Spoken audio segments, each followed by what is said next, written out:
Hello, hi everyone. We're back after yesterday not being here. I'm here again. We're playing more Ace Attorney. I hope everyone is doing well. I think we'll just get straight into it because, why not, right? We have lawyering to do, we have attorneying to do. I still don't know what this case is going to be like, so I guess we find out. So we have this detective man, who I guess we should talk to.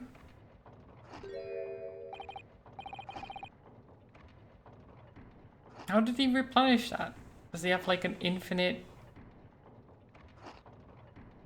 I would love to have one of those that just infinitely refills. Would be amazing. Though I would get fat really quickly, probably.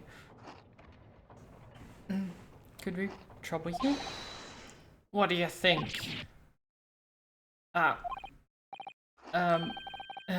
Lovely weather, isn't it? What's the weather got to do with anything? Ah. Listen to me, you young Japanese upstart. Some frippery about the weather doesn't get every English gent eating out of your hand, you know. But Susato-san told me it was foolproof. I'm a busy man. A very, very busy man. I don't even know what I'm going for with this guy. There's a crime scene to investigate, but I'm here having to give the likes of you a talking to. Oh, I'm ever so sorry.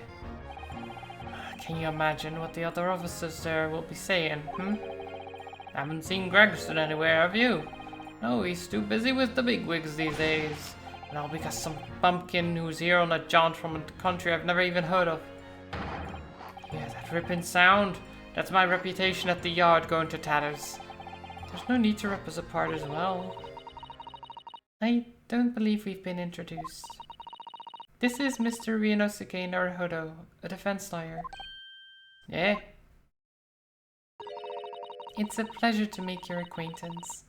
I'm Mr. Naruhodo's judicial assistant, Eh? It's lovely weather we're having today, isn't it?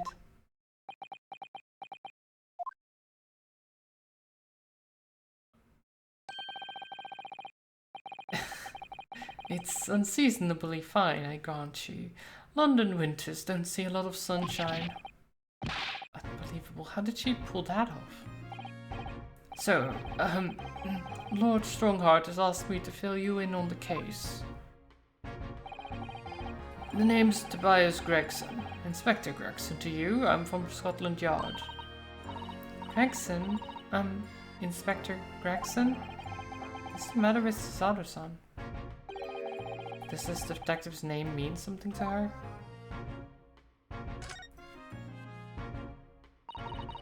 Inspector, are you perhaps the Inspector Gregson?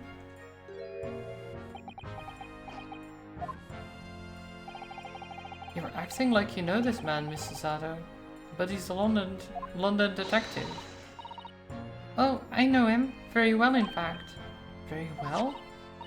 Yes, he features prominently in the Adventures of Sherlock Holmes. Oh, in that publication. What's it called again? Rand's magazine? That's right. Inspector Gregson and Mr. Sholmes enjoy a wonderful friendly rivalry. Really? You rival the great Mr. Sholmes? That's incredible. Well, I don't know about that. Mr. Sholmes isn't a professional like myself, of course, but he does come up with the goods from time to time. Mr. Sholmes is equally complimentary about you, Inspector, isn't he? You've earned his highest praise. Gregson is the pick of a bad lot of all the Scotland Yarders. Those were his own words. That's his highest praise? Well, Mr. Sholmes isn't particularly known for giving compliments, you see. That he is not. Thanks to that magazine, my name's known all over London town now. That's great, isn't it? I have to admit that to start with I was a little, well, flattered by all the attention. Everyone wanted to shake my hand and my reputation at the yard went through the roof. Well, that's wonderful. No, it's not. There's nothing more sinister than a man on the street. People are always looking at me now. They're whispering rumors about me under their breath, I'm sure. Rumors? Are you quite sure? He's changed since he started appearing in those stories. The fame's gone to his head, stuff like that. Gosh, do you really think people are saying such mean-spirited things about you? Like I said, they whisper, so I can't catch exactly what they're saying. But I know what folks are like. I'm sure that's what they're saying. As sure as eggs are eggs. Eggs is eggs. I get the feeling this detective could be very hard work. Oh dear. Perhaps a sudden rise to fame does change people. Okay, let's talk about the case then. So, about the case that the Lord Chief Justice mentioned before. Nothing to tell, really. As far as we're concerned at the yard, it couldn't be simpler. Oh god, it always is that, isn't it? Couldn't be simpler, which tends to mean it's very, very complicated. Oh dear, that probably means that as far as we're concerned as lawyers, it couldn't be more complicated. I wish you were wrong about that, but I have a nasty feeling you're right. A young woman was walking along the pavement on Briar Road when she was stabbed from behind. Fortunately, it wasn't fatal, but she's still laid up in the hospital, unconscious. That's despicable. What sort of coward would attack the poor woman from behind? I suppose you would have finished whoever it was off with a Suicidal takedown, would you? That is neither here nor there, Mr. Naruhodo. Brace yourself, Rinosuke. You've angered her now. Anyway, after something of a whirlwind investigation, the criminal was arrested. He barely had time for a cup of tea after the incident took place, to be honest. So there must have been something left at the scene that led you directly to the culprit. Or perhaps a reliable witness who recognized the person in question. Let me stop you right there. You're wasting your time on this one.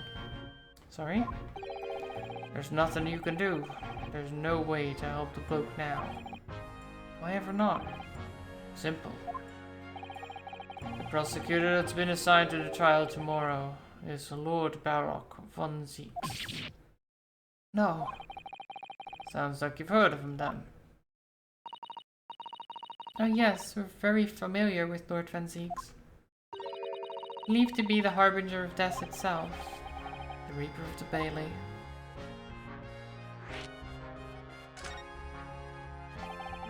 Lord Baroque von Zeeks, who we faced in court only yesterday. Mr. McGilder told us about him before the trial, didn't he? When Van Zeeks stands for the prosecution, they call the accused the sacrificial lambs. And in every single trial in which he's been the prosecutor, the accused has been damned. This Reaper of the Bailey nickname. I suppose he's earned that because every defendant he advocates against is found guilty, is that it? Well, if that's the case, we should inform you, Inspector, that in yesterday's trial against Lord Van Zeeks, Mr. Naruhodo secured a verdict of not guilty. And what of it? Oh, well, I think that means that even against the Reaper of the Bailey, it's not impossible to save the defendant. No, you really don't have a clue, do you? What do you mean? What happened to the bloke in the end, eh? He's dead. Ah.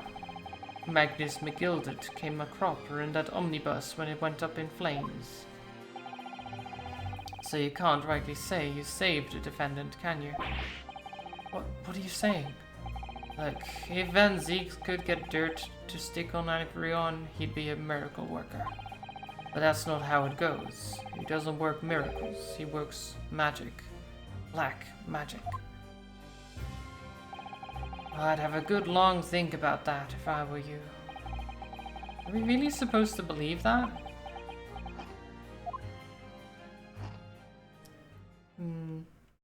Yeah, I don't quite believe that, you know? Alright, well, Vildirna's requested I'm very nearly out of chips. What do you mean? You've been eating that for like minutes and it's not been like any less chips. So I'll be heading back to the crime scene now. We're still carrying out a few investigations there. It was Bry Road, you said, didn't you? Where the incident took place? That's correct, ma'am. And if you head over to the holding cells, you can meet the criminal himself. You branded him a criminal already? He's as good as. Shaking like a leaf in his cell, he is.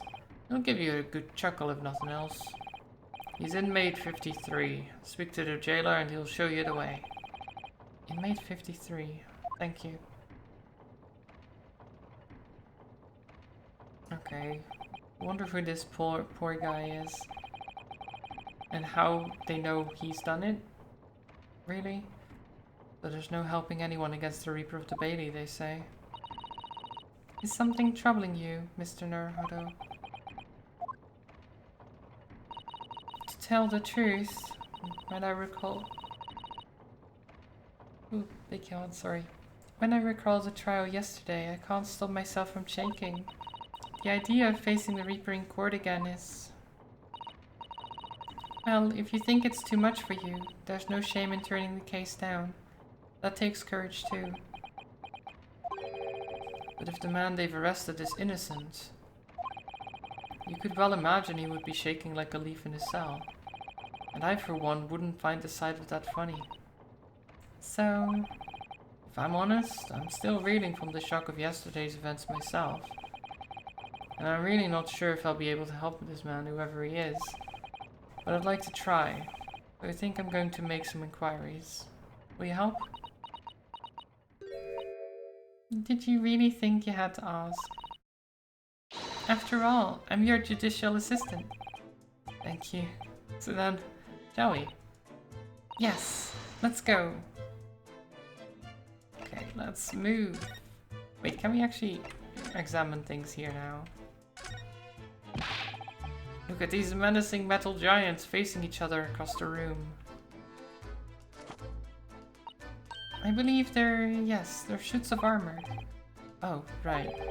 I thought maybe they were like the lion dogs we have in Japan guarding shrine gates. No, not at all. In fact, in Europe, suits of armor like these are always possessed by evil spirits, you know? And they roam around in the middle of the night. Really? Is there nothing you don't know, Miss Susato? This book tells me everything I need to know about everything. If you're ever unsure, just ask. Where did she get that incredible tome? That is pretty incredible, honestly. Just look at all the naughty books packed together on those shelves. They go from floor to ceiling. And they're all books that you couldn't hope to come by in Japan. It's like a dream. Yes, a very bad dream. They're not all about British law either. There are books about the judicial systems of other Western nations. France, Germany, Spain, Holland. What about Russia? Why do you ask? I was wondering about asking the Lord Chief Justice how you say wardrobe in Russian. What do you think? I think perhaps it's a thought best abandoned. Probably right. This must be the Lord Chief Justice's desk. Can't talk. I believe it's made of marble. Looks more like an over-the-top tombstone that's toppled over to me. I think that's your fanciful imagination at work again, Mr. Naruhodo. It's like everything that's normally made of wood and paper at home. It's made of bricks and stone here. I know. That's why this place feels so overbearing, I'm sure. What about the cogs? Is this some kind of clock? Actually, I think we might be inside some sort of giant clock. But those gears are larger than anything you'd find on a steam locomotive even. It's eerie. Do you think clocks are some sort of hobby of his? The Lord Chief Justice, I mean? Well, boys do enjoy fiddling around with machines, don't they? I'm not sure you could fiddle with cogs that size. And I'm certain you couldn't call him a boy. Still, it's amazing how little noise the cogs make, considering how large they are. There's actually something quite soothing about their precise rhythm. I guess that's it. Okay, fine. Oh, move. There we go. To the prison. To prison first. Oh god, it doesn't look great. Cell 9. So these are British prison cells. Oh, they're ghastly. It feels like a dungeon. Yes, and I've experienced it in Japan myself. I can assure you that our wooden cells feel a lot cozier than these cold stone walls. Oh, don't, Mr. Naruhodo. You're making it seem worse. Apparently, our client is in this cell here. But it's so dark at the back there, I can't make him out. Wonder what he's like. Inmate 53, your legal representative is here to see you. Stop idling at the back of the cell and show your face at once. Am I a cab? As yet with no name? Calling me by a number? It's utterly unbelievable, unjustly unreasonable. I refuse to answer. What? Mr. Naruhodo, what? What do you think is going on here? I have no idea, but I wasn't just hearing things, was I? The tirade of complaints was in Japanese.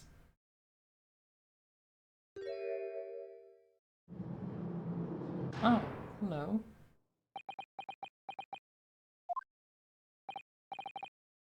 Excuse me, but who? Shh, quiet. They're all around, hiding. I know they are. They're watching, listening. Even now, I can sense it. Are you okay? I think he's a bit stressed. Right, so could you... There you are! You've come to curse me, haven't you? Don't try to hide it, you're a ghost. A ghost?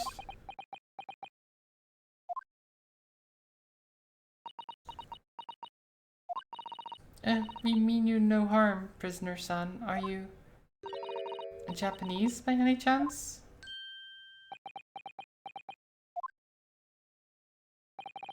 This is... beyond my wildest dreams.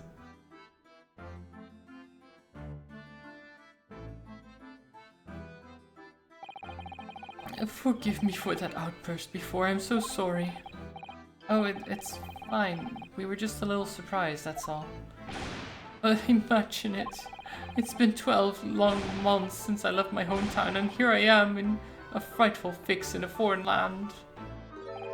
So hearing the sweet, sentimental tones of a compatriot's voice here in this damp, dark hellhole was a most monumentally moving moment. Who could have guessed that this new client Lord Strongheart assigned to us would turn out to be a fellow Japanese?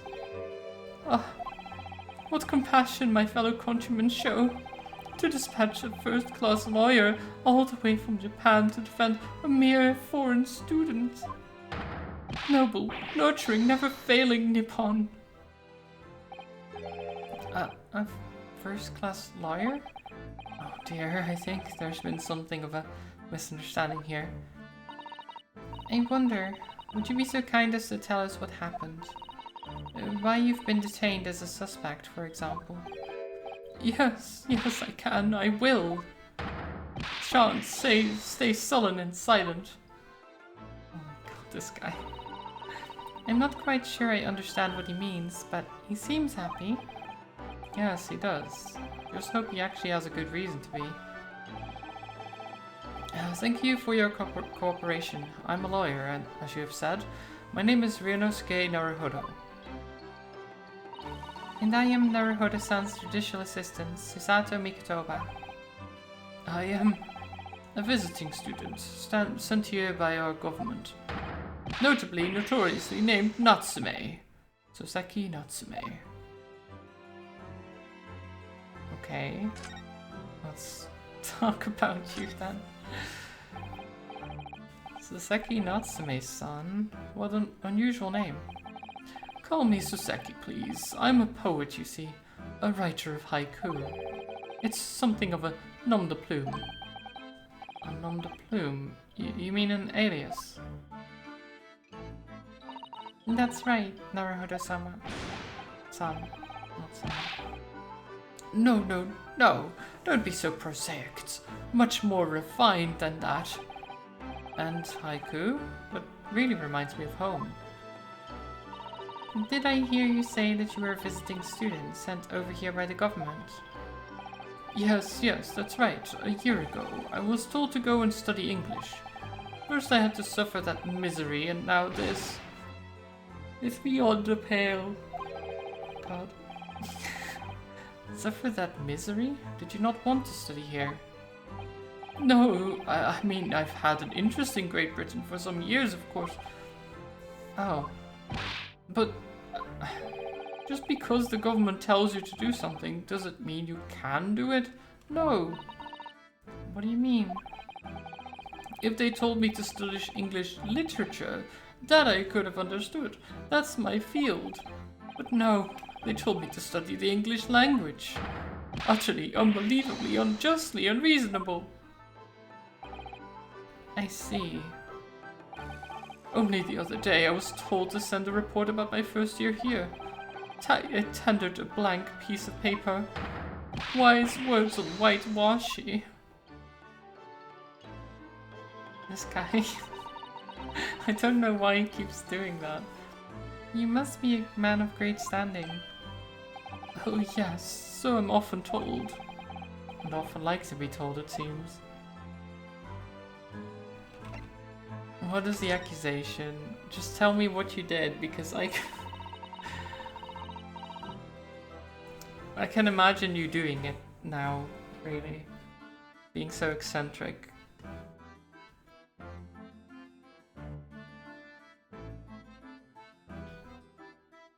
Even though you probably didn't, but still.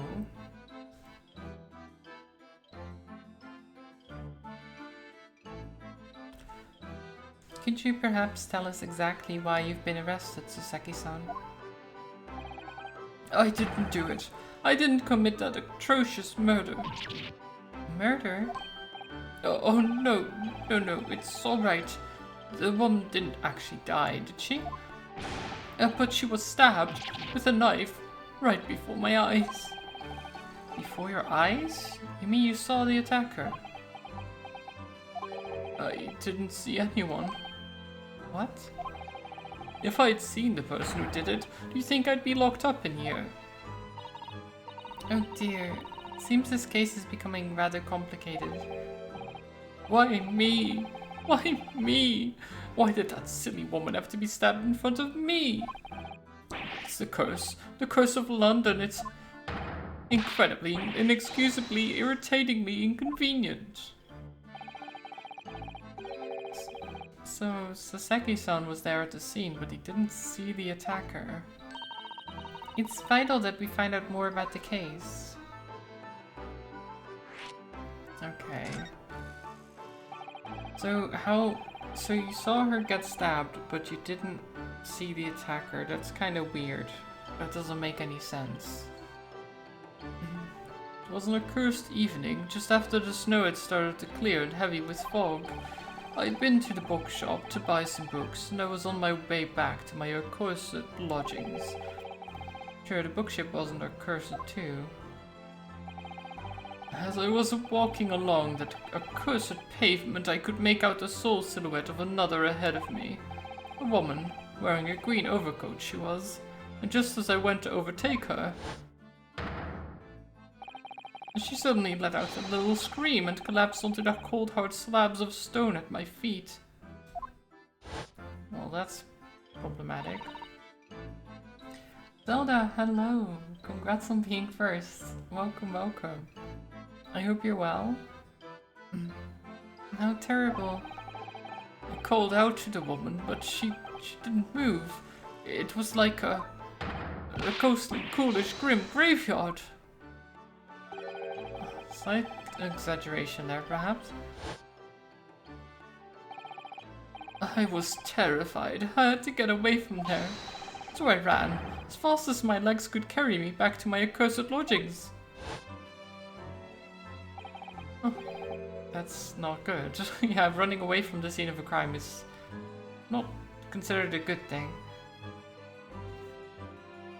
You're fine, I suppose. Oh, well, at least you seem fine. I'm doing good. I had a bit of rest yesterday after my appointment. I was back reasonably early, like at 4, I think, or something.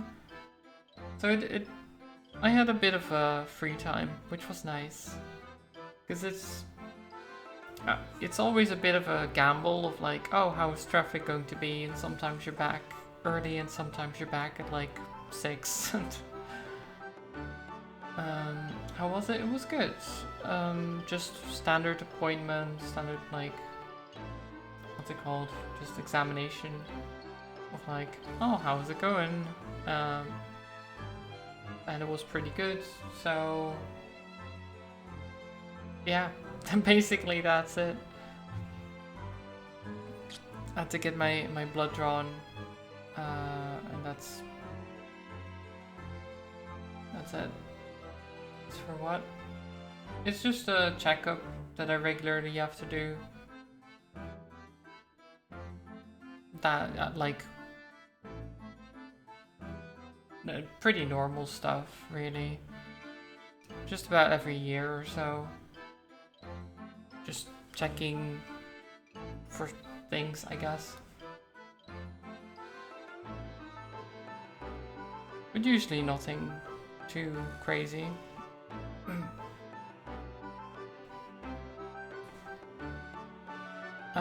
Right. That's not good. They'll say it was shameful, I know, to run away like that. Tell me, Sasaki-san, was the victim an acquaintance of yours? Don't be ridiculous. Do you think I know any of these fair-haired English? And a young woman at that? I'm diffident, shy, timid, unsure. I can't talk to people. Oh, mood. I see. A young woman, unknown to Sasaki-san. And at the time it happened, who else did you see nearby? Did anybody pass you? Regrettably, apart from myself and the woman, I didn't see a soul. No one? Oh, great. So the victim was unknown to you, and there was nobody else on the street at the time. That creates something of a conundrum, doesn't it? What conundrum? I mean, yeah, if there was no one else, then who stabbed? What do you mean, Sutter-san? What's the conundrum? Well, if what Sasaki-san has just told us is true, there's something I can't explain. He says that he didn't know the victim and that there was no one else at the scene. Then he apparently fled without having been seen. I did. But if that's the case, surely this man has to be the culprit. What did you just say? Nothing, I didn't say anything. Perhaps I thought that a little too loudly. Actually, that's not what was troubling me. What I was thinking was, how did Sasaki-san actually come to be arrested? That's true. Sorry? He didn't touch the victim and there was nobody at the scene to see him. So how did the police ever discover that he was there in the first place? Oh yes, she's right. It was him. That accursed great detective. He led the police to me. Of all the bad luck. Cursed great detective? Oh no, it's Herlock Sholmes again. I shall never forget that man's name as long as I live. With his hearty laugh and his self-proclaimed greatness. Brash, big-headed, busybody be gone. May you be cursed until the end of your days, Herlock Sholmes. He looks a bit stressed. Well, he did get accused of a stabbing, which he didn't commit. He's in jail in a foreign nation, because he's Japanese. So, I can understand it, you know. Generally, being arrested for a crime you didn't commit is pretty stressful. I knew it. Mr. Sholmes. Oh, there it is. Well, I didn't expect to hear that name from this man's lips, that's for sure. It was the morning after that nightmare had unfolded on the pavement before me. I was gnawing on a sliver of hard cheese when some men suddenly burst in through the door. They started shouting at me. This is the police, put the weapon down. It was yes, it was a thin sliver and yes, it was hard, but it wasn't eating a weapon. Disgusting dietary discrimination devils. He clearly had a trying morning yesterday. And there he was, in the middle of all the policemen, grinning like a Cheshire cat. That Herlock Sholmes. It's actually Herlock Sholmes. He's English. Herlock Sholmes is what he keeps saying. I've since found out that he's a famous name in detection here in London. Yes, the great detective is really very well known. And his overly sharp mind managed to deduce my whereabouts, apparently. He thinks I'm the knife-wielding madman. Me? This weak, stooped kitten of a man? I wonder what great deduction process led him to this conclusion this time. To his conclusion this time, I guess. And do you mean to say that Mr. Sholmes' deduction was the only reason the police arrested you? That would be really most unreasonable. Well, the thing is, I was thrown into a panic when they barged their way in. Of course you were, that's only natural. I was terrified and trembling, and they kept throwing question after question at me in impossible English. Fiendish foreign flim-flammery. Well, we are in England. You can't really blame them for questioning you in English. Good point, but my mind went blank. I knew I had to answer, but I didn't know what to say. So I just kept repeating things like, yes I do, and I'm fine. And the next thing I knew, I was in manacles, and before I knew it, I was thrown in here. Oh dear, I'm afraid that's hardly surprising. I'm fine? He's not fine now.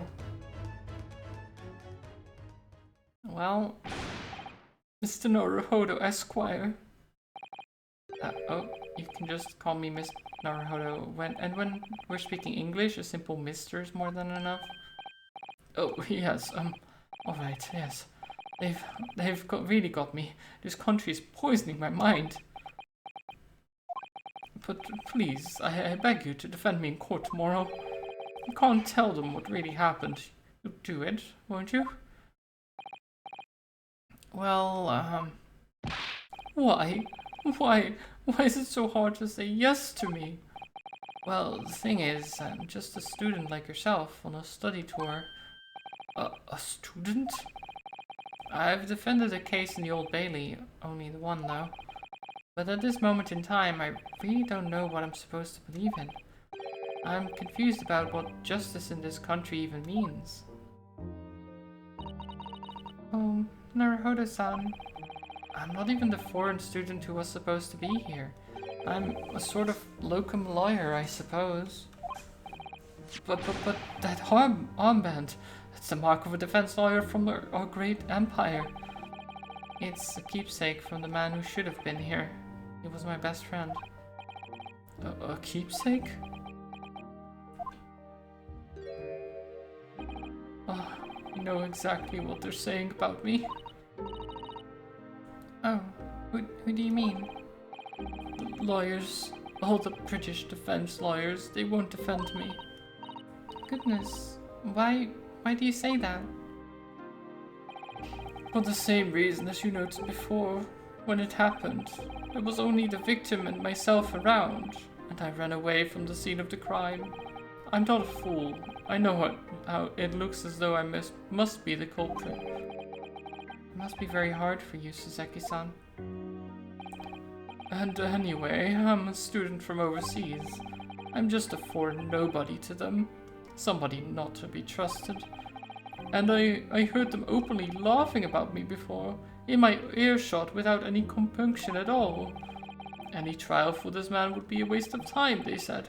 And of course the foreigner did it. They even had the gall to say, the man doesn't understand half of what's being said anyway. That's awful. They're wrong. I've studied more English than half of the policemen out there on the streets. I've traveled halfway around the world to learn about these people's country and its great history. But no one here wants to listen to a man with a strange accent. They all hate me. So, at the very least, I'd like to entrust my fate to someone who can listen to me in my native tongue. You could do it, couldn't you? When I look into your eyes, I can see it. I can see what you've been through. Sasaki-san, it's just that...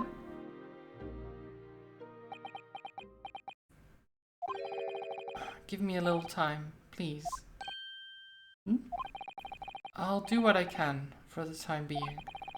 What do you mean? We shall investigate the case as thoroughly as possible. If you can find some clues, it will give us a much better chance, I'm sure. Oh, yes. Yes, thank you. I'll be here, all alone, waiting for you, locum student Mr. Naruhodo Esquire. We should be going then, Naruhodo-san. You have a case to prepare for. Well, that was lovely. I guess we just go to the crime scene and actually see if we can find anything to help us solve this, because if there's only 2 people and one of them got stabbed, it's kind of a problem to, you know, find the other person, because there must have been someone there. But who is it, and how did no one see them, and all that stuff? Oh, there's a snowman. So this is where it happened, Briar Road. Ah, look, Mr. Naruhodo. Look at that regulation metal helmet. It's unmistakable. The men of Scotland Yard are here. They're investigating as we speak. Hug it. I can try. I don't know if he can. That is their job, you know?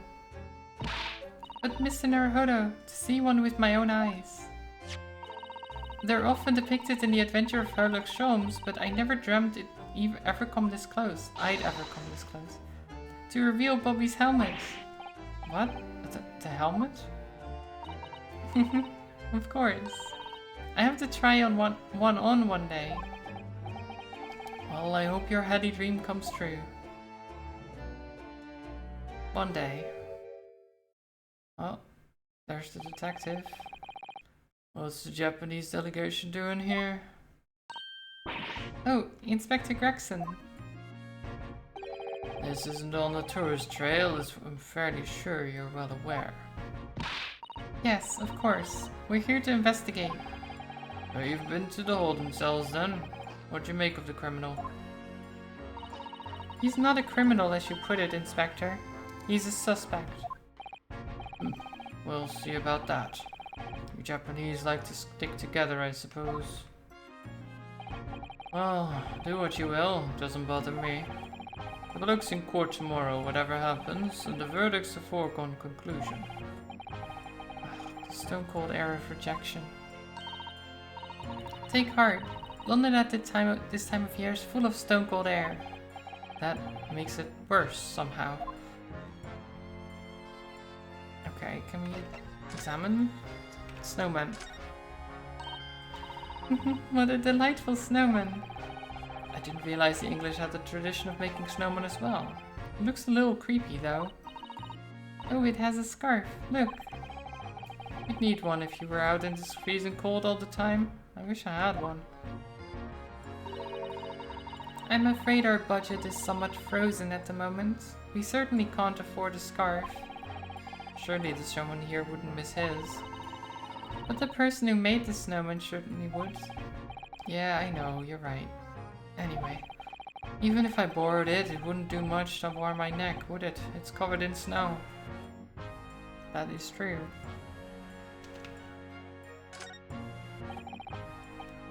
Okay, there's nothing there. I needed to press this to go to the other side. Why is this... Why is the bike wheel just bent? Oh, a British bicycle, look! Although, the wheel is so misshapen, I'm sure it couldn't possibly be ridden anymore. Someone must have been doing some breakneck cycling. It seems bicycles have become extremely popular in London recently. There's even a movement to change women's dress to allow them to ride as well. The bicycle fad won't last. I don't see why anyone would want to ride something like that. Goodness, do you dislike bicycles? No, not at all. I mean, it's not that I dislike them exactly. It's just that any occupation that involves taking both your feet off firm ground seems reckless. If you'd ever tried walking on stilts and fallen into a river, I know you'd agree with me. We'll have to hire a bicycle sometime. You can sit behind me while I ride you around. Yeah, again, why is it bent like that? What did they do? Did they get hit by a car or something? That's a rather typical old brick building, isn't it? I'm sure it has a long and interesting history. Actually, do they? No, it would be carriages. Wouldn't even have cars at this point in time.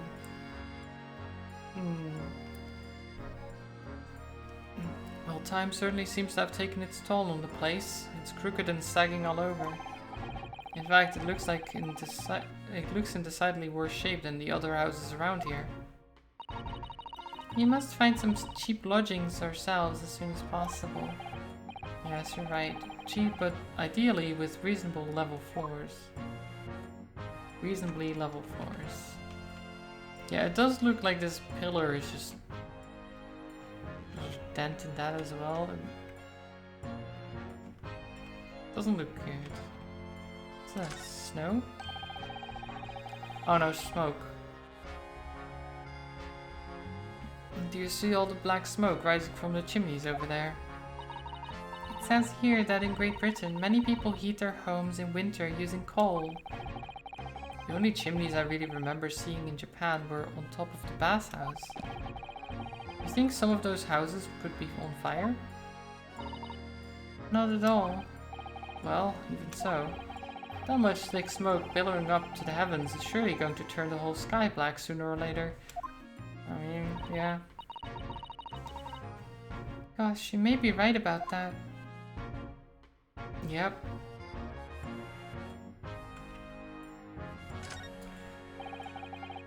The clouds look so big and heavy in the sky, don't they? And with the dense fog as well, everything looks hazy.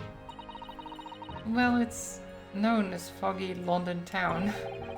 I could just make out some sort of spire through the fog. Looks like it's still being built though. Aha, yes, that must be the Crystal Tower, being built for the great exhibition that's to open in 6 months' time. Apparently it's going to be very striking, glazed on all sides and the symbolic centerpiece of the exhibition. It's to be the largest exposition in history, is it? Can't even begin to imagine it. Thrall, hello there. Good day to you as well. I hope you're well.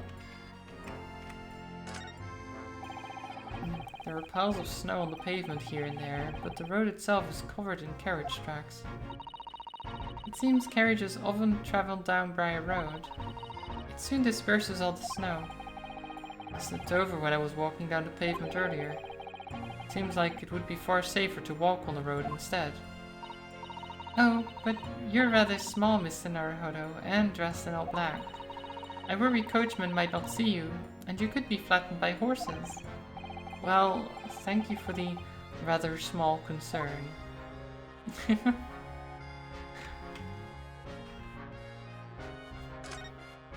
Okay. Let's talk, or look at these, I guess. I'm doing good, Thrall, thank you. How about you? That's one of the officers from Scotland Yard. The police are making sure the crime scene is undisturbed. I have a feeling that if we wander too close, we'll be clapped in irons. I think perhaps you're being a little overcautious. We've done nothing wrong, so we have no cause for concern. Oh no, I'm not getting caught out again. Twice is enough. Twice I found myself in handcuffs despite not knowing a thing about what was going on. Yes, you've had some dreadful experiences. I'm sure it's that wide-eyed look of panic you're so prone to. It does you no favors at all. Yeah,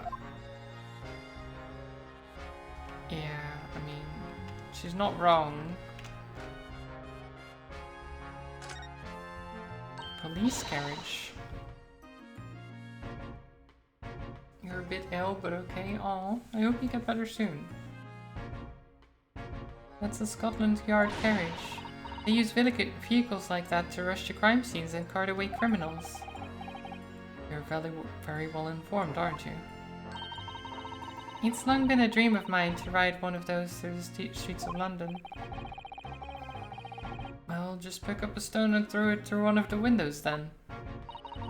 But that would mean being arrested in order to ride it, wouldn't it? Still, if it's the only way, help me find a good stone. No, I wasn't serious. Oh no.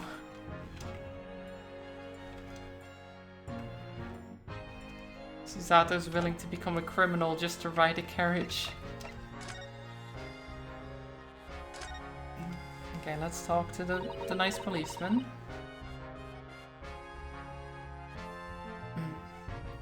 Tell me about Scotland Yard Inspector. Ever since I read about it in the Adventures of Sherlock Holmes, sorry, almost slip of the tongue there, I've been fascinated by the place. The Yard is the most sophisticated policing organization you'll find anywhere in the world, man. Oh, and you know, I've always dreamt of wearing a real Bobby's helmet. It does make them look the part, seeing the policeman there with his helmet on. You certainly get the sense that this is a man who will take no nonsense in his duty of protecting the city. Oh yes, doesn't he look wonderful? Being a London Bobby is hard going, I tell ya. Oh, really? First thing in the morning, you know what he does? Goes round and rouses all the labourers on his beat so they can get off to work. What? He wakes people up? Yup, raps on their windows with a long pole. Did it myself going back a bit. I had no idea. The Bobby works for the people of the town. It's just another one of his duties. After that, he starts tirelessly patrolling the streets all day long. He has to cover 20 miles a day. That's the regulation distance. Can't really imagine how far that is, but it sounds like a long way. Let me see. 20 miles. That's approximately the distance from Tokyo to Yokohama. On foot? That's definitely taking things a step too far. And when it gets dark, of course, he has the important job of lighting all the gas street lamps. Oh my. I suppose in between all of the duties, bobbies are expected to investigate cases as well. And chase after criminals trying to evade the law. I'm not sure you could call it in between exactly. More alongside, but yes. They're expected to handle those jobs as well. We do have men keeling over from time to time, I admit. I'd always dreamt of wearing one of those helmets, as I said. But it's with a heavy heart that I shall have to relinquish the dream to you, Mr. Naruhodo. Wait, what? Why me? Your heavy heart will be my heavy head if you do. Okay, about the case. It happened at around 5 in the evening, 2 days ago, just there on that open bit of pavement. The victim, a young woman, was stabbed with a blade from behind. Is it right that the lady is still unconscious now? You mentioned that she's being treated in the hospital. I never said she was a lady. Truth is, unless she comes around pretty smartish, we won't be able to find much about her at all. I suppose that means they haven't been able to take a statement from her, of course. Here's a map of the local area. I happen to have one on me. You can take it if you want. Really? Are you sure? It's your policy to give lawyers defending suspects the odd bit of information to go on. I haven't actually accepted the job yet, but still. Thank you, Inspector. We gratefully accept. Okay. Anyway, as far as we know, there was no one else on the scene other than the victim and your fellow countrymen. Why do I keep yawning? So who did it, do you think? Not much of a head scratcher, is it? Well, I know Mr. Natsume is also claiming to not have seen anyone else around, but just because he didn't see anyone, it doesn't mean we can be sure that nobody else was present. I'm sorry to have to tell you, but we most certainly can be sure. How? Because, ma'am, the precise moment of the stabbing didn't go unnoticed. It... what? We have 2 very reliable witnesses, no less. Ah! It was a typical foggy London day, and your client obviously didn't see them. There were witnesses now? Oh no. There was no one around, but there were witnesses, huh? Okay. Okay, so...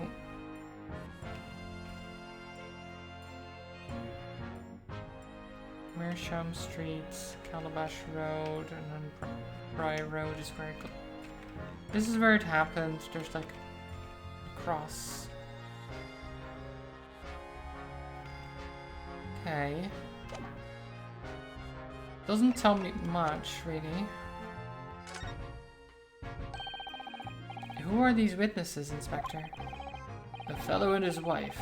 And the man's one of the most reliable and respected citizens in all of London. Kazoo and friends, welcome. I hope you're well. He's a copper from Scotland Yard. Ah! A policeman?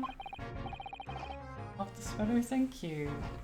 It's nice and comfy. You are nice. Nice, glad to hear it. That might change things. And this policeman just happened to be there at the exact moment the woman was attacked. Okay. So someone was honking outside, I guess. Nothing peculiar about that, ma'am. Part and parcel of being a bobby. Catching him bang in the act and all. Do you think it might be possible for us to ask the policeman a few questions? Be my guest. You can ask him what you like. In court tomorrow. Oh. No doubt he'll be summoned as a witness. So that'll give you something to look forward to. That's that then. He's got no intention of letting us meet the man beforehand, it seems. That's fair. It looks so cozy, it is.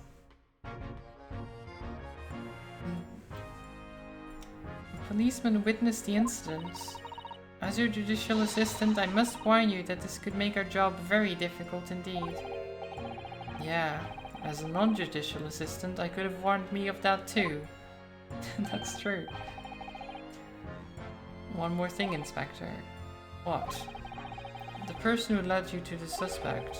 I hear that it was Mr. Herlock Sholmes. What are you bringing him up for? Was it something I said? The color is drained from his cheeks.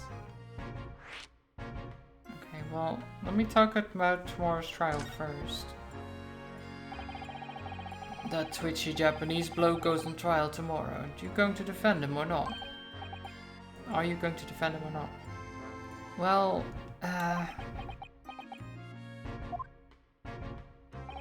makes no difference to me, but I will just say this. No London lawyer worth his salt would touch that case with a barge pole. Because the prosecution is being handled by the Reaper of the Bailey, you mean? There's no way to save the man now. It's a waste of time trying. It is all a bit strange, though. Sorry? The Reaper, he hasn't appeared in court once for a good few years now. Yes, we did hear something to that effect. Yeah, because it was like 10 years or something that he said. He was like, oh yeah, I haven't done anything in like 10 years. And we were like, okay, why did you come back though, then? Like, there must be a reason. And the only people he usually bothers with are the real scum. The master criminals. The violent ones. Master criminals? I mean, I can see it with the previous case with the rich guy, right? The previous case was this rich man who is like who has done a lot of awful things that go under the radar of the police all the time and constantly. The omnibus case, yeah. McGilded, that's his name. So I can see it with him because he was like a big dog, right? He was like an actual criminal in multiple ways, and there was a chance to actually get him convicted. I can see that. For just a random Japanese guy though, that's just here to study English and happens to be there when someone gets stabbed, that I don't understand. Unless there's something that he's not told us, that he's like actually a master criminal too, for some reason. But I kinda doubt it, so I don't know. It's odd. The violent ones? That's right. He handpicks his victims, only deals with those guaranteed to go to the gallows for their sins. But Mr. Natsume wouldn't hang for what he's accused of, surely.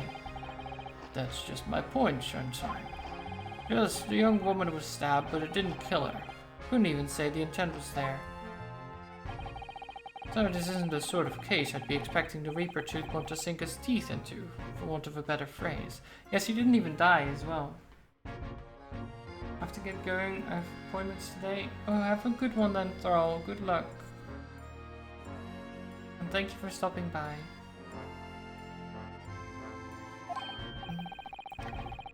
Also, sinking his teeth into when I think he's a vampire is a... You know, I think he was making a pun there. But I'm not sure. I still think he's a vampire, that's for sure. Well, it's not exactly a minor infraction, is it? No, there's got to be more to it. Some reason he's taken an interest. It wasn't wine in this glass, was it? Well, we don't know. We don't know. Really? What sort of reason, Inspector? You think I can tell what's going on inside the head of that Lord of Darkness? Call him a Lord of Darkness as well. Nice, nice. You have to ask him. You'll have to ask him yourself at tomorrow's trial. you really going to have to face the Reaper again? The Lord of Darkness, as he puts it? Apparently, yeah. Okay, let's talk about Mr. Sholmes then. Who did you hear that name from? Oh, well, it was Mr. Natsume who mentioned it. He said that Mr. Sholmes was with the police when they entered his lodgings. I'm sure it was the result of one of Mr. Sholmes' inspirational great deductions. Fiddle faddle. Ah. Ah. The man's an amateur, and I'm getting sick and tired of him showing his mug everywhere. Oh. I don't know where he gets his information from, but he turns up at the scene of the crime, wanders around spouting incomprehensible rubbish, and before you know it, he claims to have solved the case. Yes, he's quite astounding, isn't he? He is a great help to Scotland Yard, though, isn't he? Gabble gabble. Ah. Ever seen this before? Oh, yes, that's Rand's magazine. The wonderful publication in which the adventures of Sherlock Sholmes appears. Yes, well, that wonderful publication, as you put it, sees fit to include several of the Yard's detectives in its stories. And the so-called great detectives makes a mockery of all of us. If you ask anyone at the Yard, it's a misadventure to be included in any Sherlock Sholmes tale at all. Well, I suppose there is an element of that. We work our socks off, every one of us, only to be frumped by the public thanks to that obnoxious detective. The man's as dangerous to us at Scotland Yard as he is to all our criminals. That can't really be true, can it, Inspector? Clearly, the great detective and the police have a complex relationship. Yeah, they don't like each other, apparently. Well, the detective I don't think dislikes Scotland Yard. But Scotland Yard definitely doesn't like him, which is interesting. Well, I don't think we're going to get any more useful information out of the detective. Mr. Naruhodo, can I make a suggestion? Oh, yes, what is it? Well, it seems to me that we must speak with him about this. By him, do you mean Mr. Sholmes?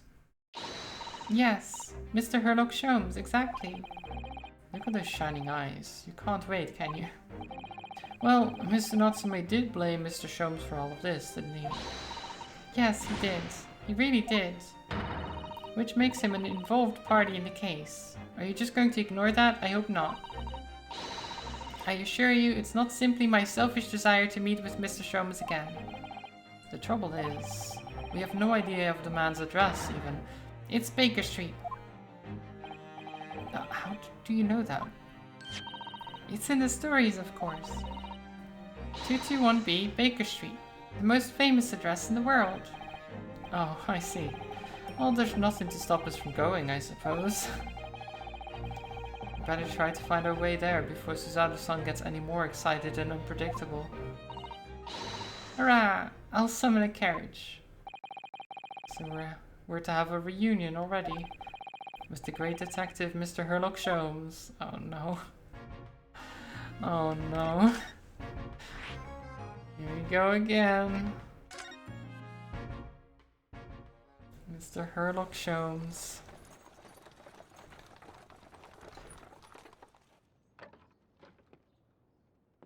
Okay. Nice animation here. Thank you very much. It's just up there overlooking the street. Good day. Oh, very helpful.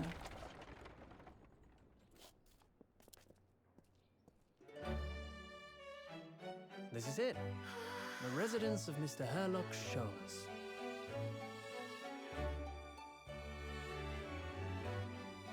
It's a fancy place, that's for sure.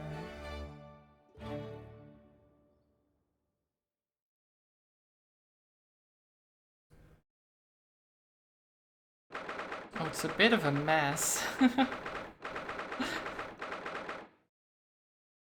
That's what we want in the Pokemon games. Oh yeah, that would be nice. So this is where the great detective makes his living. It feels surreal to be here somehow.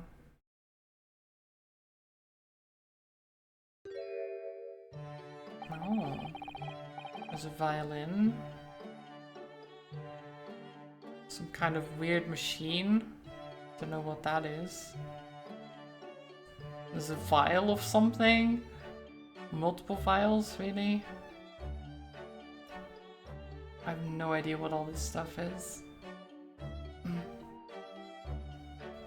Is it as described in the stories, Mrs. Susato? Susato-san? Many famous cases have been solved in here, in this very room. Oh, I suppose they must have been, yeah. I've never read the story, so it's hard to get quite as excited about this as she seems to be. The detective chases the villain relentlessly as he disappears into the fog down an unlit London street. Oh, the thrill of it! The romanticism! Can't you feel your heart thumping in your chest? Can't you, Mr. Naruhodo? Oh, I suppose I can, yeah. So if you don't mind, I'll just stand here and soak up the atmosphere for a while longer. Please don't mind me. Ah, she's obsessed. That's fine. Would love to just have random chemicals chilling uncorked in my study. Yeah. It's for the aroma, you know.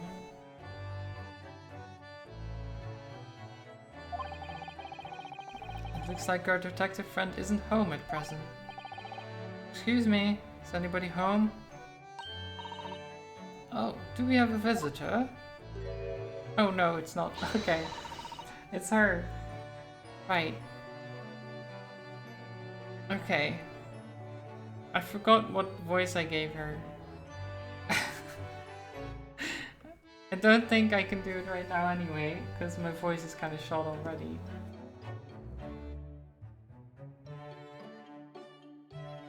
She's cute, she is. She's like an inventor or something. We only saw her once at the end of the last case. Hello? Is it a big new case for Mr. Sholmes? Hello? Wait, aren't you... Oh, how rude of me. I'll go and make some tea at once. I'm sure it's the same girl. Mrs. Otto, did you see the girl who was just there? Oh yes, isn't it truly extraordinary? To think that the King of Bohemia came to this very room to ask Mr. Sholmes to take on his case. The King of Bavaria? King Wilhelm Gottsreich Sigismund von Ormstein, of course. Sorry, I'm drawing a blank.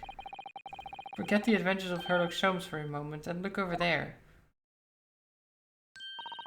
The tea's brewed, and I have a freshly baked cake as well. Oh my god, a cake. I want cake. Oh, I haven't had cake in a while. The aroma is sulfurous.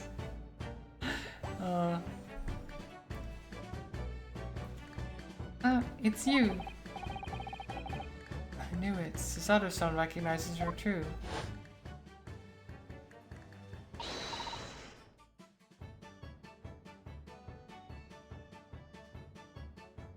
You think it's pronounced Ornstein, not Ornstein? Wait, anyway. I mean, could be either way.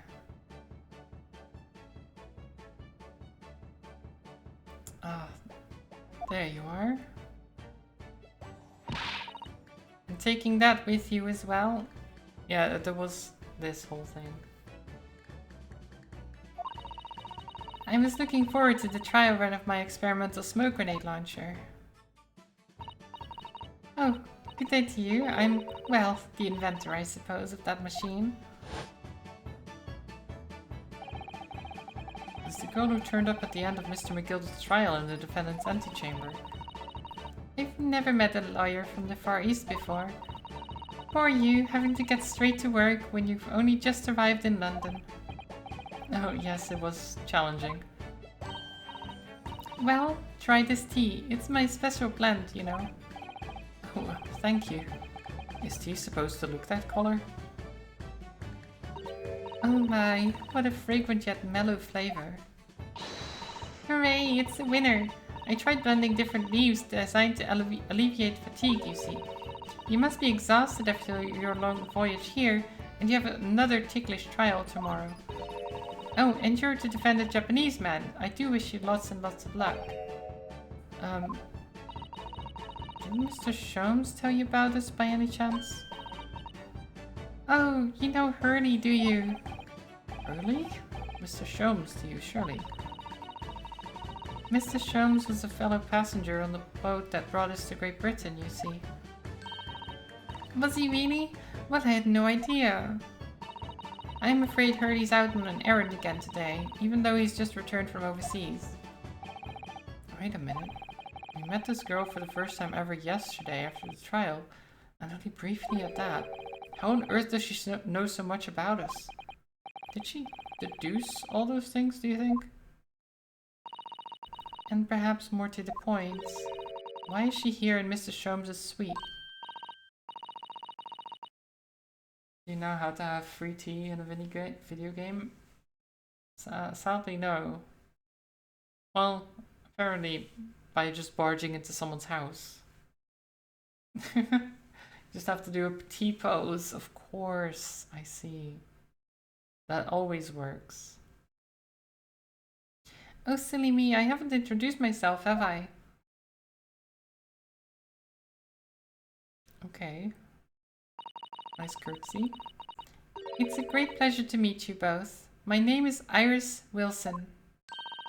I live here together with Hurley. Iris, is it? What a lovely name. But what? What's the matter? No, wait, this can't be. Did you just say that your name is Wilson? What's the matter with Suzato-san? Why is she so flustered all of a sudden? Yes, that's right. And what are your names? Oh, I'm Rinosuke Naruhodo, a lawyer from Japan. Oh, sorry. I'm Mr. Naruhodo's judicial assistant, Suzato Makitoba. It's wonderful to meet you. Lovely. Susie and Rino. Got it. Susie? Bruno? Thank you for the hydrate, because they're friends.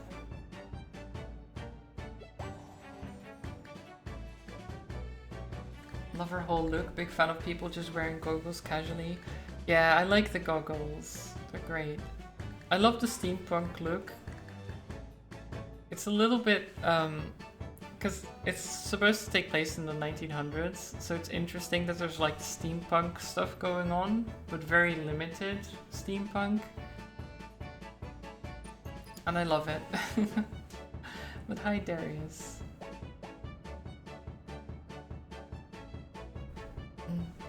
There's more to this girl than meets the eye. I have so many questions for her, I don't know where to start. Yes, and so do I. Why do people read my mind all the time? Can we... Yeah, let's converse first? Or do I examine first? Let's look around a bit.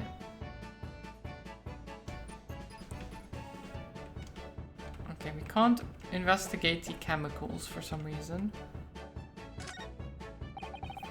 You could like Rita Mordio, a character from Tales of Vesperia. Ooh, maybe. Probably. What on earth is this huge over-the-top machine?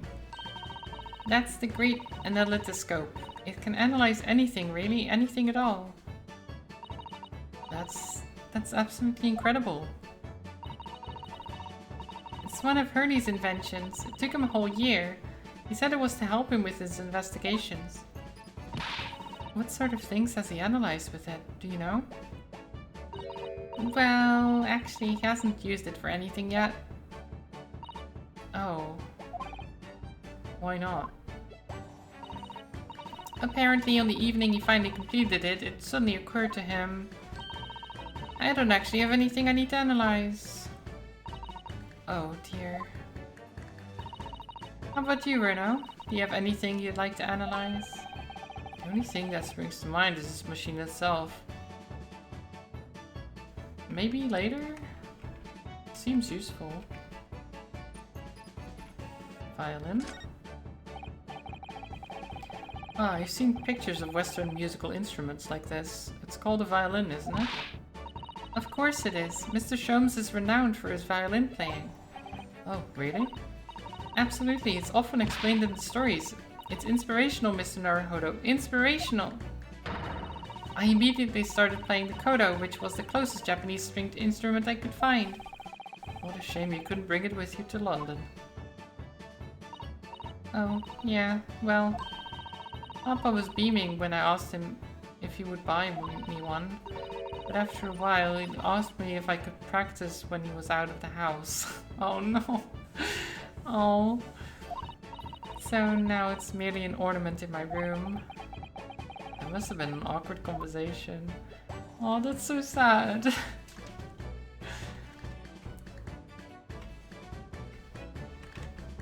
What's this?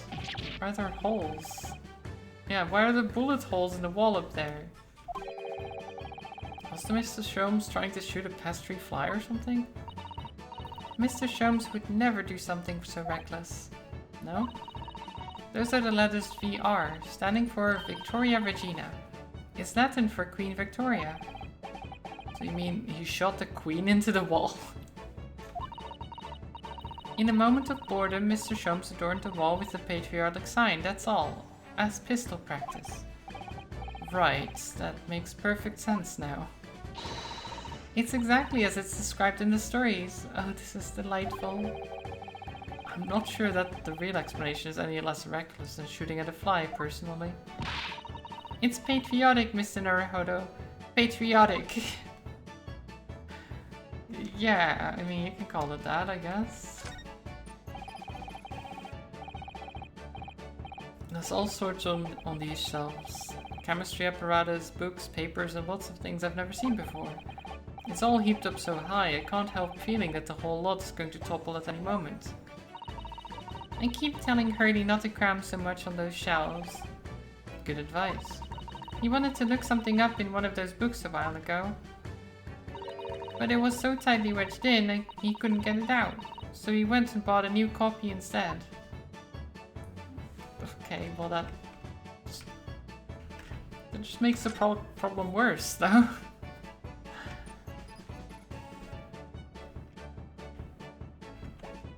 There's some tea.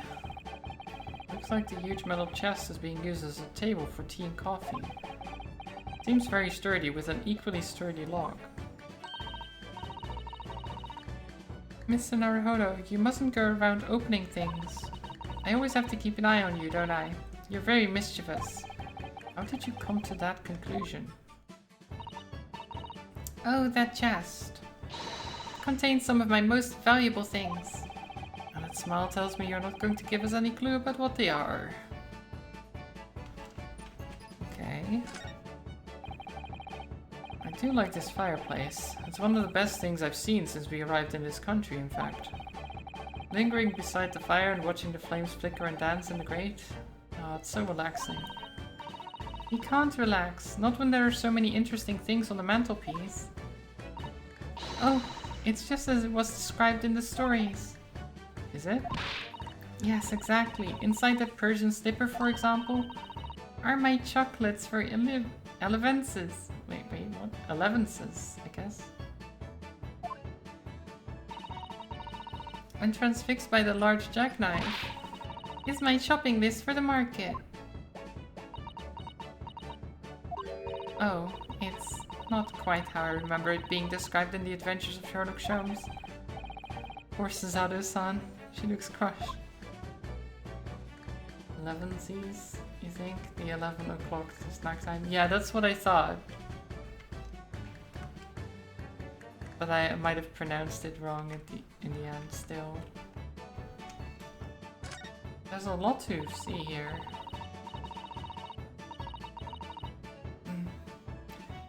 A mystery shoe, a curious hammer, some mysterious dancing man, a bust of Napoleon. Ah, what an entrancing collection. This is the first time in my life that I've seen a lonely old shoe displayed as an ornament. Oh, those are all mementos that Hurley has collected from his past cases. Really? Even a bust?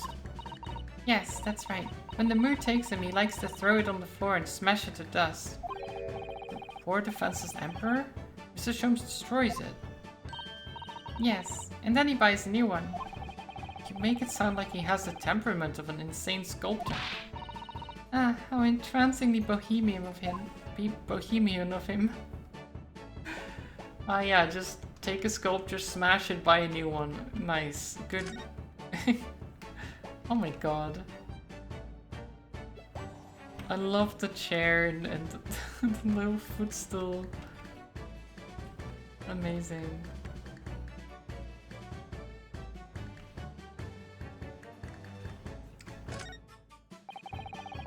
What a beautiful English tea set, and so neatly arranged.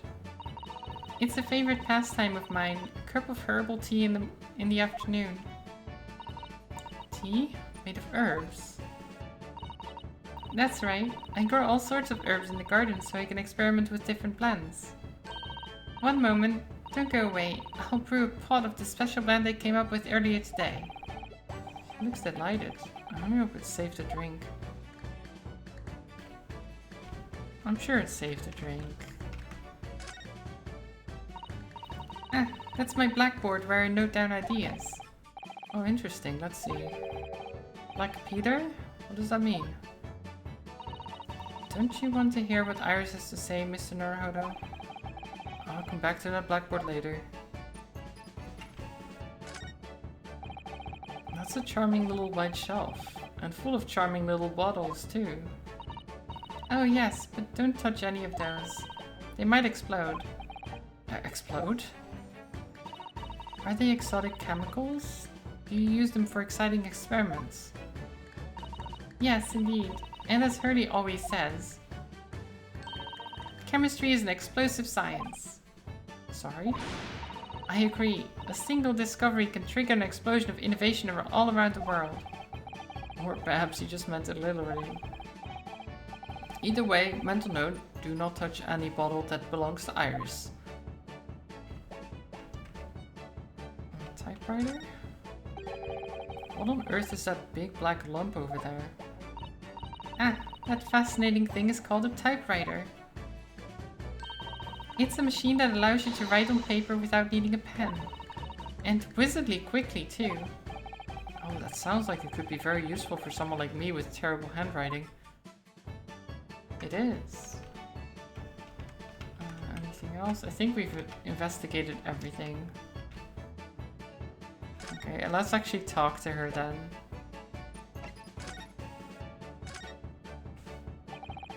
It was you that we ran into yesterday, wasn't it? At the Old Bailey. Yes, that's right. You were ever so helpful. Thank you so much. Oh, no, not at all. I'm so sorry we couldn't have been more welcoming. Though at the time, we did have a rather large gun pointed at us. Like this? Thinking back now, you left with Miss Lestrade in tow, didn't you? Oh yes, that awkward witness, Gina Lestrade. Oh, Ginny? Yes, she's a professional pickpocket. So we found out. It was very naughty of her to pinch my invention like that. Are you referring to that trial-disrupting gun-like contraption? Exactly. So I followed her, you see, to get it back. Perhaps I should think about a fitting self-destruct mechanism in my inventions. This girl is dangerous. Anyway, I brought Ginny back here after that, so she could apologize to my trusty technician. Sorry, your technician? Hurley, of course, Simmy. Hurley? Yes, Hurlock. Sherlock Sholmes. We live here together. Yeah, we knew this already. I had no idea the great detective had such an interesting young daughter. Daughter? Not likely. What? I wouldn't call him Hurley if he was my father, would I? Well, then, what's your relationship with Mr. Sholmes? It's so difficult to not call him Sherlock Holmes every time.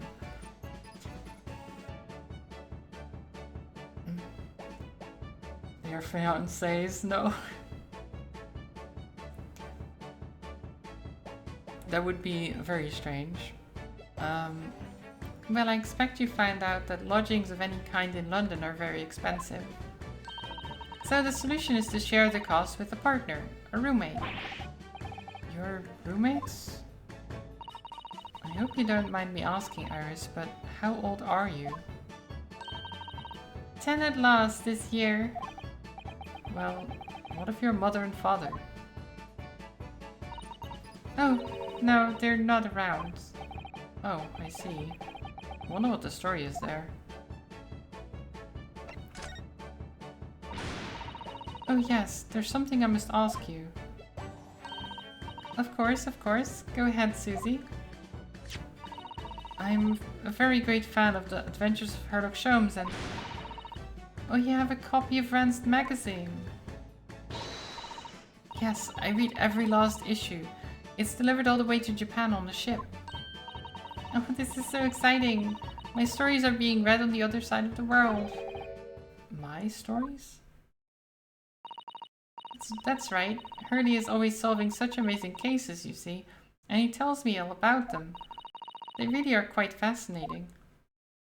It would be such a shame if I was the only one who ever heard them, don't you think? Goodness. Last night, he was telling me all about a new case he just solved on a steamship traveling from a faraway land. So I was just in the middle of typing up the manuscript for the next issue before you came. Oh no. So you are the author? Yes, I'll let you in on a secret if you like. I'm going to call this latest adventure The Speckled Band. The Speckled Band? That's certainly very familiar.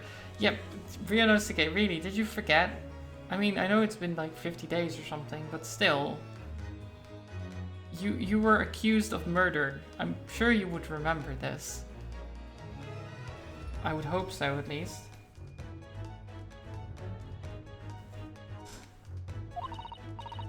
Of course, I always change one or two details in the stories, here and there. This time, I had the idea of making a venomous snake be the cause of all the trouble. Oh, that was Mr. Sholmes' first thought as well, actually. Yes, and of course I know that the snake might not be a credible fit for the facts of the case exactly, but it's a story. Some poetic license is justified to make it more thrilling, I think, don't you? So, do you mean to say, are the stories about Mr. Sholmes that are published in Ranced magazine all written by me? Yes, on my wonderful and very modern typewriter. But all the stories I've ever read are written by a doctor of medicine, Dr. John H. Wilson. Susato-san's getting more and more worked up. Ah, yes, that's me. I mean, my name really is Bilson. But what about the doctor of medicine part? That's all true too. I am a doctor of medicine. Now at 10 years old? At 10 years old. Well, that's quite incredible. That is pretty insane, yeah. Who doesn't get accused of murder every few days? True. But Dr. Wilson is an English gentleman. Ah, yes. I did alter the settings slightly for the stories to be more compelling. Oh. Well, it sounds a little strange, doesn't it? A great detective with a 10-year-old girl in tow. I suppose it does, yes. course it's Ado-san. She looks like her whole world has just fallen apart. Oh my god. Okay. Okay, or her deductions. About before. Yes, what's on your mind, Reno? Do tell me. How did you know that I was a lawyer and we just arrived in London, I mean? Yes. Oh, and that we have a difficult trial tomorrow. How did you know all that? Oh, that's what you mean. Please, tell us how you did it. Explain every detail. Of course, I'd be delighted, although there's really no mystery. Now, let's begin. Oh, goggles. Iris Wilson is proud to present her Logic and Reasoning Spectacular. First of all, I knew already that you were a lawyer, Runa. After all, I met you yesterday at the Old Bailey in the defendant's antechamber. But you also said that we'd only just arrived in London. How did you know that? I observed a passport and travel ticket protruding from your breast pocket. Oh.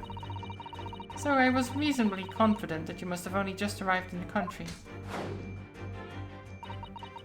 And on top of that, you accepted a case against that particular prosecutor, telling me you were unaware of London's court affairs. The Reaper of the Bailey? I walked right into that one, didn't I? Then I noticed a red ink stamp on the back of Susie's hand. You were given that when you visited the local prison to meet with a suspect, weren't you, earlier today? Ah. They use those stamps to keep a close eye on comings and goings, you see. I didn't realize. And the red stamp is only used for people visiting foreign inmates. So that told me that even though you had only yesterday concluded the trial of Magnus McGilded, the two of you had already had cause to visit a foreign inmate at the local prison. However, neither of you was wearing a particularly sad expression on your face, so I concluded that the prisoner was unlikely to be a friend or relative. That led me to believe that you must have accepted a new case. I see. But how could you have known that the trial is tomorrow? Well, having barely been home a few hours yesterday, Hurley solved yet another case. It obviously amused him. He told me that he'd caught a Japanese man who was bawling and trembling. A Japanese man? Well, clearly there must have been. Mr. Natsume. Now, Runa has that fancy Japanese sword. And I think your outfit is called a kimono, isn't it, Susie? Well, anyway, it was clear to me that you both come from Japan yourselves. So I put two and two together and decided you must be defending the Japanese man Hurley caught. And there was only one conclusion those facts could lead me to. You both came here to ask Hurley about the case. There's a note on the mantelpiece that says the man's trial will be tomorrow. Hurley is always stabbing his notes with a knife, you know. He is silly. And that's all there was to it, really. Ah yeah, who doesn't stab notes into the wall with a knife, you know? It's the best way to remember things. Hello there. Lay, hello. Welcome. It's cool music. Yeah, I like a lot of the music in this game. So quirky, I know, right? Thank you for listening. I'm Iris Wilson and that was one of my great deductions.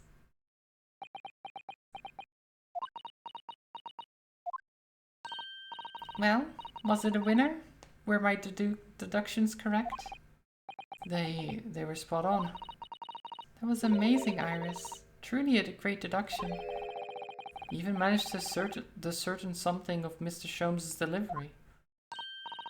Oh, well, I was just copying Hurley's style for that. This is really very good news. You could tell us all about the case involving the Japanese man. You will, won't you, Iris? Please. Yeah, what do you even know? So yesterday, Mr. Sholmes apprehended a Japanese man. You were saying? Yes. Hurley had just arrived back in London after a sea voyage, but the police were waiting for him at the railway station to take him directly to the crime scene. Ah, the great detective is a popular man, it seems. Apparently, a woman was stabbed on a quiet street somewhere in town. There were witnesses who had seen a short, shifty-looking, stooped man running away from the scene. Short, shifty-looking, stooped man. Mr. Natsume, beyond any doubt. Yep. Sasaki-san said that he didn't see anybody else on the street at all, but it seems there were witnesses. Hurley used his great deductive powers to determine the man's address. It was a lodging room, very nearby. He went directly there with the police, and what did they find? A short, shifty-looking, stooped man shivering in fear. Mr. Sholmes' great deduction certainly hit the mark that time. Of course it did. He's a great detective. Still, that means the incident occurred only 2 days ago. Surely tomorrow is too soon for the trial, isn't it? Definitely. We have no time to investigate properly. Hurley says that London is rife with crime. Oh. Scotland Yard is doing its best, but they can't stay on top of it, apparently. Oh dear. I hadn't realized the situation was so dire. That's why they can't afford to spend too much time investigating cases and trying the criminals in court. Staff and money are both short. Crimes are usually pinned on the first suspicious person. That's terrible. I suppose it's the harsh reality of the workings of the world's greatest justice system. I suppose it is, but in that case, I don't hold out much hope for Sasaki-san.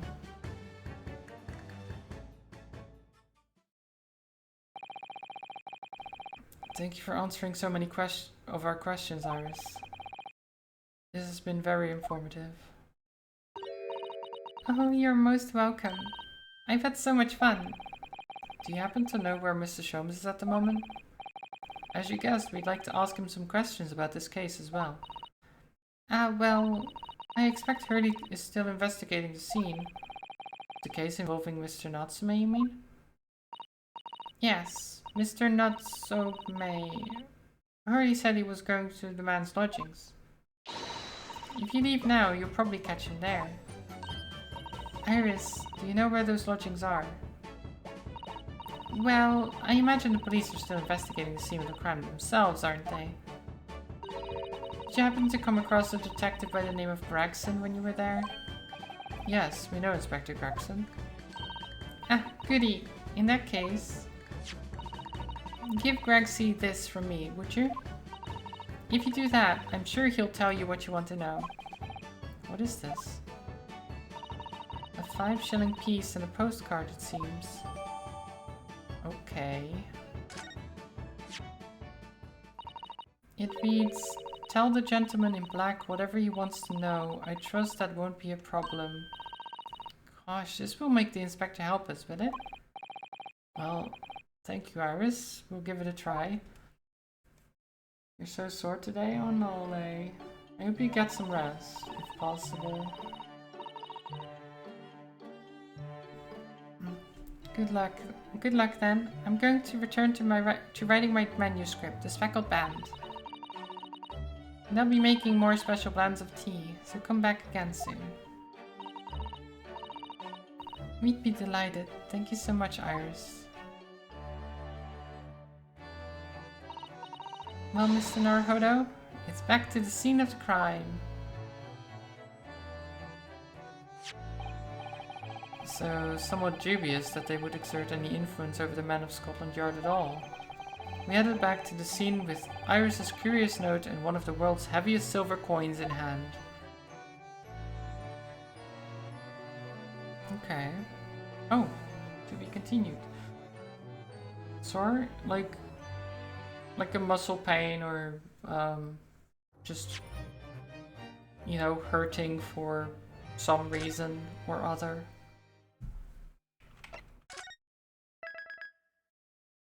But that you can't quite pinpoint, just like that type of thing.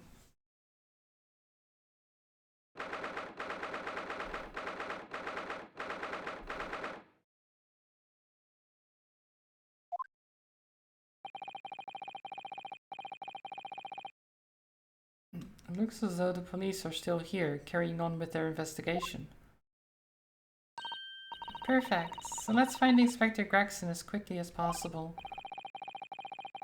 Work was rough. Oh, that sucks. Yeah, so let's see if he'll take a break from his chips to look at that silver tip Iris gave us for him. Okay. See, let me examine it first. Just to... This is a 5-shilling piece, isn't it? I believe it's called a crown. Yes, and you can train a Scotland Yard detective to do whatever you want with just a single one. Irish must be the most powerful 10-year-old in the world. How much is 5 shillings, by the way? What's it really worth? Well... It's probably enough to buy all the chips the inspector could possibly eat in a whole month. That's greasy.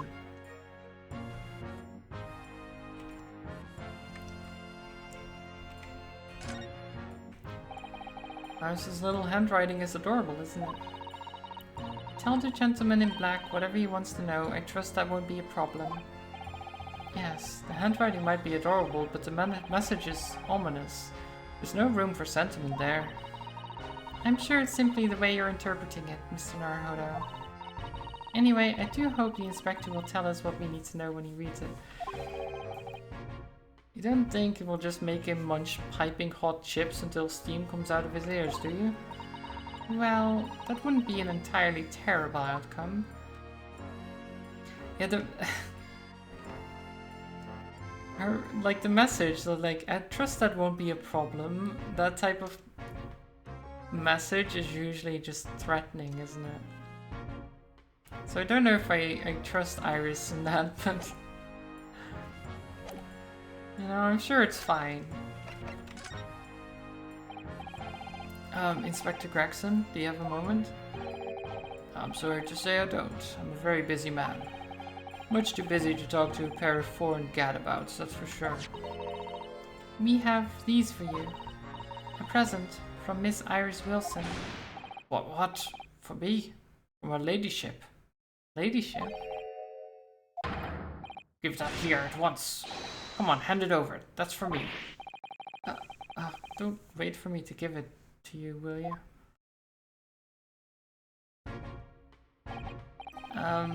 What was that coin exactly? It's a silver crown, obviously, but it's a lot more than that. It's, well, it's an appearance fee, that's what it is. An appearance fee? Oh, I see, you mean... That's right, for the adventures of Herlock Sholmes. Her ladyship always offers me a little financial reward for featuring me. Every time. Yes, of course. I know all about your exploits, Inspector. I read them avidly. Of course. By using my name without my say-so does make me the butt of a lot of unpleasant jokes, but still. I'm so sorry, Inspector. That must be difficult for you. Never you mind that. So, what do you want to know, then, eh? Sorry? Tell the gentleman in black whatever he wants to know, or just there won't be a problem, it says. Well, obviously it's not a problem. Go on, fire away. What do you want to know? Well then, that was easy. Well, if you wouldn't mind, Inspector, we'd very much like to know the address of Mr. Natsume's lodgings. The thing is, why couldn't we go back to the prison and ask Mr. Natsume himself? Wouldn't that have been faster? And we wouldn't have to deliver this to the detective? You know, I'm just thinking, because he is our, like, we're defending him in the court of law. Like, surely we could ask him, like, oh, where do you live? So we can go there and check it out. Right? Why do we have to ask this detective instead? Ah, the little knife-wielding, moustached Japanese fella. He lives in a right hovel. It's just over there. Look.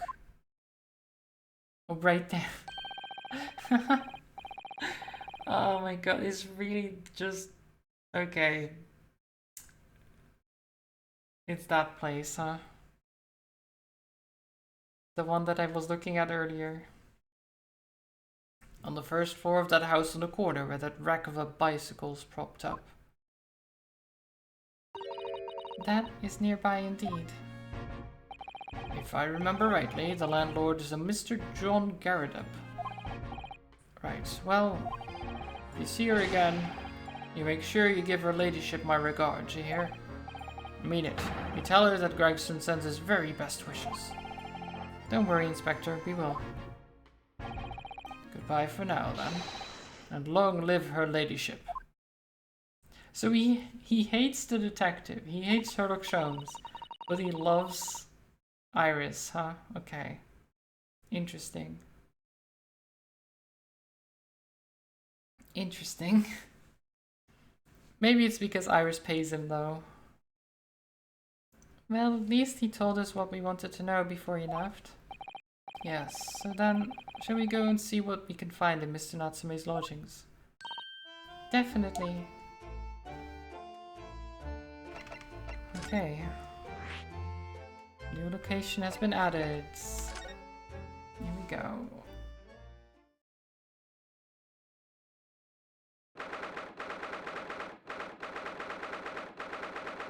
Okay, interesting decor.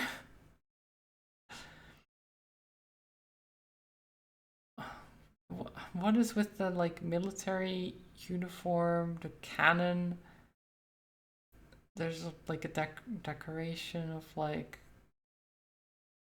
some award, probably military award. Just giant bullets or like shells of I don't know something.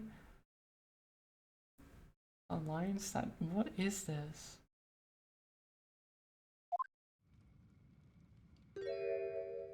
Oh, may I help you? Don't know what. Yes. Would this be the residence of Mr. John Garredup? Indeed it would, sir. And who may I say is calling? My name is Ryunosuke Naruhodo. I'm... Mr. Naruhodo is representing Mr. Suseki Natsume. I believe he takes lodgings here. Oh.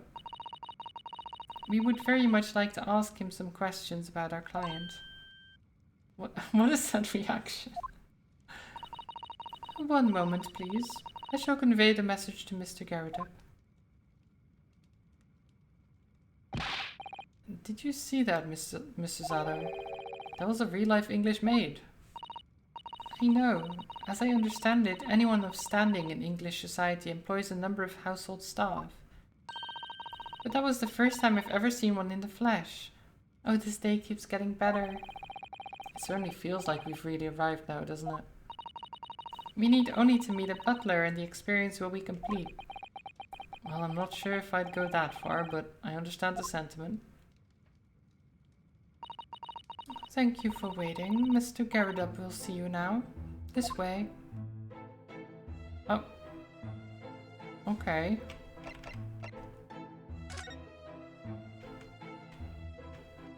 Well, let me look around a bit. That's a full-sized cannon. What's it doing in here? Oh my, it's real. I thought it might be a replica. That old thing. Bah, it's little more than a toy. Sorry? The army was selling it off when I retired, so I decided to give it a new home. Never know when the enemy might attack next. Jolly useful to have a cannon about the house. Really? It isn't overkill. Be prepared, I always say. You never know what this twisted world is going to throw at you next, boy. You know, fair. I guess if you have the chance to prepare with a cannon to ward off intruders, then why not? Do you think there may be trouble brewing, Mr. Garredup? Always is. Take Jode here, never fails to have a clean apron in reserve. Dries them over the barrel, you see. They dry very well on the cannon there, Jode tells me. which rather proves my point, I feel. It's been reduced to a drying rack. No wonder the huge cannon looks like it's hanging its head in shame.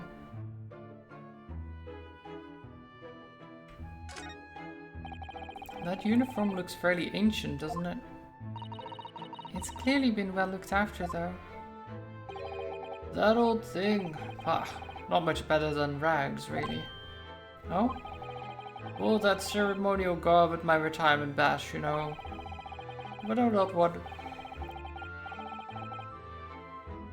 Oh god. Yawns, why? But I'm not one for dwelling on the past, me. Would have gladly thrown it out, but you know how it is. Anyway, it doesn't hurt to have the old piece of memorabilia lying around, does it? You make me yawn, I'm sorry. I don't intend to. Oh, I see. Perhaps we should leave the past in the past. So what about this stuff? Are those mortar shells? They're enormous. Ah, I hadn't noticed. What are they doing here? Ah, those old things. A couple of little rounds I accidentally fired into the barracks during training, you know. Became a bit of colourful regiment folklore, that incident. You mean you deliberately hunted out the spent shells? Well, I wouldn't say deliberately, exactly. They're only scrap iron after all. Usually just thrown away, I believe. But you never know when things might come in useful here. Useful for what exactly? Yes, well... Stop stirring with your pipe, it's weird. Jode here did manage to knock one of the value things with my foot the other day while she was dusting. Oh no. Hadn't shed a tear since 1869 before then, you know. Maybe reconsider throwing them away. Have a good lurk, Zelda. That looks like a Medal of Honor, and it's showcased on a very grand banner. Yes, it's displayed with some pride, I would say. Although it bothers me that it's not straight. What? That old thing? Sorry?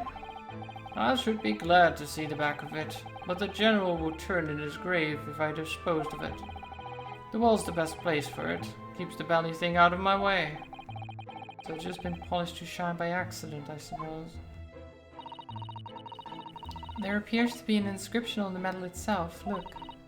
Let me see. It says, "For distinguished participation." Sounds like the kind of honors even I could be in line for. Well, one doesn't like to blow one's own trumpet, but I was given that for my time in the army. Can't measure an officer by the number of medals to his name, of course. Common knowledge in military circles. You basically got a participation medal for being in the army. I don't think there's many people who are gonna be like, oh my god, he did so many good things.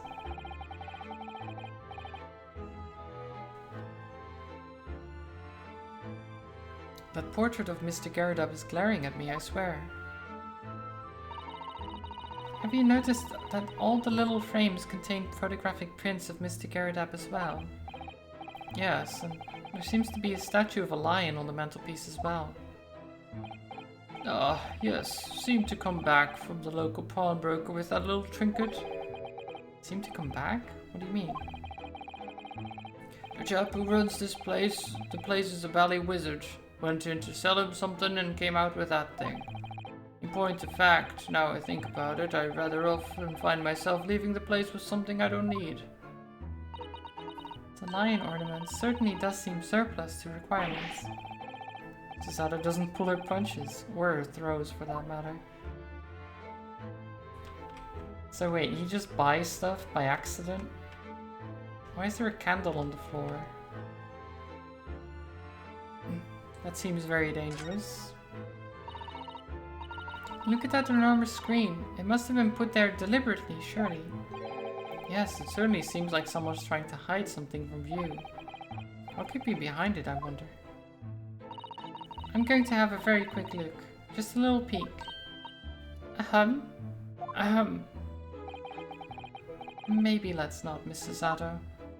It think the maid is going to head us off with a cup of tea.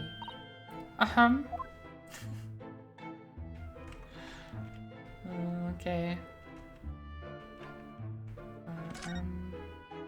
Okay, there's not too much else to the room. Look at this crockery on display here. It's rather unusual, isn't it? Oh my, a genuine London dresser. Isn't it delightful? Why is everything broken? Although the shelves seem to be broken and the crockery is... oh dear, it's in pieces. It really is. The word cracked wouldn't do that chinaware justice. Ah, I wonder. Perhaps the cannon was fired at it.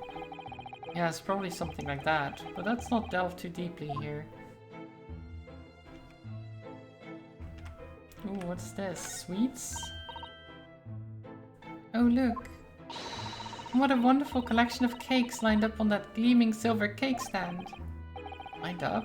Looks more like someone has half demolished them to me. Afternoon tea is a time of indulgence, you know. It's quite the English way. It is Mr. Garrideb's custom to take 2 cakes with his tea. That sounds delightful. Oh, wait a minute though. There are at least 10 cakes on this cake stand. Well, naturally, and it would never do to waste the leftovers. So whatever Mr. Garrideb doesn't eat, I say to myself, Joan, you shall have to tidy up. How magnanimous of you. Okay, yep, I mean, someone's gotta do it, I guess. This old candle holder looks a little out of place here, wouldn't you say? Yes, you're right. It's clearly supposed to be gold, but it's almost completely black for some reason. It doesn't look black to me, but... Oh, that old thing, yes. Just a cheap piece of ironmongery. Gimcrack, really. Oh. Used it when I was studying, don't you know, for my commission. I know it's old, hardly worth hanging on to, really, but, well, still has its uses sometimes. Of course. Does everything in this room have some elaborate story behind it? They're memories, Mr. Naruhodo. Memories. I guess. Also, there's a missing candle here, so I'm assuming that the candle on the floor is from that. Interesting. Good day to you. Joan Garrideb at your service. Pleased to meet you, sir. This is Ryunosuke Naruhodo. He's a defense lawyer. Do excuse me not getting up. Took a shot to the knee a few years back in the Battle of May once, don't you know? Earned a medal for my pains, but had to withdraw from service. Handed over the reins to the up-and-comings. So he's a retired soldier. It's a hell of a job getting up and down stairs now, I can tell you. Don't go out much, as you can imagine. Yes, it's quite a climb up here to the 2nd floor, isn't it? I was panting at the top of the stairs. You really mustn't take more exercise, Mr. Naruhodo. Do you think so? Well, Mr. Garrideb, no doubt you were very courageous to earn yourself a medal. Oh, it was nothing. The medal's just a folderol, really. Wouldn't like to offend the general, though, so I grudgingly displayed it on the wall. Why don't you fetch it down, Joan? Let these good people see it properly. Joan, fetch the... Ah! Dash it all, woman. Be careful. Oh, dearie me. I do beg your pardon, sir. Oh, you jolly nearly took the skin off my hands. I shall be more careful, sir. So anyway, there you have it. Living the quiet life now. She just overpoured that by a lot.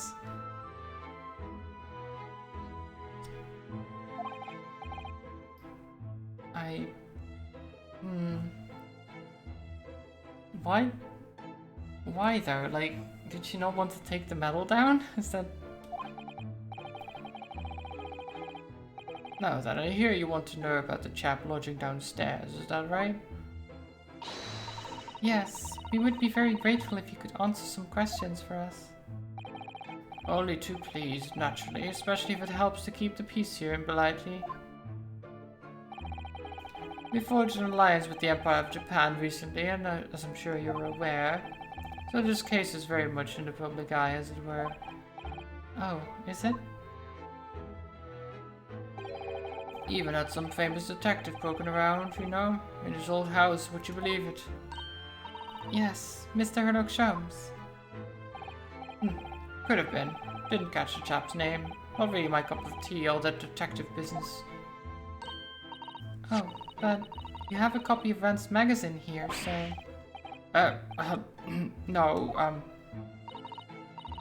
Anyway, the chap's investigating the foreigner's room as we speak. So he's in Sasaki-san's room. It's a bally nuisance is what it is. The whole neighborhood's twitching its curtains now. I don't like all this fuss. It's jolly unsettling.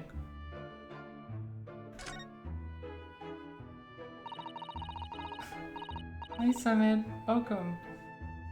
I hope you're doing well. About Mr. Natsume then, Mr. Garida, please do tell us. Ah, yes, the Japanese chap. Only been lodging here for a week. Oh, just 1 week? So you moved in very recently then? I have 2 lodgers most of the time, one on the ground floor and one just below us. The first floor room became available a week ago, you see. There've been... Dash it all, Joan. Do be careful. Oh my goodness, I'm terribly sorry, sir.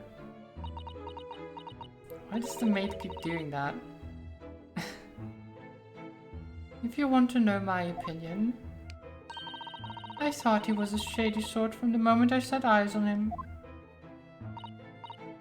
Oh, why? He seemed to have a most nervous disposition, always shaking and looking over his shoulder. The man had shady written all across his sweat-soaked brow, if you asked me. I said to myself, Joan, that man is trouble. Sooner or later he's going to do something untoward. And I'm rarely wrong about anything. You won't be calling this maid as a witness, that's for sure. Was there anything else that struck you as suspicious about the man at all? Oh, yes, indeed there was. And she's dying to tell us. Of course. Had you noticed anything else at all about your lodger, Mr. Natsume? Oh my word, yes, the man was shadier than an orchard. Could you elaborate? Well, take the man's room, absolutely stuffed full of books it is, more than anyone could ever read. And he never so much as passes the time of day with another living soul. I haven't seen a single visitor call. He just trots off to that old bookshop every single day and comes back at 5 to light the gas fire. And the funny little man is up long past the time everyone else in the house has gone to bed too. Oh, I see. So he's just reading all the time, basically. He doesn't see anyone, he goes to the bookshop, gets books, reads, and then stays up way too long, goes to bed, goes to the bookstore, reads. You know, that's not shady necessarily. It's very hermit-like, but it's not shady. The gentleman on the ground floor goes to bed at around 9 each night, but I've never known that Japanese fellow to retire any earlier than 2 in the morning. Ah. Sounds like me. Could you clarify something, I wonder? What, pray? How do you know so much about Mr. Natsume's routine? Oh. I'd understood that neither of the lodgers live on this floor of the house, is that correct? That's right, yes. They're both below us, on the first floor and street level. Then, how is it that you know so much about the lives of your lodgers? The precise times that they come back in the evening, for example, even the times they go to bed. Yeah, that is very strange. Ah! Good grief, Joan. Be more careful, woman. Oh my goodness, sir. I'm terribly sorry, sir. Something doesn't add up here. Yeah, it's very strange. Reclusive nerd always gets shunned by society, yeah. It seems that the incident took place at around 5 in the evening. Did you happen to look out the window at around that time? The window? Yes, we noticed that the window over there looks out over Briar Road. The incident took place on the pavement just on the far side of the street. Was there anyone suspicious loitering nearby? 5 o'clock is dinner time in the Garrett household, so I'm afraid I don't remember seeing anything. How about you, Joan? No, sir. It would have been dusk outside already at that hour. And with the fog as well, I should think it would have been quite impossible to see the other side of the road. Oh, I see.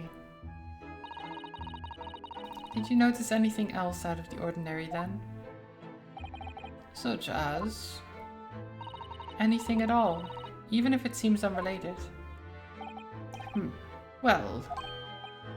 Yes, was there something then? Well, it's nothing particularly significant, but at around that sort of time in there... For the love of God, Joan, watch what you're doing. Oh, dearie me, what have I done? I'm awfully sorry, sir. Do be more careful, woman. Of course, sir. If I may, Mr. Narrow Hollow. Yes? I have an exceedingly good memory, and as far as I can remember, nothing of any significance took place here at that hour. Nothing at all. Oh, really? Mr. Garrett? The way you were talking before, it sounded rather like there might have been. Oh, well, as I was saying, it was just a trifling matter. Nothing of... God, why is Joan like this? Is she hiding something? She's definitely hiding something, right? Like, she keeps pouring tea all over this poor man whenever he's trying to tell us something. Joan, that's it all. What's the matter with you, woman? I'm begging your pardon, sir. Nothing happened. Yes, quite. Nothing happened. We sat down to a quiet, uneventful meal. Joan? That's right, Mr. Gouda. What is the matter with these two? It sounds like something happened here in this room on the evening of the incident, but what? I wish I knew. Well, Mr. Gouda definitely knows. But Mr. Maid here is not going to tell us. Well, they both know, but... the maid is definitely not telling us. Could you tell us which floor Mr. Natsume's room is on? Why, certainly. Just below us on the first floor. And Mr. Sholmes is investigating there even as we speak. Yes. Told me that's his name and asked him to look into the matter, so he gave him the key. Mr. Natsume has engaged Mr. Sholmes' services? That's a blatant lie. Would it be alright if we also had a look around? In Mr. Natsume's room, I mean. Don't see why not. It's just down one flight of stairs. Who knows if we'll find anything that could help us with the case, but we have to try. We need all the clues we can lay our hands on, shall we? Yes, and while we're there, we can speak with Mr. Sholmes again. Perhaps he'll be able to tell us more. Perhaps. These people won't tell us anything, at least, so...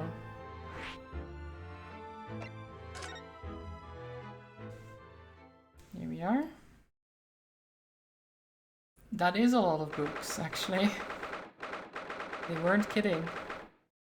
Also, bricked up window? The heck?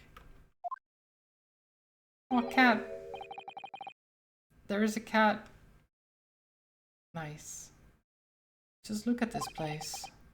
And smell it. It's so musty in here. I suppose it's the mountain of old books that are responsible for that. I don't think I've ever seen so many books in all my life. No, me neither. It's so dark in here too. Is that the window over there? Well, it was the window, I think. Yeah, once upon a time. But for some reason it's been closed up with bricks and mortar. So this is where Mr. Natsume lives. By the way, I haven't spotted Mr. Sholmes anywhere, have you? No, that's true. But according to what Mr. Garrideb told us, the great detective should be around here somewhere investigating. Okay, well let's look around then, I guess.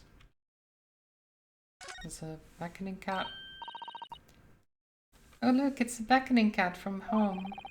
It's a bit big and bulky, isn't it? Surely Mr. Natsume didn't bring that Maneki Neko all the way from Japan with him. I hardly think you're in a position to comment, Mr. Naruhodo. Are you forgetting the enormous Daruma doll that you brought in your luggage? Well, it can be dangerous traveling abroad. I wanted a lucky charm. Well, I imagine Mr. Natsume wanted the same, and this cat is sure to beckon good luck to him. It's not doing a very good job so far, is it? You mustn't say such things. I didn't say a word. Why are my eyes such a giveaway? Oh, is that the safe? This appears to be some sort of meter on the wall here. It looks very robust. I wonder what it's for. There's a slot for inserting coins here too. Okay, I guess not. Ah, I believe that is a gas meter, Mr. Naruhodo. A gas meter? Yes, it seems there's piped gas in this district, which consumers pay for by putting coins in a meter. So if you were to put a coin in the slot, that would be enough gas to use the lights in the gas fire for the whole night. So if you're too poor to have a coin, you'd have to spend the night in the dark and freezing cold? That's right. As would a rich man who only carried crisp white notes. London is a scary place. Ah, the old ways. Look at all those books stacked up there. They almost reach the ceiling. They're all works of English literature, and they all smell so musty. With this volume of books to hand, you'd never be short of reading material, would you? No, what a dreamy idea. A bad dream, maybe, for me at least. Mind you, I don't imagine the book that is at the bottom of the pile now will ever be read again. Ah, so reading it is an experience that comes with only once in a lifetime, just as the tea ceremony teaches us. I certainly didn't expect the conversation to turn down the path of tea ceremony philosophy. Neither did I. Picked up window. Could you even call this a window? I think so. It was a window at one time, after all. Although all that remains is a frame around some bricks now. So really it's just a wall then, isn't it? But why would anyone deliberately break it up like that? I'm afraid I have no idea. Ah, perhaps Mr. Natsume painted the brick design on in a fit of whimsy, rather. That's alarmingly feasible. Anyway, whatever the reason, the lack of ventilation in here makes the place very oppressive. It does. I imagine being cooped up in a room like this would be extremely trying. Okay, anything else? There's paper. Look at all these balls of paper on the floor. There are notes scrawled all over them, in English. Looks like the waste paper basket is so full they've just fallen out. I think Mr. Natsume must have been deeply immersed in his research, don't you? Or deeply averse to tidying up his mess. I wouldn't like to speculate which is closer to the truth. Okay, anything else? There's this. That desk seems to be wedged into a crevasse between the mountains of books on either side. I suppose Mr. Natsume would sit there and read while stroking his cat. But surrounded on all sides by these towering old tomes, surely he dreamt of books every night as well. Yes, he must have done, mustn't he? Oh, what's this? It's a receipt from a second-hand bookshop. Your books. Ah, yes, Mr. Natsume's name is on it. Look, and the date of purchase? 2 days ago at 4:45 p.m. That's the day of the incident. That's just a short while before he was embroiled in the terrible attack. He must have been on his way back from buying some old books. Okay. Useful.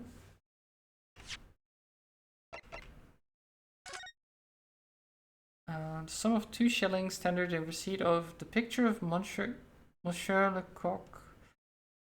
Monsieur Lecoq. Meal for Gaboriau and Canterbury Yearnings. Okay. I don't know if the books themselves have any bearing on the case, but probably not. Oh, there's her dog. Never mind that. The cat is more important. Meow.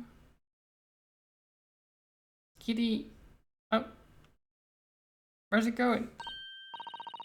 Oh my, what an adorable little cat. Perhaps he's looking after all the books while his master is away. I don't know about that. He disappeared into that pile of books as quick as a flash. It was a tricolor Mickey, wasn't it? Do they even have that sort of cat here in Great Britain?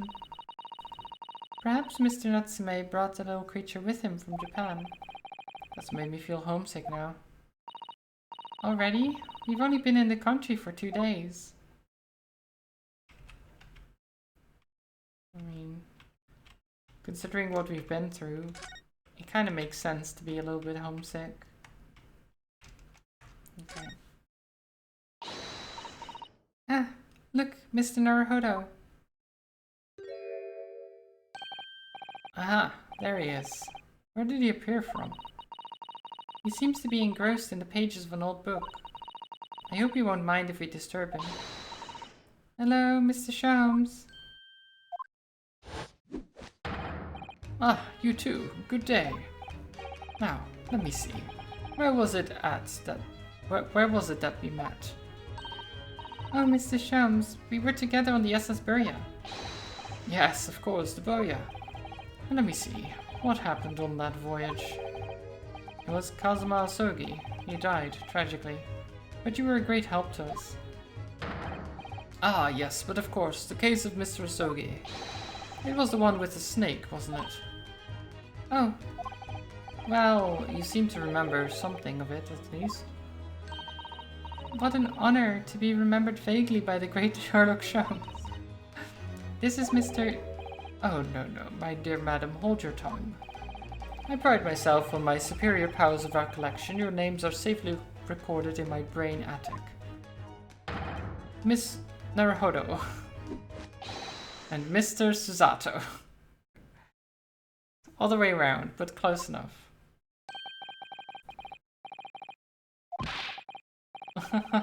I lose the first round.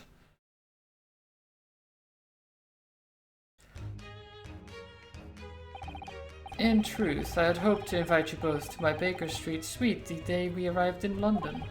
But some Scotland Yarders ambushed me at the railway station and whisked me away to the crime scene. It wasn't an entirely trivial case, of course. I solved the matter in no more than 30 minutes. But they apprehended Soseki-san in that short amount of time? I'm afraid the pursuance of a new case has dulled my recollection of my past involvements a little. A little? It's a mistake to think that one's brain attic has elastic walls and can distend to any extent. I do my best to forget useless facts, lest they should elbow out the useful ones.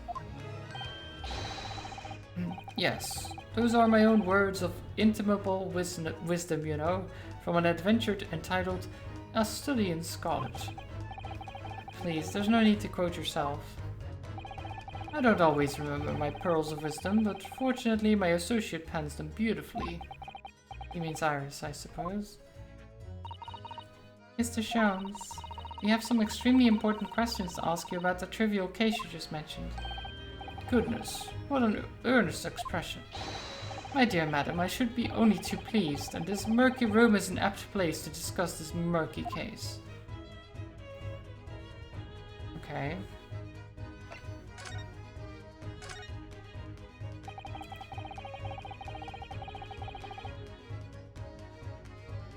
We know this to be the lodgings of a Japanese foreign student by the name of Saseki Natsume.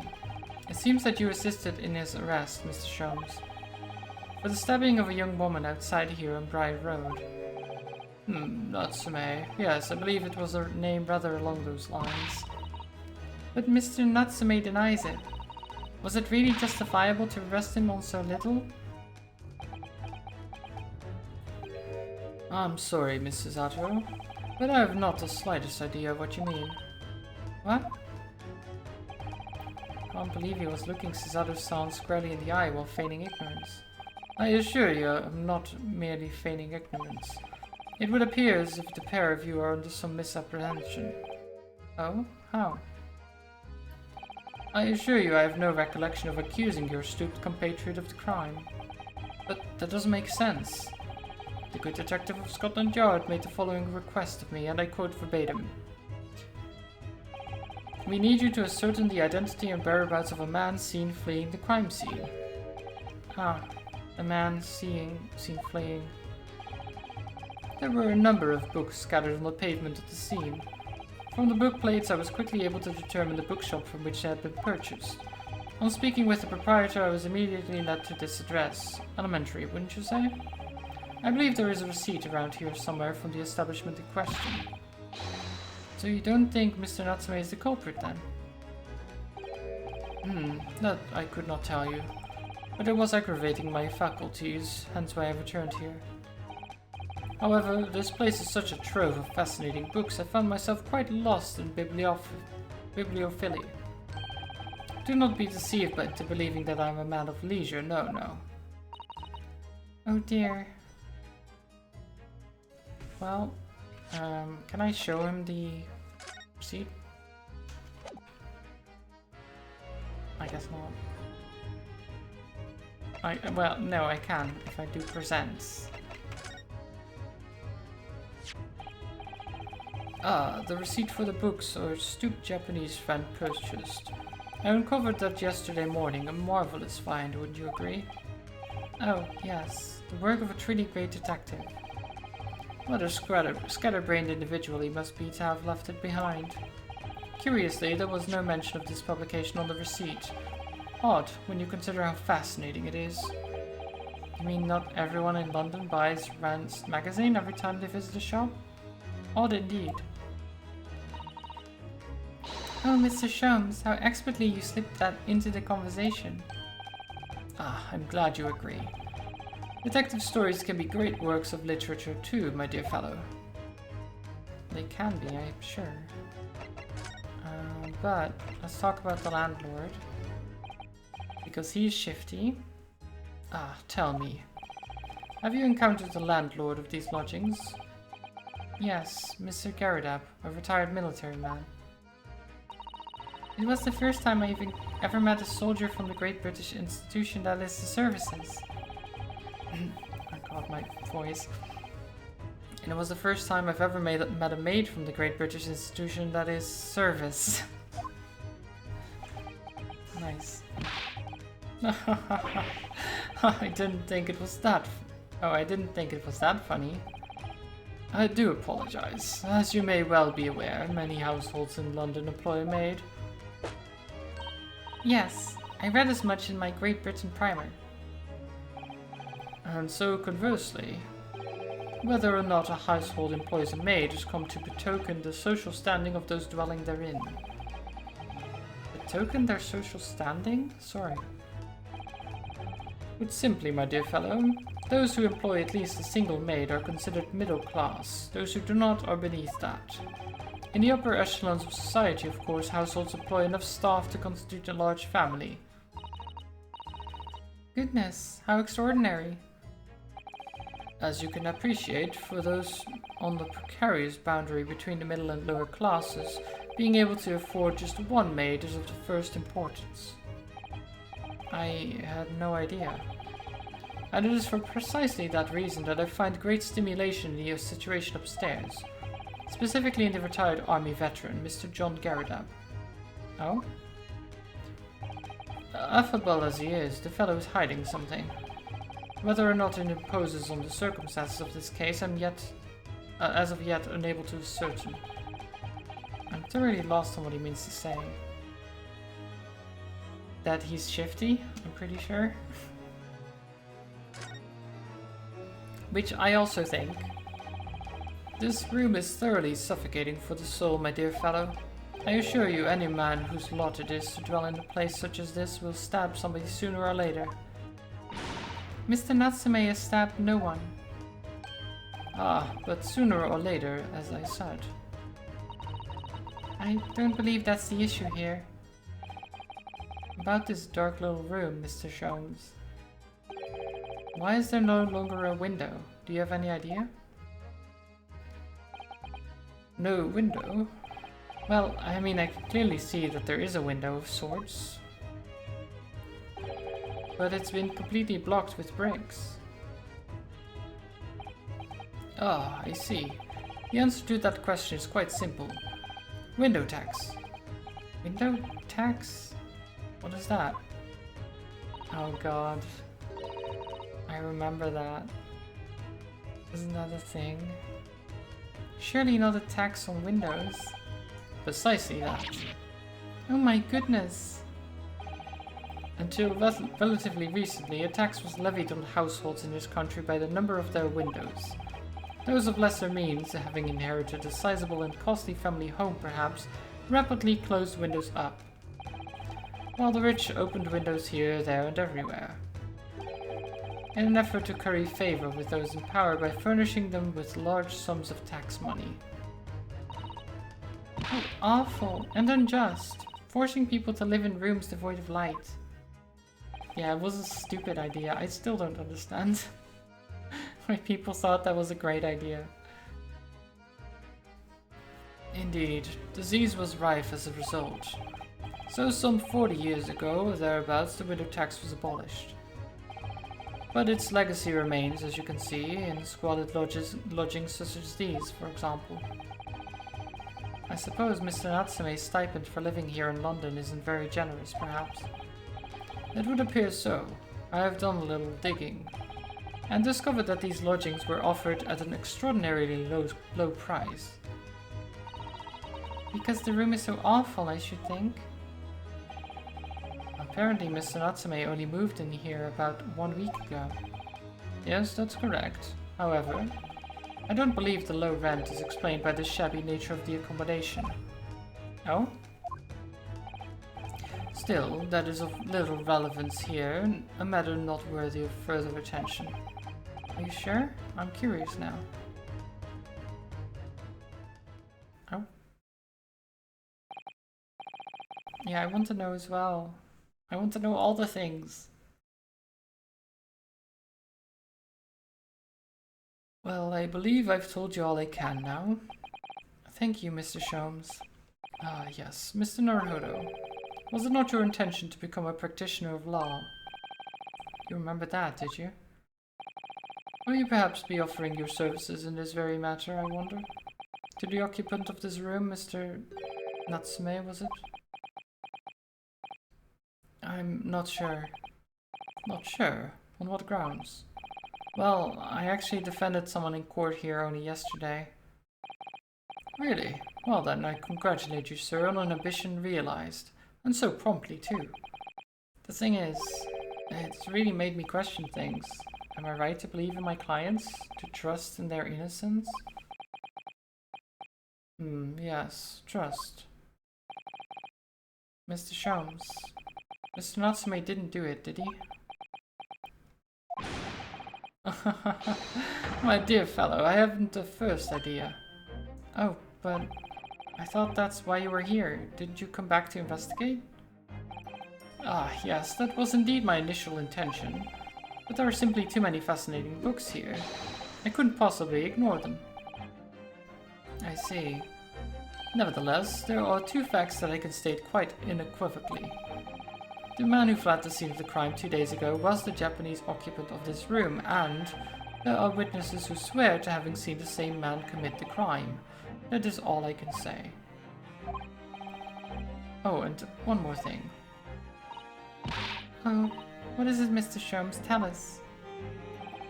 I cannot say with any certainty whether or not it has any relevance to this case, but I'm quite sure that the retired army man who owns this property is hiding something.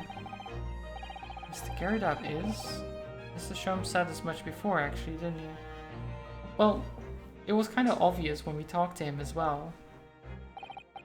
Anyway, at present, that is really all that plays on my mind in relation to this case. Mr. Naruhodo, as yet, our investigations have uncovered nothing that could help us establish Mr. Natsume's innocence. No, you're right. Perhaps it's time we probed a little deeper into Master Garridab's secret.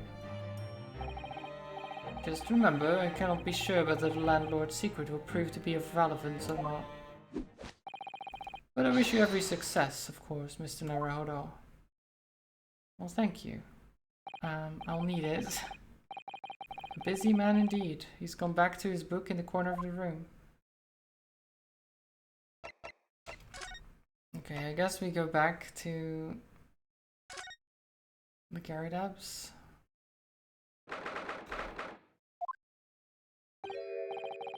Ah, you pair again. Shelby, was the detective chap, I forget his name, still hard at work down there?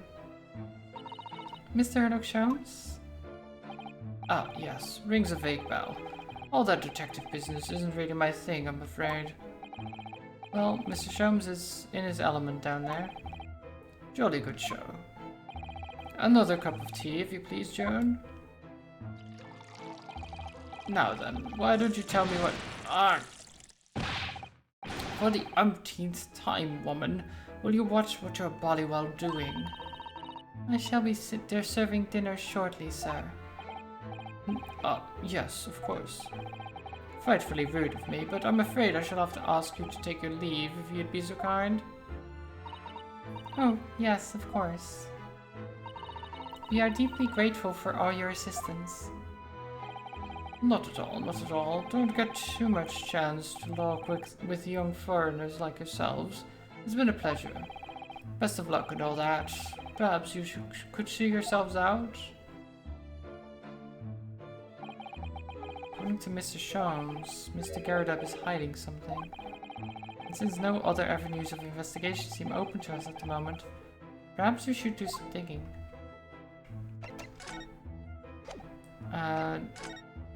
Digging how exactly?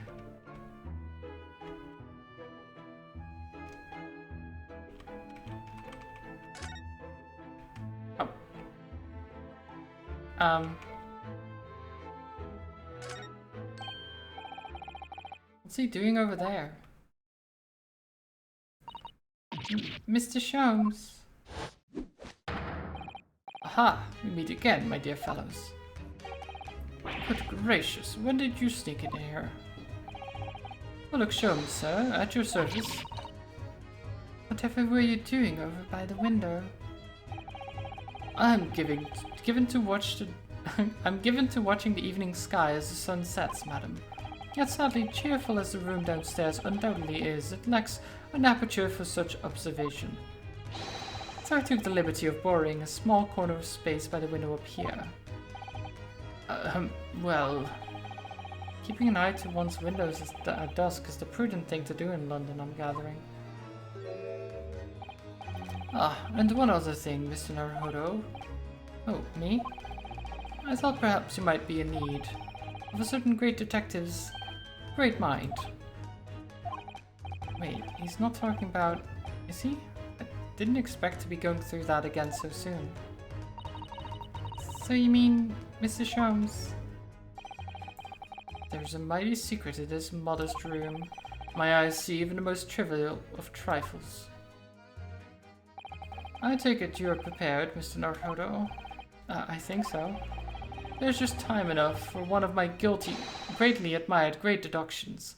Let's conclude the matter before dark. Oh, let's do this. Mr. Garridab, though it would seem you are a military man of considerable distinguished service, your standing as a landlord is most certainly not what one might call first-rate. I'm afraid, sir, that it is all too clear to me. There are two conclusions I have been able to draw by careful observation of your living arrangements. I beg your pardon. The first is that even as we speak, you are concealing the presence of a ferocious beast in your care. And the second is that as a result of the beast's violent rampage, you have lost something very dear to you. Mr. Naruhodo, look.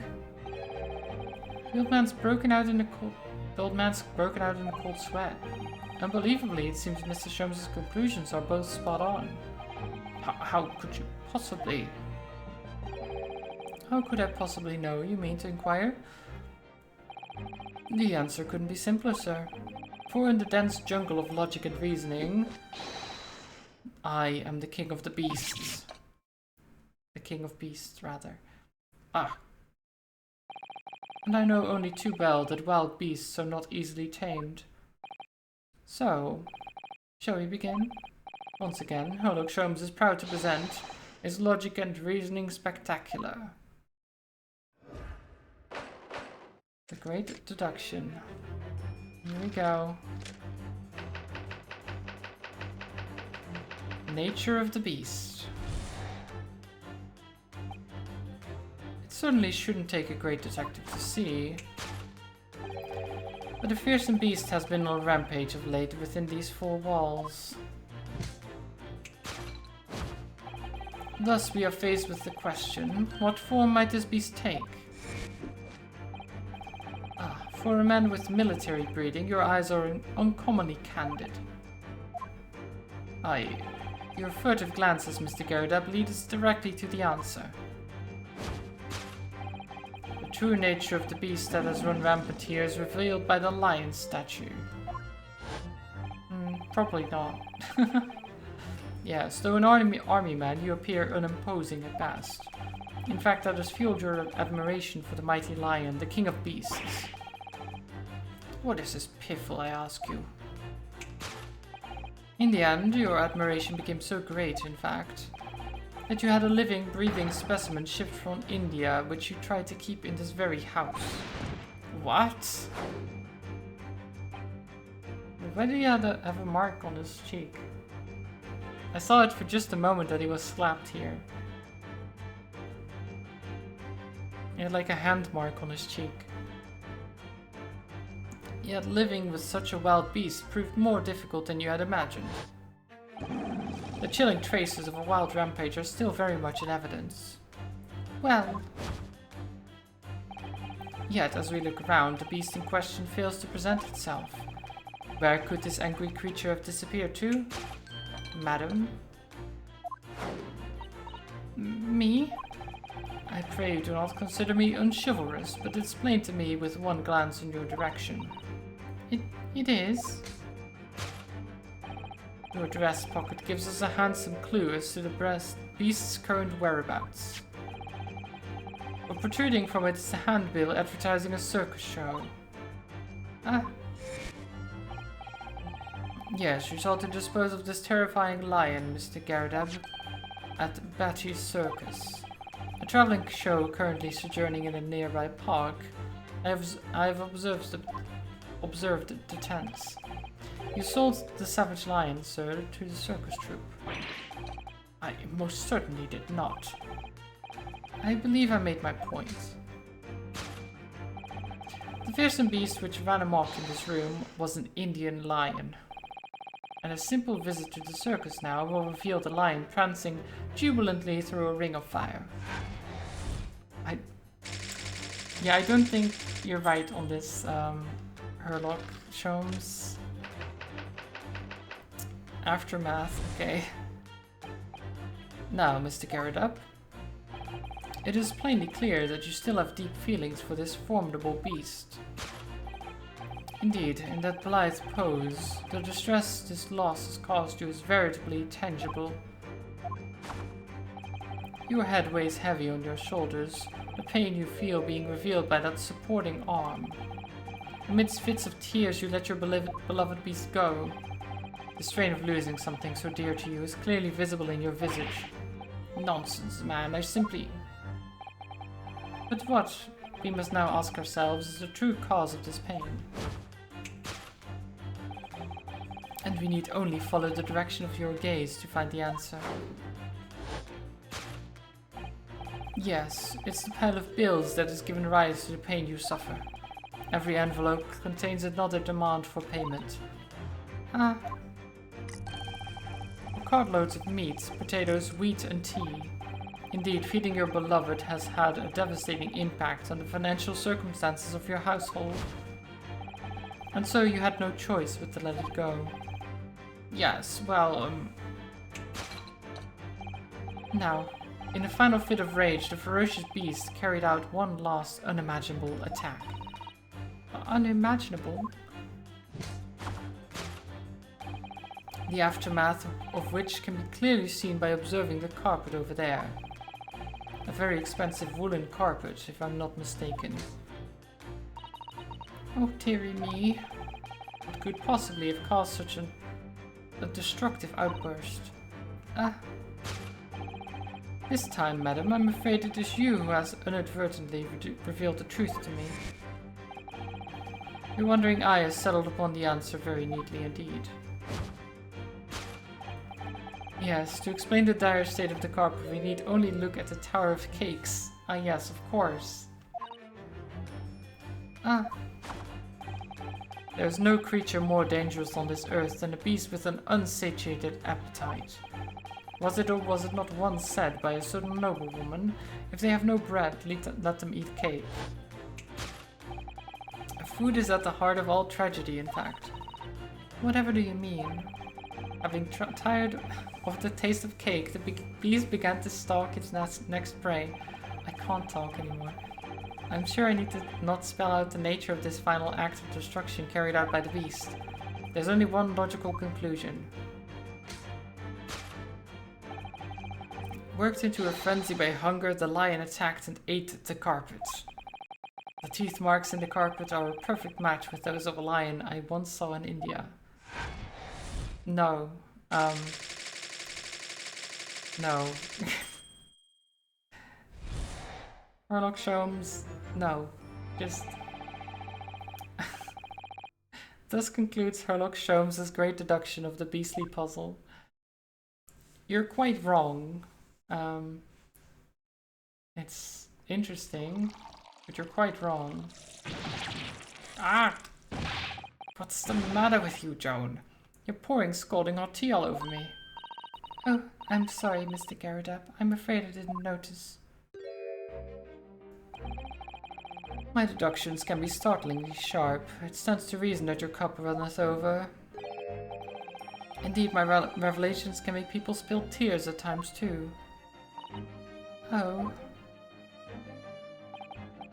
Mr. Sholmes, sorry to butt in again, but could I make an observation?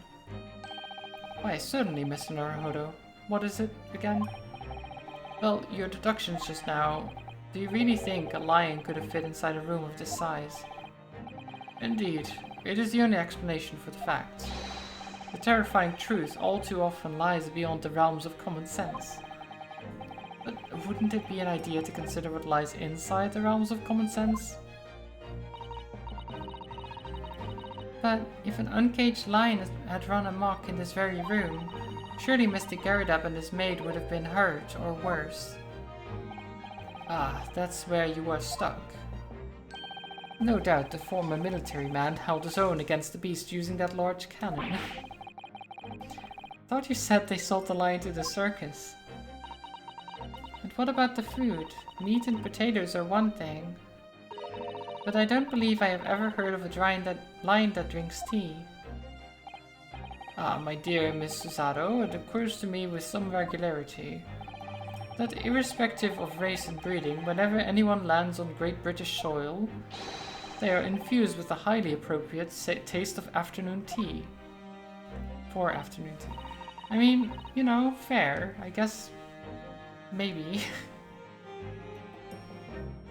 Is that a thing? I don't think I had that myself, if I'm honest. Oh, what a glorious notion. Well then, Mr. Naruhodo, it's your turn to shine again. I had a feeling that was coming. A slight massage, that's all Mr. Sholmes' deductions need. You can do it. Excellent. I've been waiting for my trusty partner in deduction to step forward, Mr. Naruhodo. We don't even know yet whether or not this is going to help with Mr. Natsume's case. Still, uncovering the truth is always worthwhile, whatever the motivation. At least, that's what I want to believe. Let us start again. From the beginning. Of Sherlock Sholmes' Logic and Reasoning Spectacular. Okay. Course correction.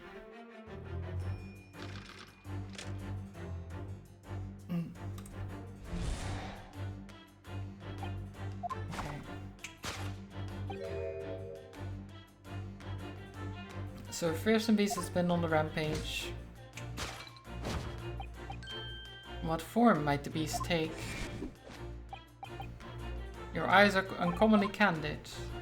And they lead us directly to the answer. It's the lion statue, which it's not.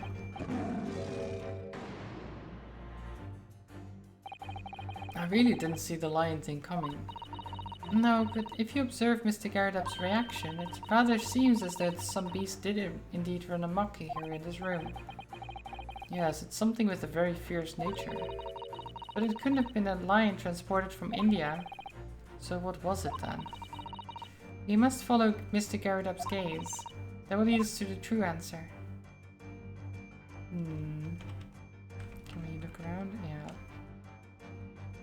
Aha!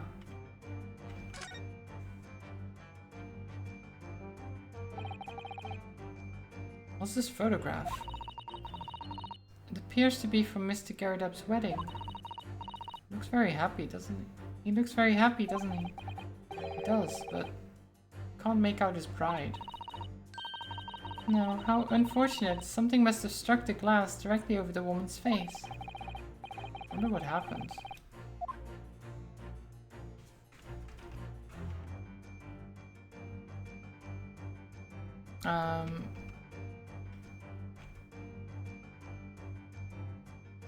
Take that! There you go.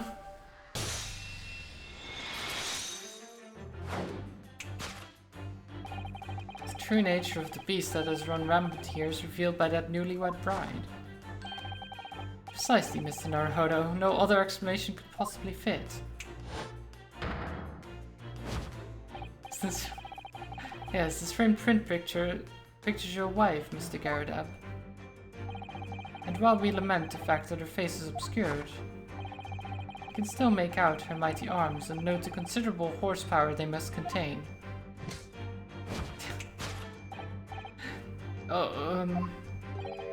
Indeed, surely any woman of such powerful constitution would be honored to be described as a beast. Honored might be stretching the point. Too late. The fact remains that the beast, which so clearly savaged this room, was your wife, Mr. Garradab. Gark. The chilling traces of a wild rampage are still very much in evidence. Well. Yet, as we look around, the beast in question fails to present itself. Where could this angry creature have disappeared to? Madam. Me? I pray do not consider me unchivalrous, but it's plain to me with the one glance in your direction. I'm in the dress pocket, but it's not that. The poor, fragile, defenseless woman is beside herself. Well, I don't know about fragile. Oh dear. Anyway, Mr. Sholmes is quite right. There's no sign of Mrs. Garradab anywhere. But seems there may be a clue as to her whereabouts. clue that this maid is trying to hide. I wonder where Mr. Garredub's wife could be. Okay.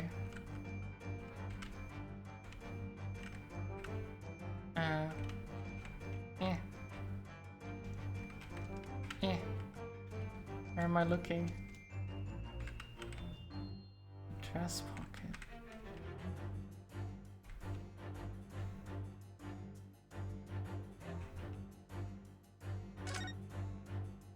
Can we just look at her? To tightly shut eyes to avoid even the chance of a giveaway glance. Pursed lips to prevent any secrets from slipping out. Rounded cheeks to deflect any abuse that might be hurled her way. Yes, this is an unnervingly powerful woman, Mrs. Acho. It's your turn of phrase that's unnerving, Mr. Naruhodo. Look at that handprints, oh my god. Been slapped quite fiercely. So what about the teapot? Oh, the charming little teapot. And it's in pristine condition. Joan has been pouring some deliciously fragrant tea from it for Mr. Garredub, hasn't she? Well, not so much for Mr. Garredub, as on Mr. Garredub, wouldn't you say? I wouldn't dream of drawing attention to it. Oh god, I don't know what to look for. There's pocket. Ah, the ring. There it is. Okay, that's what I was looking for. Take that!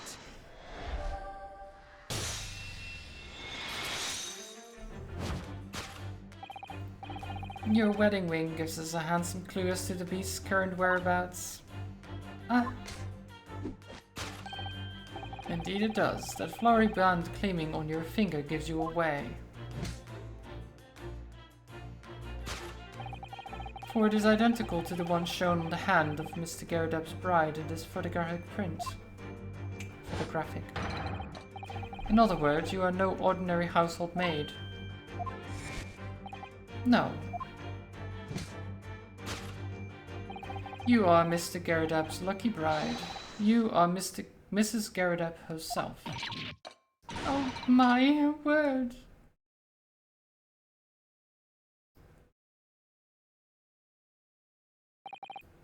Well, jolly fine detecting, sir. As you rightly surmised, this is the wife, yes, my Joan. Rather let herself go, you might say, but she was a belly It would appear that you don't live in the most comfortable of circumstances.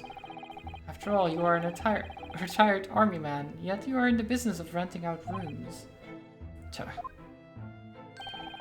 I would assume, therefore, you have insufficient means to employ a maid. Would that be correct? It's not right, I tell you. I was second lieutenant of the 3rd Regiment. A man has his pride, don't you know? By golly, it's a sorry thing when a chap can't even afford to have a single maid in his employ. Yes, here in London one is rather judged. A household cannot be considered worthy of society if it employs no staff at all. Though in my considered opinion, such concerns about appearances are folly. You mean Mr. Garredub has his wife work as his maid? Precisely. Am I right, Mr. Garredub? Only in company, of course. But listen here. This must remain a secret. Tip-top secret, please. Okay.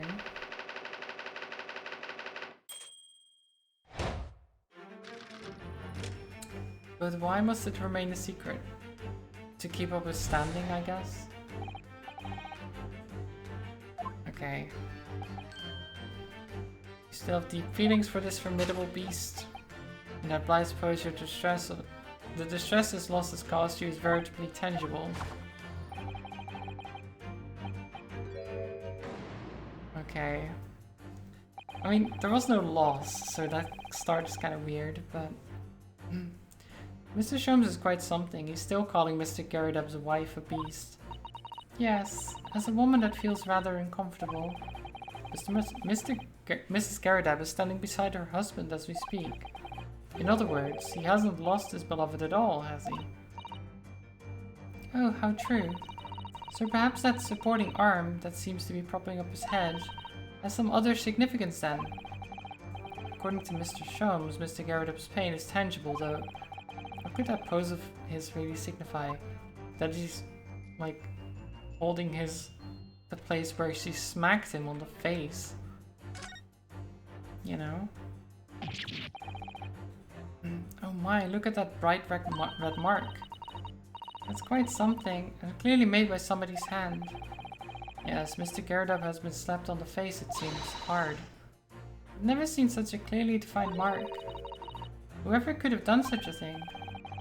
Well, there's a very limited number of candidates, I'd say. Take that! Here we go. Smack it. Your head weighs heavy on your shoulders, the pain you feel being revealed by that slapped cheek. And of course, the deliverer of that impressive mark on your cheek that refuses to fade. Was you, Madame Joan Garridab? Well, yes. You have been desperate to hide the slap mark on your cheek, sir. Ah.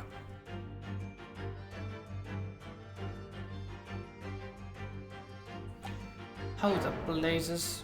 How did you work that out, man? Nothing escapes the notice of one trained in the arts of observation, my dear fellow. That's why you haven't looked directly at us even once. To keep your other side from view. Well, Now, let us proceed to the next conundrum. Why were you subjected to such a violent slap? In other words, we must ask ourselves what caused Madame Garridab to fly into a rage. And we need only follow the direction of your gaze to find the answer. Yes, it's this pile of bills. Nope. Nope, it's not the bills. Didn't Mr. Shum say that the bills were all for lion fodder? Yep, but now we've established that the lion never existed. Which can only mean that the thing responsible for gobbling up all that food was Mr. Garridab's wife. Mr. Naruhodo, she's a person, not a thing. Yes, well, she's also a person who gave her husband a mighty slap around the face. One so hard that it left a perfect hand mark, in fact. Yes, why would a woman want to hit her husband with such force, I wonder? I'd love to know the answer to that question. Okay, so what is this? A bookmark?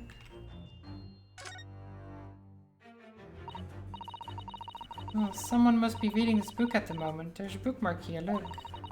Mr. Garridab is clearly an avid reader. Oh, wait a minute. I don't think this is a bookmark. Oh, no, so it isn't. It's a note, written in a woman's hand. Oh, James, I love you. Yours, Mary. And look, next to the signature here. Lip marks. Made with lipstick. Oh no. Oh, what a passionate and romantic gesture. If it's a love note, then, I mean... Take that! Here we go.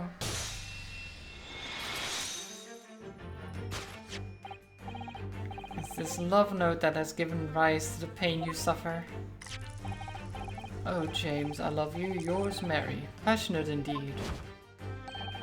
Perhaps the sender of this note, a certain Miss Mary, is the fly in the ointment here. You got slapped again, nice. But I don't know the body woman. You don't know her? That note wasn't written to me. It was just in the book. I don't know how it got there. It was just in there, you say? That's right, that's what I've been... A likely story. Now listen here, Joan, old thing. I explained at the time. I bought the book at that second-hand place, and the note must have already been in there. So, So the previous owner of the book was using the note as a bookmark for me. That's right, that's what I've been saying. Ah! A likely story. God. For heaven's sake, woman, look at the name. It's written to James. My name, in case you'd forgotten, is John. Ah. This poor man. A likely story. Are you questioning my name now? And there we have it. Arouse the suspicions of the female heart and you unleash a beast with a most ferocious bite.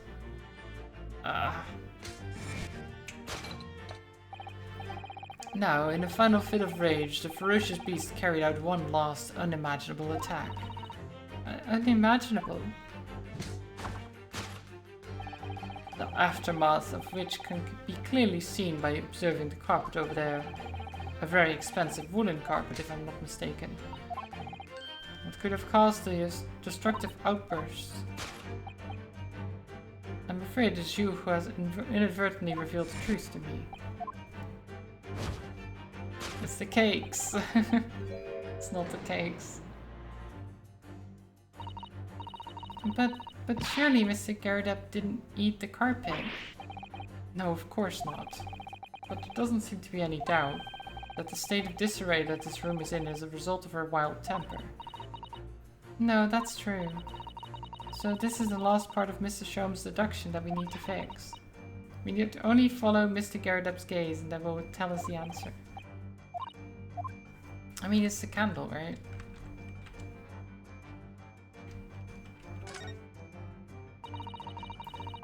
This looks like a very old candlestick, doesn't it? The base looks too small. Surely it's very unstable.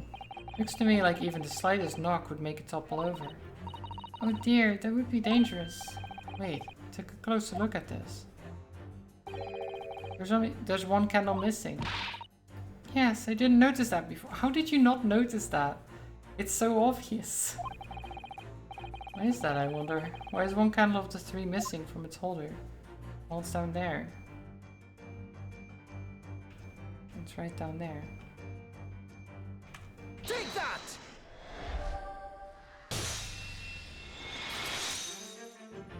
I mean, I already knew this. Yes, to explain this, the dire state of the carpet, we need only look at the candlestick. Most illuminating, my dear fellow, and of course the only possible way out of this logical labyrinth. Yes, the remnants of a ferocious attack in which the carpet was devoured are clearly visible. Indeed they are. The scorch marks at the edge clearly give the truth away. Scorch marks? It would appear that this room was the scene of a little marital altercation. Mr. Gardepp's mighty arm muscles left an impression not only on her husband's face, but on the entire room. The force of a strike caused the candle to fall from the holder. And in seconds, the carpet was alight and the whole corner of the room in flames. Yes, For the most ferocious beast in this world, it's neither a violent lion nor a vengeful woman, but fire.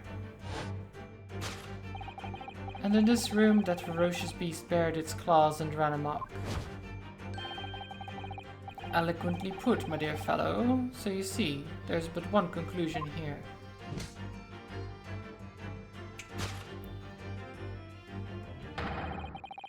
After the sparks of marital discord flew, this room was the scene of a fire.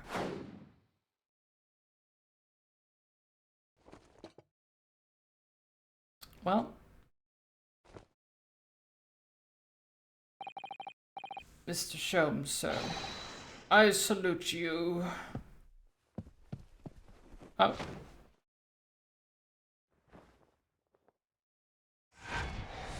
Well, we did it. I'm not sure what that helps us with, to be honest. The only thing that has any bearing on the case at all is the book. With the weird note in it. The love note. It's these dashed long winter nights, you know. Nothing to do but read in front of the fire. Luckily, there's a jolly good second-hand bookshop just around the corner. There are all my old novels there. And in the pages of one particular novel, you discovered some rather illicit material. For which your wife admonished you harshly, it seems. Don't know about admonished. Demolished might be rather closer to the mark. And beast is most certainly an apt... Here we go again. And the carpet, was that destroyed by fire when the candle fell on the floor? Afraid to say it was. Happened in the blink of an eye, you know. The whole place filled with smoke, couldn't see a belly thing. I was caught between the old stick's rage and the raging flames. You paint a torrid picture, sir. One that would have been most entertaining. That's sympathy for you. Didn't take long for the fire to spread, of course. The bally furniture started going up as well. We've had to hide the mess behind the screen for the time being. Over here, Mr. Garrett? We have nothing more to hide now, if you'll allow me.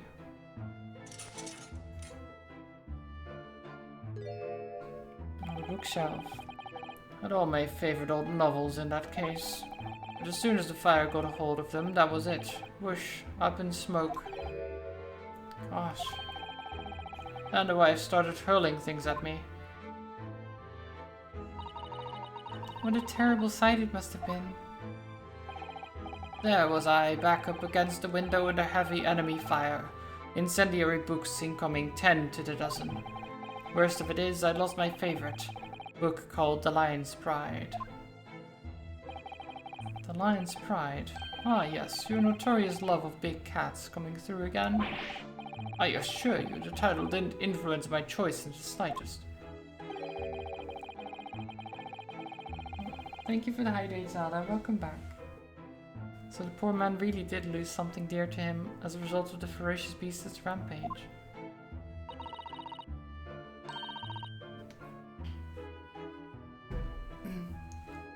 Mr. Sholmes' deductions turned out to be correct once again. It can only be described as a great British wonder.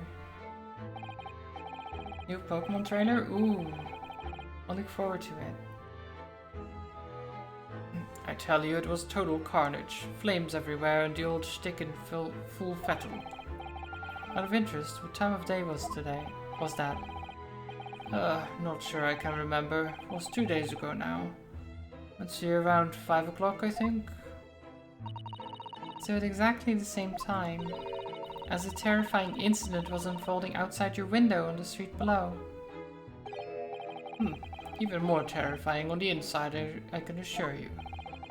The whole of Blighty could have been flattened outside my window at that moment, and I wouldn't have noticed a dashed thing.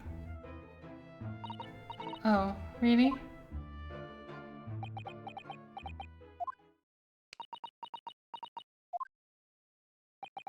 Well, Mr. Sholmes. Yes, Mr. Naruhodo, what can I do for you? Well, I think we've got to the bottom of Mr. Garrett's situation now, but what does it have to do with Mr. Natsume's circumstances?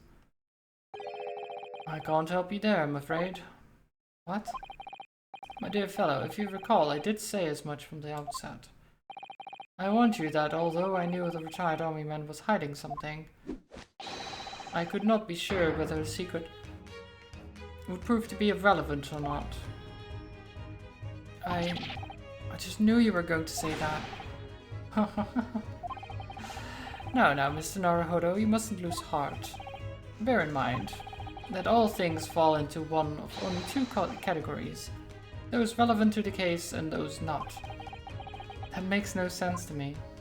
I mean, it makes sense, it's just not helpful. Well, no matter. It's of far greater importance that you make up your mind now. Sorry? Visiting hours at the prison will soon be over. Oh no, it's that time already? If we are to accept Mr. Natsume's case, we have official paperwork to attend to. That's it. No more time to think. Perhaps you'd like to betake yourselves to bidding us farewell now? I must prepare supper for Mr. Garrideb. Oh, yes, I'm sorry. Thank you both very much for your time. Sasaki-san will be waiting for us, and I'm going to have to give him an answer.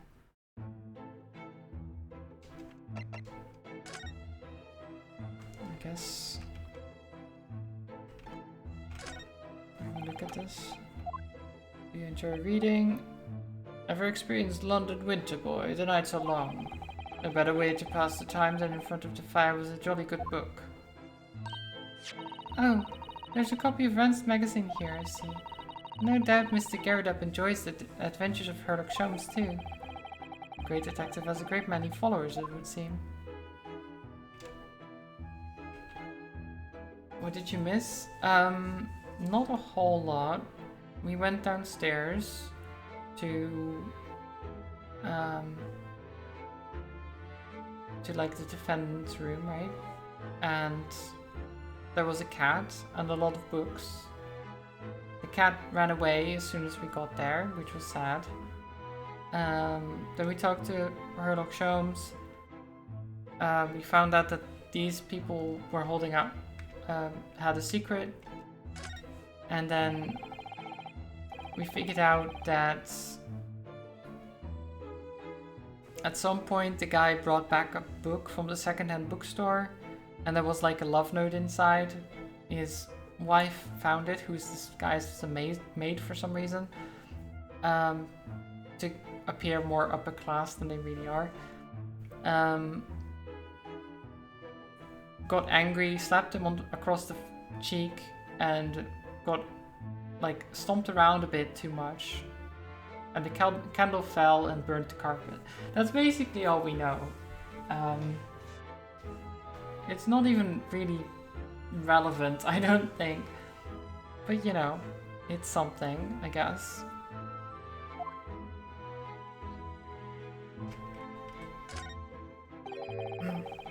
What a miserable sight. Oh dear, but at least the whole room wasn't engulfed in flames. Huh, I suppose so. But my whole collection went up in smoke, you know. All those novels I adored so much. Well, John, whose fault is that? Not mine, that's for sure. Well, whoever may or may not be to blame, I'm quite sure you can buy some new old books to replace them, can't you? Huh, new old books, barely nonsense. Does sound like a contradiction in terms, but and these two are full of contradictions. That's couples for you, Mr. Naruhodo, or so I've been led to believe. Well, I guess we're heading over to the prison.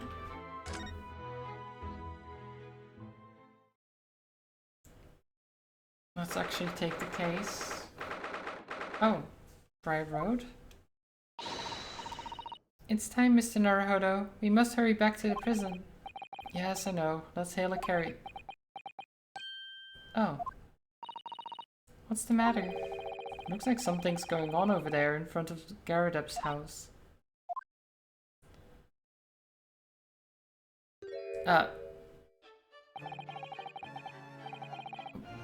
Okay.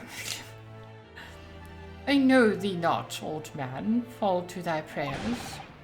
We are calling an old man, you rum-looking niminy piminy. What do you...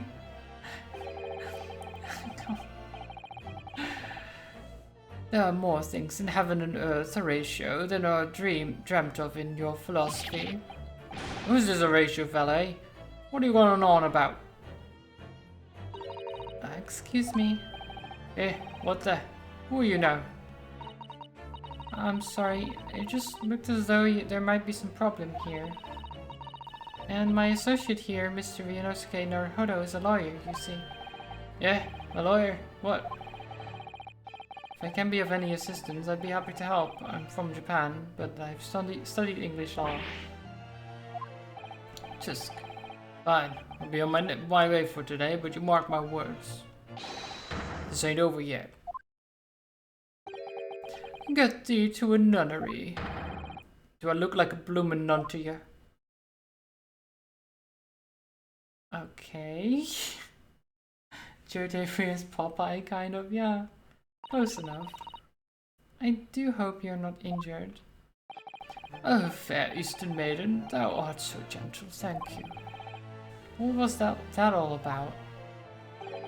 There are more things in heaven and earth, Horatio, than are dreamt of in your philosophy. I'm not Horatio either. Forgive the inquiry, sir, but are you a lodger here, in the Garradab residence? Oh, fair Eastern maiden, thou art so right. Yes, I do dwell in this humble abode. Mr. Garradab mentioned that he had another lodger, didn't he? This must be the man. Did you happen to know the other lodger who lives on the first floor? Yes, a gentleman named Natsume. A more worthy a polemist in my battle of words never could there be. Sorry, battle, did you say? Who is the stronger, Hamlet or Macbeth? Mr. Natsume and I sparred long into the night. I see. I don't fully understand, but it seems Mr. Natsume and this gentleman are acquaintances, at least. So, fair maiden, so good gentleman, I can tarry here no longer. Fare thee well. I didn't really understand him, but I think he's returned to his room. Seems he's unaware of what happened to Mr. Natsume, so he can't really help us. Mr. Zeki-san and that man as lodgers, the Garradab house is certainly full of eccentrics. Anyway, I'll go and find a carriage. Yes, I'm sure Mr. Natsume is eagerly awaiting our return. Let's hope we get to the prison before visiting hours are over. You think Hamlet is stronger?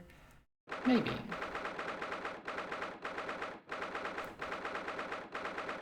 God. So twitchy.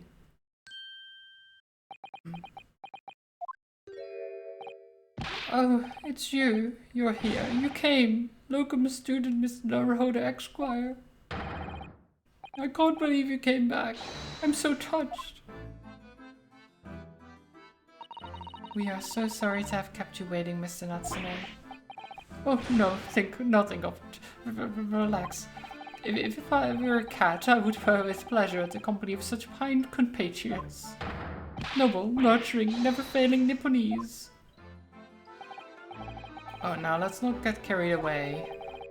Oh, I quite agree. There's nothing more reassuring than the familiarity of one's native land. On the other hand, it is through friendship as transcending international borders that one truly appreciates the fact. Such is my belief, at least. Oh, okay. Oh, wait, no, it's... it's you! The miserable, rotten spy, Sherlock Sholmes. Mr. Sholmes, what are you doing here? I have no intention of doing anything, per se. Safe observing, of course. Whatever do you mean, Mr. Sholmes? Well, having encountered some curious reading material in that gloomful room, and having unmasked the secret identity of that eccentric pair, I decided I should drop in on my way home to see how our divested friend is faring. Per se? God, how do you explain that? Not particularly, I guess.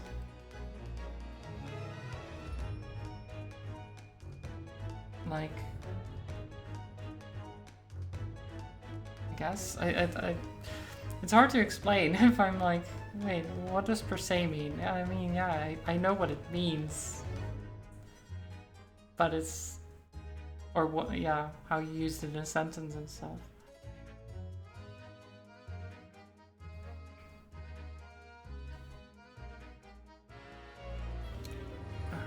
Okay. But it seems you understand. I think that's about right. I think that's about right. I don't know. Room for room. At least your accommodation here offers a window, my dear fellow. In that sense, it's the superior option. Anyway, I must commend you on your taste in books. My day has been a delight and cost me not a penny. Ah, you... How dare you? Herlock Sholmes. Herlock Sholmes. I've had it. I'm through. I'm at the end of my rope. I should never have come to Great Britain. It was a terrible mistake. Haunted by spirits in those accursed lodgings, no doubt my luck will be cursed in tomorrow's trial as well. My whole life has been damned. What are you thinking, Mr. Naruhodo? He mentioned that once before, didn't he? That his lodgings were cursed, I mean. And there is much truth in Mr. Moustache's words. What? Cursed is a wholly appropriate description, I would say, for the man's lodgings, and indeed for tomorrow's trial. What's that supposed to mean?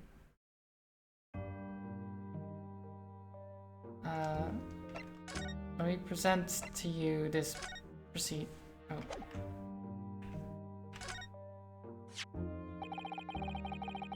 We found this receipt in your room, Mr. Natsume. That's right. I went out to buy some new old books. Isn't that a contradiction in terms? And it was on your way back to your room that you saw the woman being stabbed. She's dead, I thought to myself. She's dead. My mind went completely blank. Before I knew it, I was back in my room, trembling like a leaf. The bookworm hoping to worm his way out of a bad situation. Mr. Naruhodo, please do be careful not to think such disparaging thoughts. How could you possibly know? Okay. Didn't give us much, that. Mr. Natsume, what did you mean by what you just said? About the trial tomorrow being cursed? Oh no, why?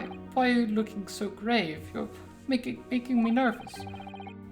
I was just getting carried away, that's all. I didn't mean anything by it.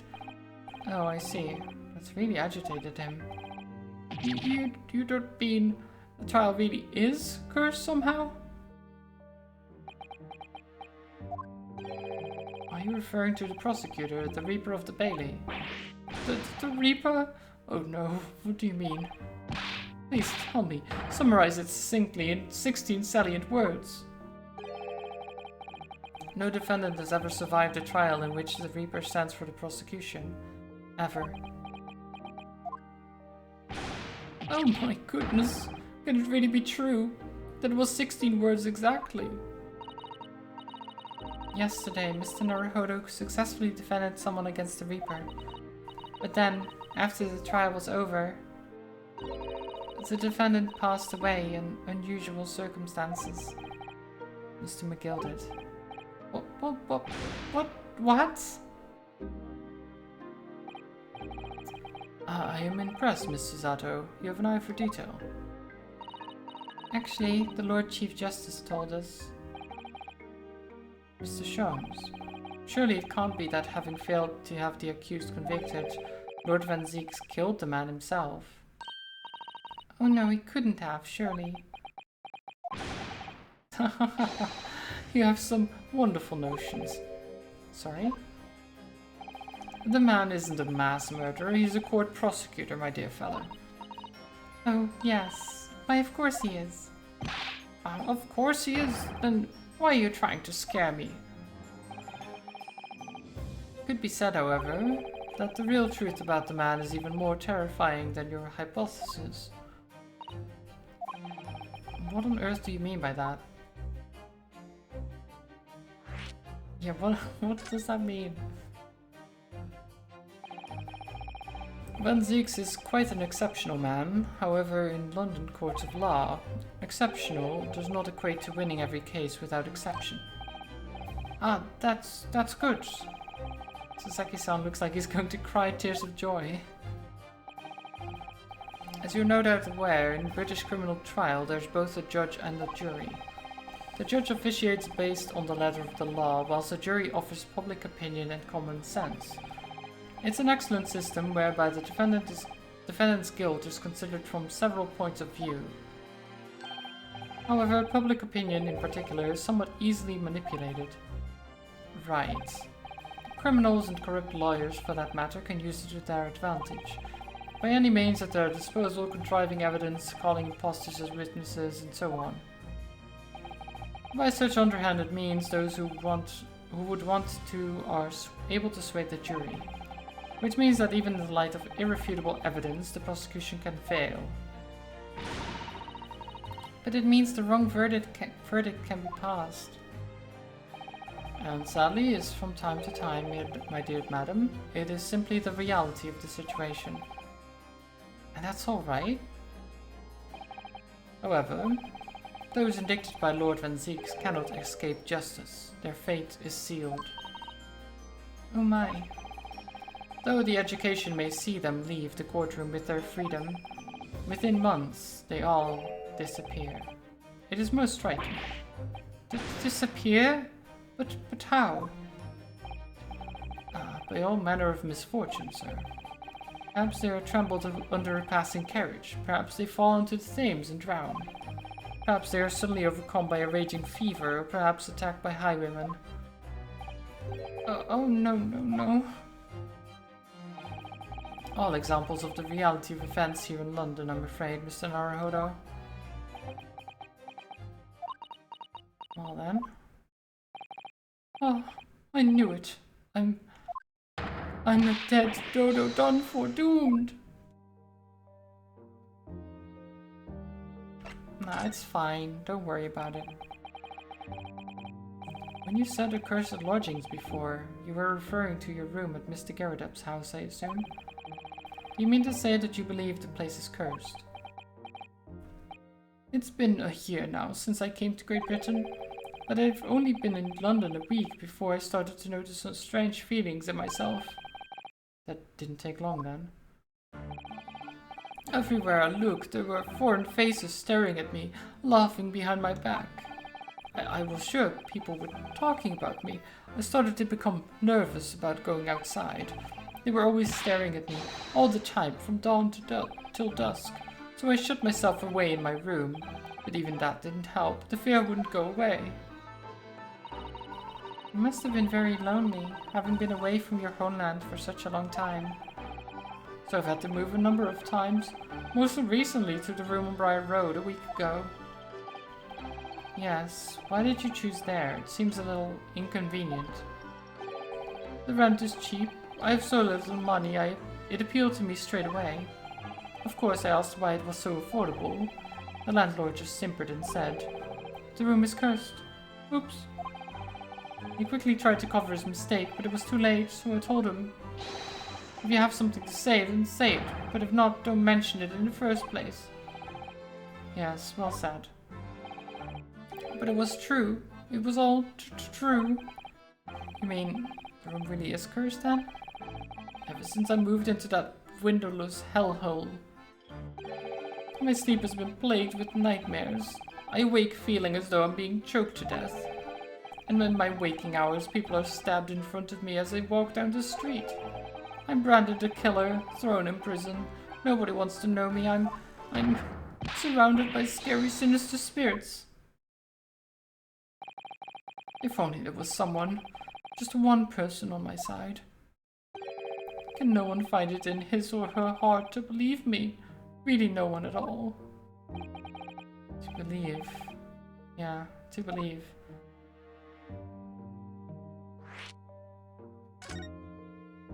We believe...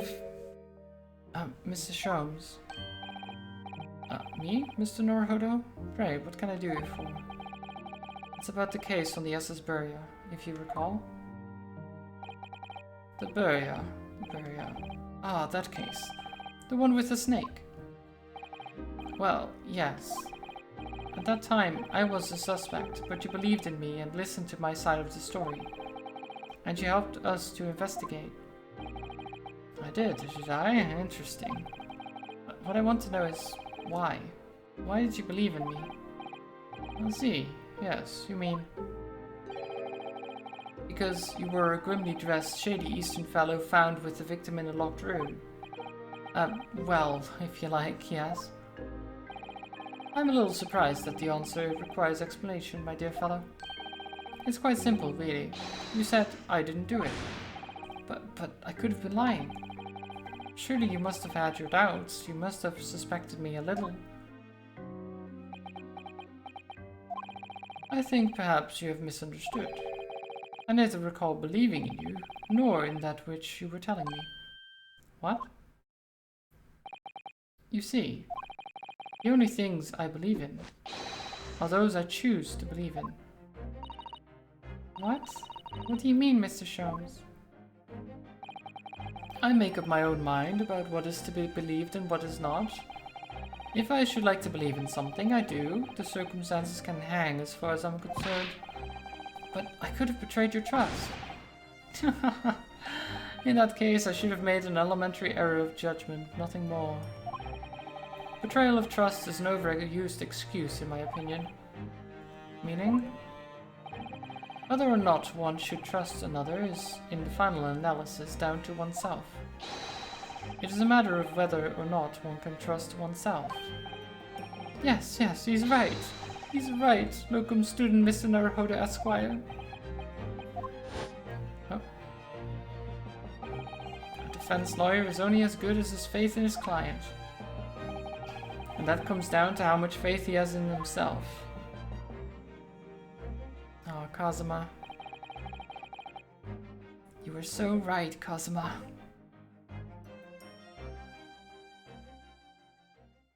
Rest in peace.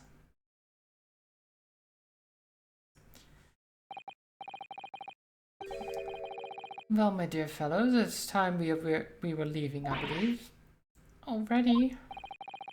Visiting hours are over. The guard will be here shortly to escort us out. There is a restaurant near here that serves excellent trout. Would you care to join me? Saseki, you okay?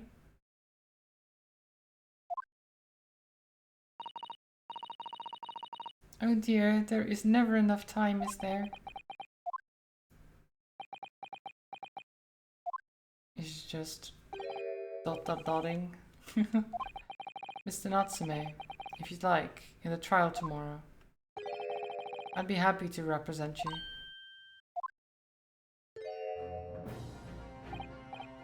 But locum student Mr. Naruhodo Esquire. As I said, I only experienced the British courtroom for the first time yesterday. And although the man I was representing was found not guilty, I lost sight of something crucial. Something crucial? What to believe in? The defendant, justice, or the truth? How to believe, even. But I think I've finally worked it out. I've decided I must believe in myself above all. To trust my instincts. Yes, Mr. Naruhodo. And my instincts are telling me that you, Mr. Natsume, are innocent of this crime. And it's imperative that we prove that in court. Locum student Mr. Naruhodo Esquire. I will fight for your innocence until the bitter end, with every weapon available to me. So I hope you'll permit me to represent you tomorrow. As I said when we first met, I'd like to entrust my fate to someone who will listen to me, in my native tongue. Of course, Mr. Natsume. It would be fair to say, Mr. Naruhodo, that your mind was in many ways made up from the outset. You merely needed the events of today to fully realize it. Yes, I think you're right about that. It's been a roundabout journey, but I got there in the end.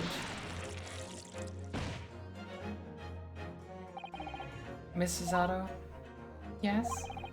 Would you be willing to stand by my side tomorrow and help me in court? Absolutely. As I said this morning, you may consider me your personal judicial assistant. Nice. The shocking events of yesterday's trial still weigh heavily on my mind, but it's time to stop looking backwards. Kazuma believed in me and Mr. Sholmes believes in me now too. So it's time. Time that I learned to believe in myself. Suzeki-san is no one. He's all alone. So it's my job to help him, to fight his corner. Tomorrow, in the courtroom, with all the strength I can muster. Nice. To be continued. I guess the next part is the actual case, the courtroom.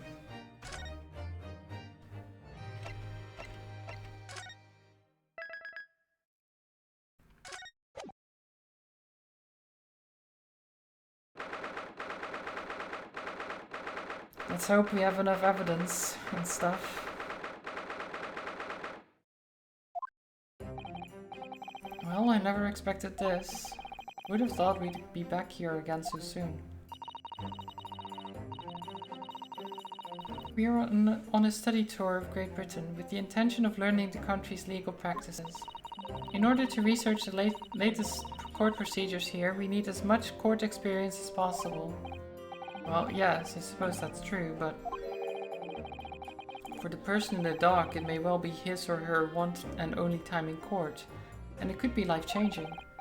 In which case, treating it as research may seem a little crass.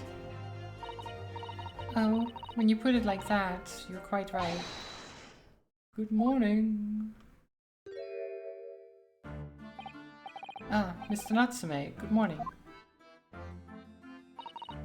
Oh dear, are you alright? Your eyes are terribly bloodshot. The early bird catches the worm, as they say here in Britain. Yes, I've heard that expression. But I really don't want to catch a worm. So I tried desperately not to wake up early, but I was so worried I couldn't catch a wink. And now I'm absolutely exhausted as a result. Do all literary people take things so literally? Thank you for putting your faith in us today, Mr. Natsume. You look so tired and just done. It's like he's like me when I go outside. Yeah. Yeah. He's a mood, that's for sure. I wish I had 9 lives. My whole future hangs in the balance. I'm too terrified to tremble. Really, because I can feel tremors in the floor. I can't do this. I can't take it. Although, locum student, Mr. Norhoda Esquire. Yes? I caught a glimpse of the public gallery as I walked by the courtroom. It looked like the opening night of the opera. There were so many people. I had no idea my case was such a notorious affair here in London. Oh, neither did I. Do you know why that might be, Miss Susato? I'm sorry, Mr. Naruhodo, but I have no idea. So that all-knowing look on your face is just coincidence then, is it? Don't hide the truth from me. It's because of the Reaper, isn't it? Lord Van Zieks? Is that right, Mr. Zato? I purchased as many different newspapers as I could find this morning, and yes, Lord Van Zieks is on the front page of every one. I knew it. Sometime after the prosecutor was dubbed the Reaper of the Bailey, he stopped appearing in court, it seems. It's been several years now, in fact, until the day before yesterday. Yes, Inspector Gregson told us something similar, didn't he?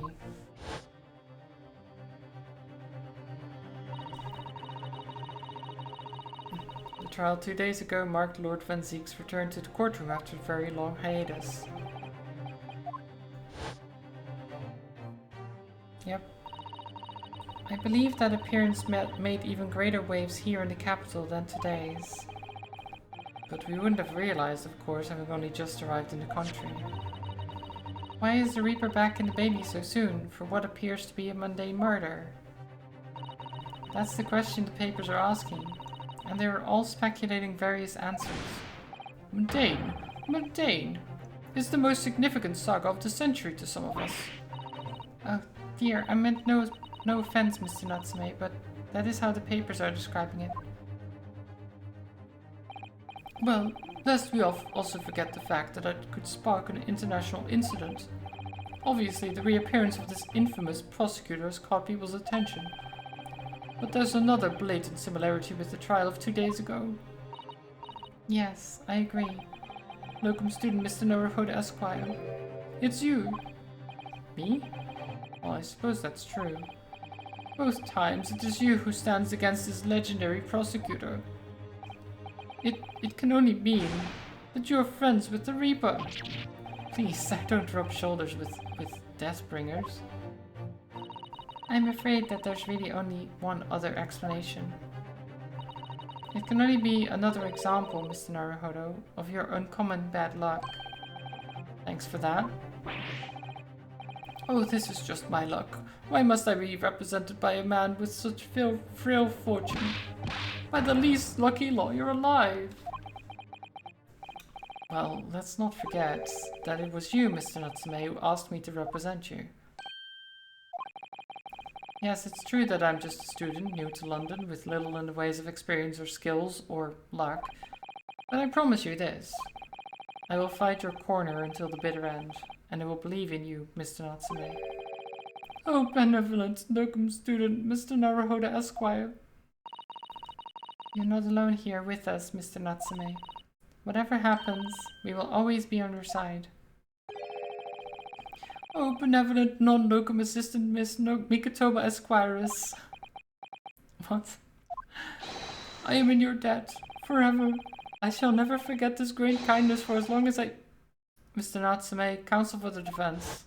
The court session is about to begin. Kindly make your way into the courtroom at once. Well...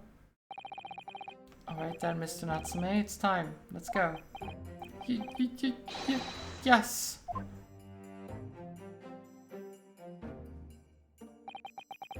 This is it. My second appearance in a British courtroom. And my second trial against the Reaper. I hope you're watching over me, Kazuma. Because this time, I won't let my faith waver. I'll believe in my client to the last. Just like you believed in me. I believe I can do this now. I'm ready for this fight.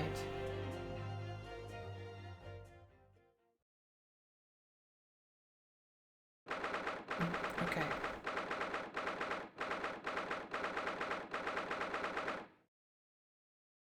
We've got this.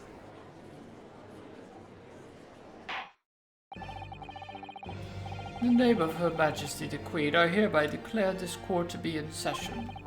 I now call upon the counsels for the prosecution and defense to declare their willingness to proceed. The prosecution is fully prepared, my lord. The defense is ready, my lord. The Nipponese are a truly fascinating breed. Sorry, what? Lord Strongheart has told me all about you. That you are a student who arrived in London but 2 days ago, a mere amateur. Do you have a point?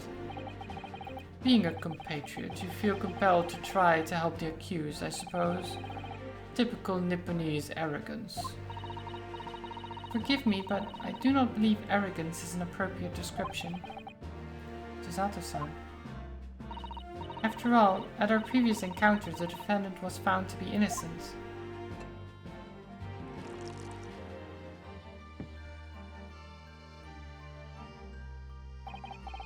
Very true, and a most fascinating, if dark, trial it was too. The tragic conclusion came later, of course. Here's to the acquitted and his unfortunate, violent end.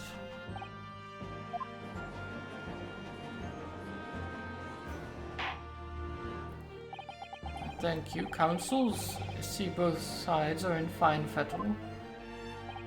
Now, ladies and gentlemen of the jury, are you ready to carry out your duties here in court as impartial members of the public? Also, I feel like mentioning that the guy died is not great, you know? But I guess that's kind of his job. As the Reaper. You never know when you might be down on your luck, but I believe in fair play for everyone. Oh, it's the guy that was a witness in the previous trial. Mr. Fairplay. But I must warn you, I'm rather ruthless. I'm rather more ruthless than I appear.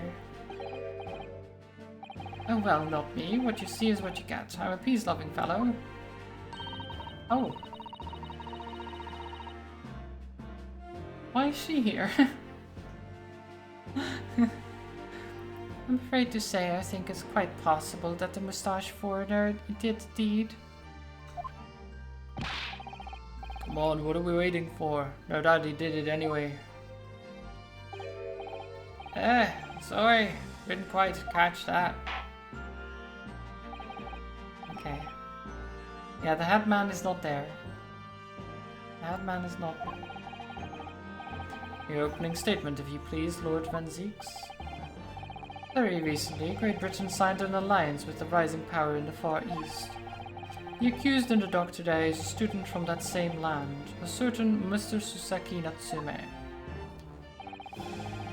And while our country has extended this foreign student the warmest of welcomes, regrettably the kindness has not been returned.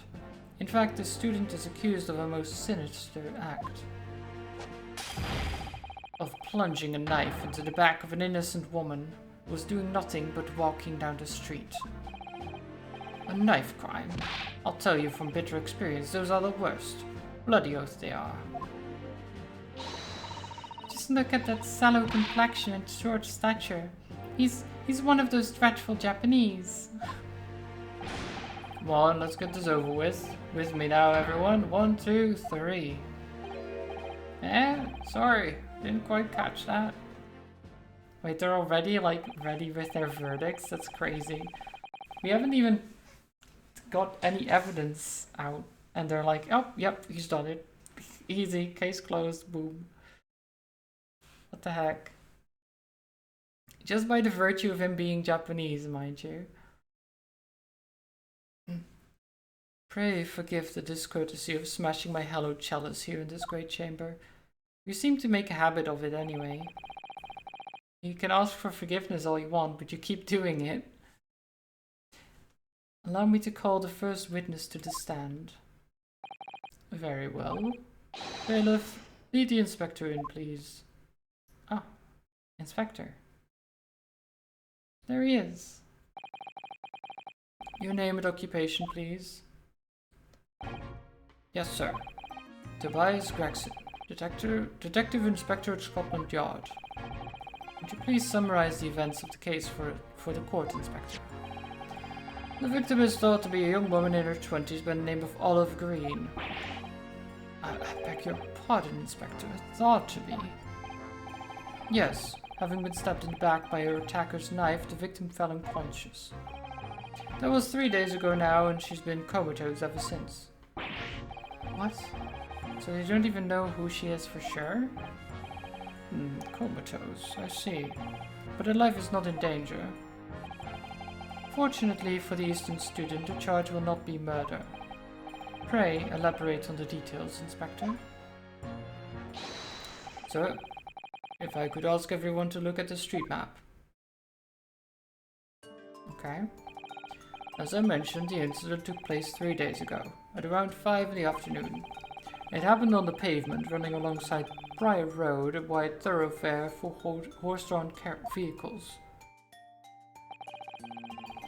It had not long since stopped snowing as the victim, Miss Green, was walking down the street.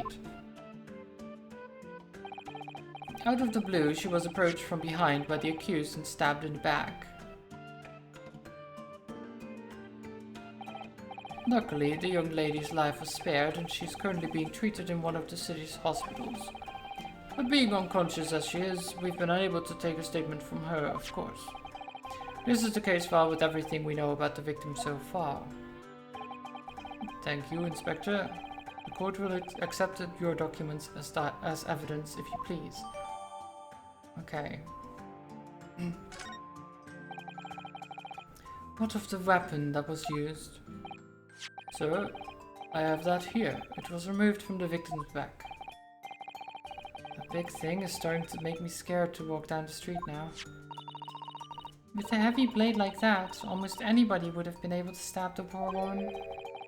Even a scraggly-looking Susaki-san, I suppose. A common or garden jackknife, I would say. Rather a nondescript. Thank you, Inspector. The court accepts the blade as evidence. Now then, what do we know of the motive? Money or valuables, I presume? Well, nothing was taken, so... no. Young woman rendered unconscious following a stab wound to the back. Victim, olive green, female, stout build, early 20s. Location, pavement of Prior Road, east side. Reporting officer, Rolly Beat. Additional notes. The victim remains unconscious. Her name was gleaned from her personal facts. Other details are unknown. Apart from the single stab wound from the large knife, no other signs of injury were observed. The assailant was seen running away by the reporting officer and was successfully arrested the following day. Okay. What about the knife? There we go. Nice switchblade. Why is the tip missing? Oh, look here, Mr. Naruhodo, just at the tip. A small piece of the blade appears to be missing. Right. Well spotted, Mr. Zato. I wonder what could have happened to it. Yes, you don't think... It could still be lodged in the victim, do you? Oh dear, I do hope not. That sounds terribly painful. And it does. What's this? Oh, okay, that just puts it back in. Anything else to see here? Doesn't look like it. Not really. Just a standard blade, really. Okay.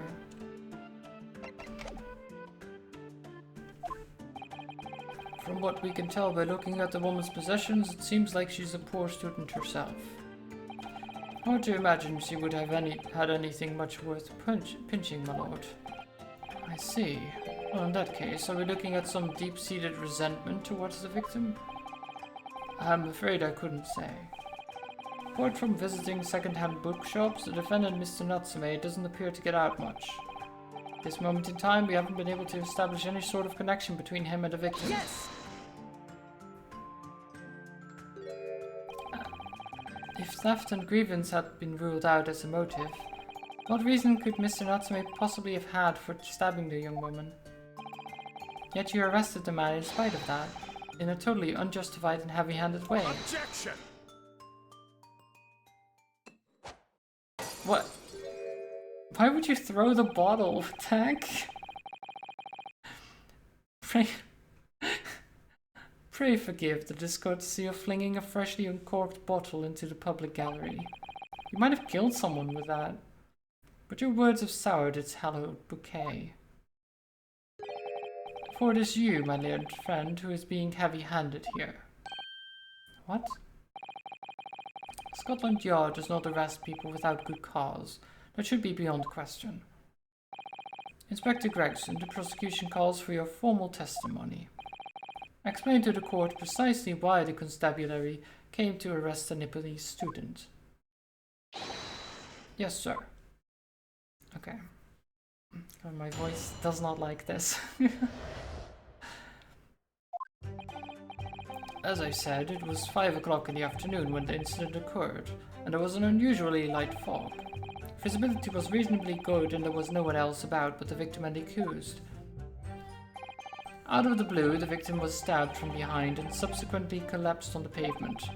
The accused ran off, scattering his belongings all over the floor. Those being a number of old books he just bought. He was on his way back home from the bookshop, it seems. It was just a matter of working out who the books belonged to, and we found the bloke to arrest him. Old books, you say? Yes, my lord. I have a photograph here of the scene of the crime, taken immediately after the incident. Ah, yes, I can clearly see the books to which you are referring. I will take that photographic print as evidence, please, Inspector. Okay. Inipinese are a spineless breed, too cowardly to admit defeat. Denying everything despite overwhelming evidence to the contrary.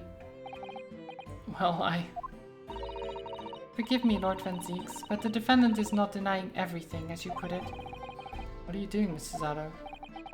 Do go on. Mr. Natsume has admitted to playing some part in the incident.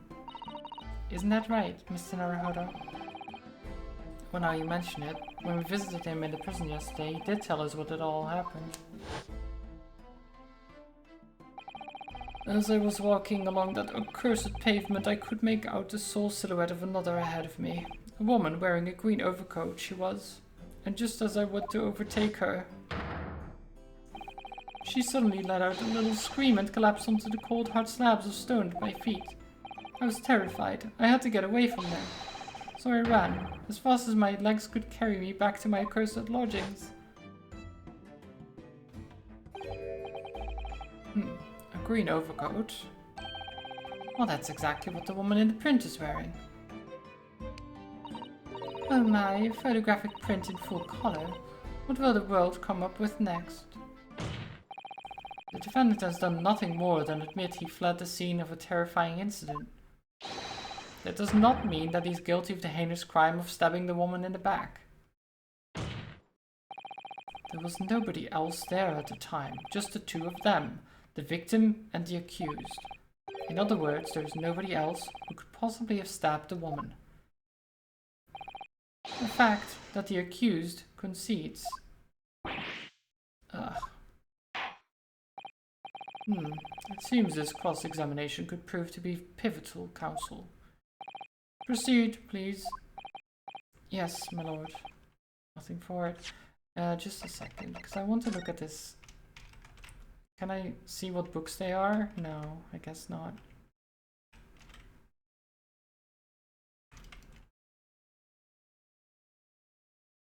Okay. That's okay. I have to use this cross-examination to turn the tables. Let's table those turns. There's an unusually light fog. Visibility was reasonably good and there was no one else about but the victim and the accused. Hold it! How are you able to state that with any certainty?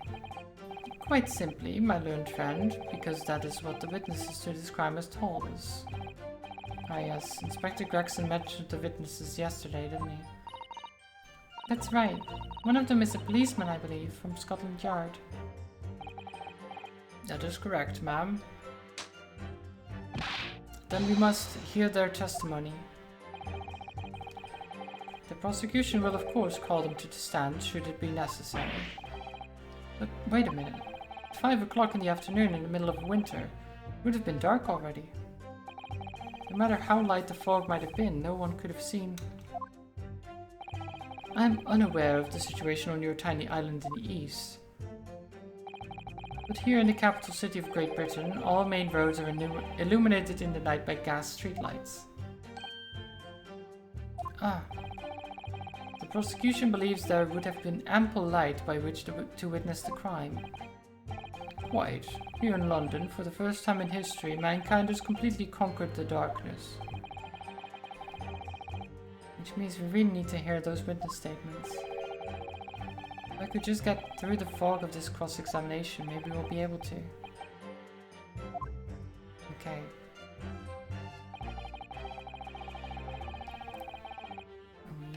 Pass this. From behind, you say? That's right, as you can see from this print.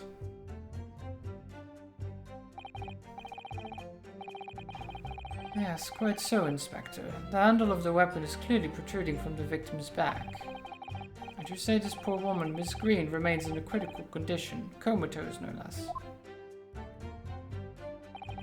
I'm afraid so, my lord, yes. She's been treated at Bart's. I was hopeful that she'd come around before the trial started so I could take a statement, but it wasn't to be. Yes, that's indeed a pity. It would have been most illuminating to hear the victim's own account of the events. Luck is on the client's side, it seems. On the contrary, my client has been exceedingly unlucky. The force of tone is seriously undermined by those disturbingly wide eyes, I'm afraid. Ugh. God. The accused ran off, scattering his belongings all over the floor. Okay. Mr. Natsume's belongings. I think you'll find it's all there in the photographic print of the crime scene. Yes, the 3 books on the floor. That's right, my lord. Second-hand books. They were irreparably damaged after falling in the snow, of course.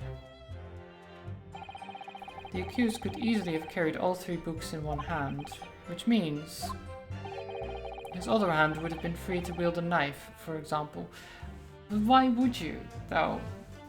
Like, why?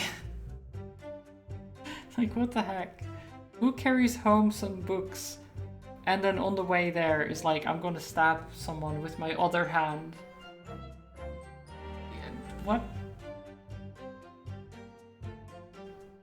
Like, that doesn't make any sense to me.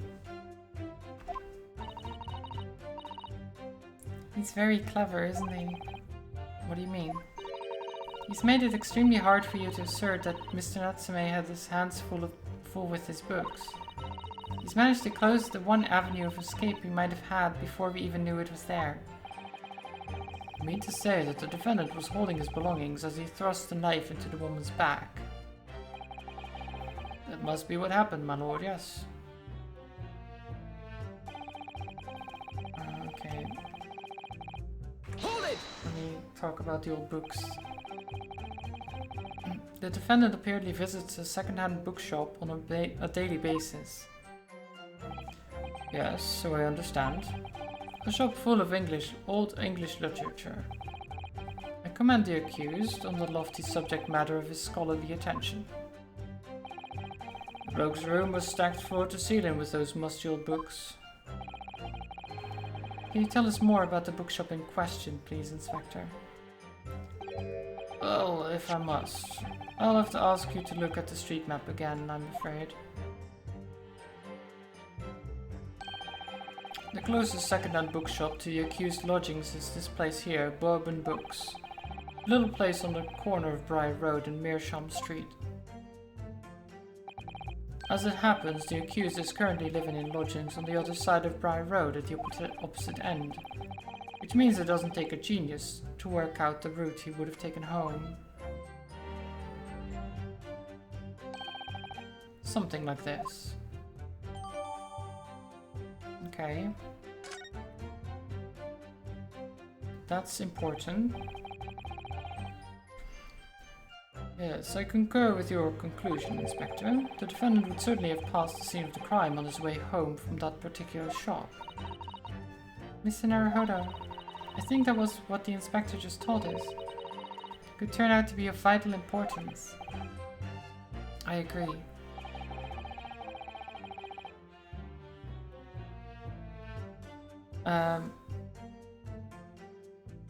The bookshop's name, right?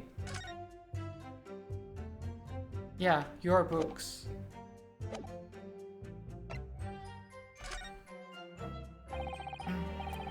Inspector Gregson, may I ask you a favor?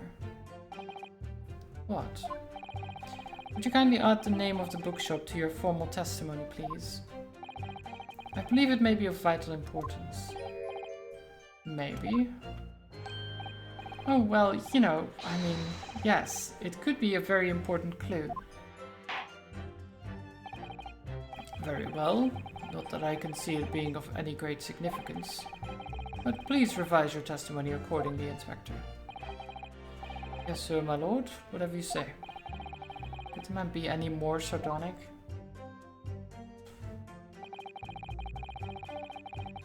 Okay. Objection! Boom. If I could just stop you there, Inspector Gregson. What is it, Sunshine? I'm a busy man, you know. This is a receipt that we found in Mr. Natsume's room. It was issued on the day of the incident and details the purchase of 3 second-hand books. And you found that in the accused room, did you? Yes, but the point is not where the receipt was found, but the name of the shop printed on it. Go on. This receipt was issued from a bookshop called Your Books. Your Books? Your... Y-O-R-E, I presume? Yes, my lord. So Mr. Natsume did indeed purchase a number of books at a second-hand bookshop that day. However, the bookshop in question was not Bourbon Books. What? Inspector, do you know of this other bookshop? Yes, sir. Your Books is another second-hand bookshop not far from Bourbon Books. It's just that... Well, it's such a small place, I didn't think the accused would have known about it. But in fact, that is the bookshop which the defendant visited on the day in question. And this receipt proves it. Objection! Yes, for what difference it makes. Wherever the man purchased his musty tomes, it makes no difference in the final analysis. I disagree. I mean, after all, I have the street map here, if that might be of help. Oh, yes, thank you. Have a look at this, please. If the defendant had been returning from Bourbon Books, then yes, he would almost certainly have passed the place where Miss Green was attacked. However, if we take into account the fact that he was actually at another bookshop, Your Books, it may very well turn out that he wouldn't have passed that location at all. Would that be true? My, rather depends on where this other bookshop is, but I do declare it may be a possibility. Is that right, Mr. Lawyer, sir? What you just said? Absolutely. It absolutely could be right. It could be. Inspector Gregson, where is this Your Books establishment? Well, obviously we looked into that. It turns out that Your Books is just here on the next corner of Meerschaum Street going east. Okay. And there you have it, as you can clearly see now. Oh. Doesn't matter. My learned Nipponese friend is obviously in training to be a clown, the way he regales us with such witticisms. To your future career in the circus. Put that glass down now, or I'll put it down for you. I didn't think I needed to spell it out, but here we go. If the accused was coming home from Your Books instead of Bourbon Books, there's no doubt he still would have passed the place where the victim was stabbed. Yes, thank you, Inspector.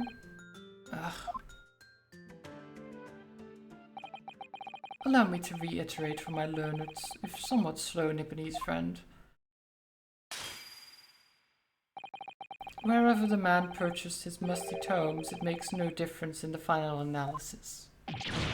As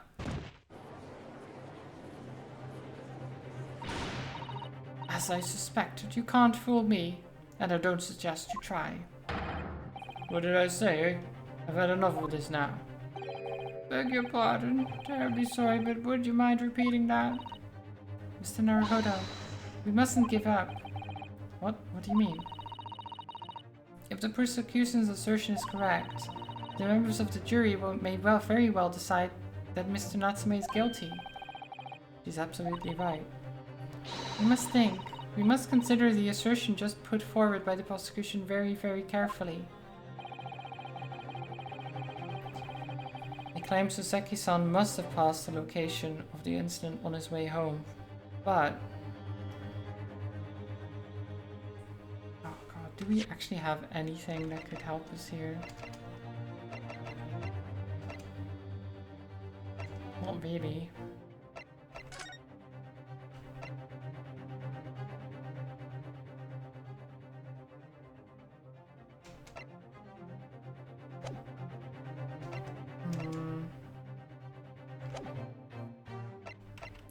I'll raise an objection, I mean, why not?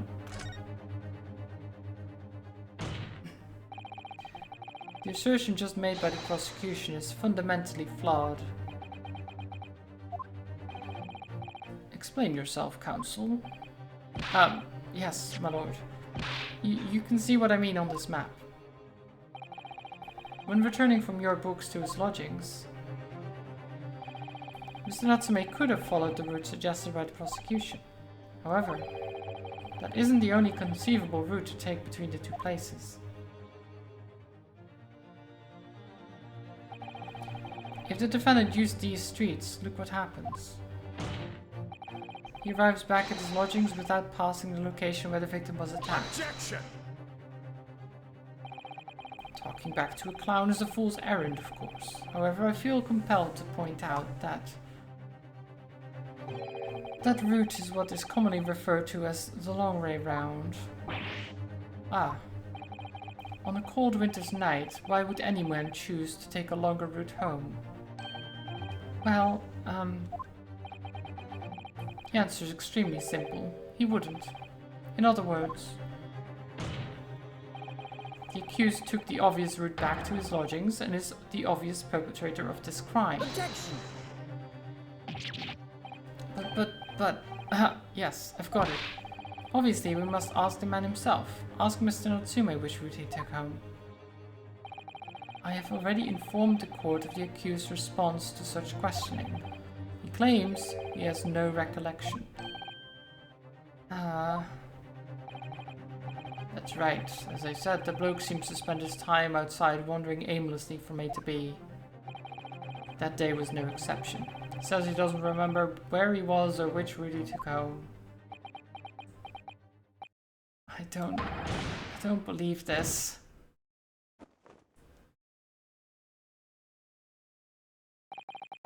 I thank you, my learned friend, and suggest that we do not waste any more of the court's time by wandering aimlessly around this subject. Pray, what say you, insightful jurors? But even if that is the case, the defense still... Oh.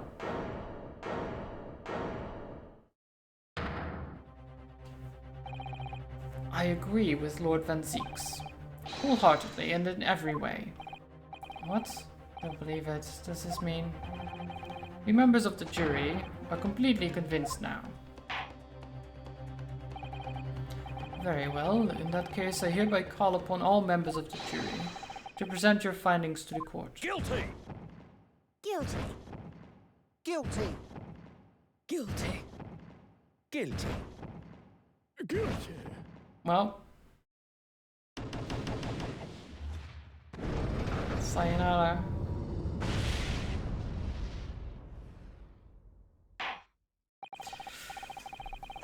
It would appear that the jury's leaning is unanimous.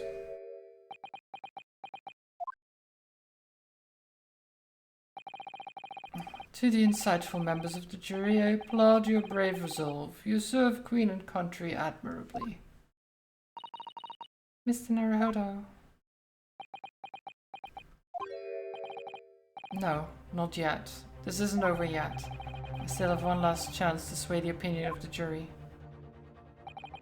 I have to tip the balance of those scales the other way. I have to turn this around. Somehow. Those are the eyes of Quarry, not yet willing to give up and die.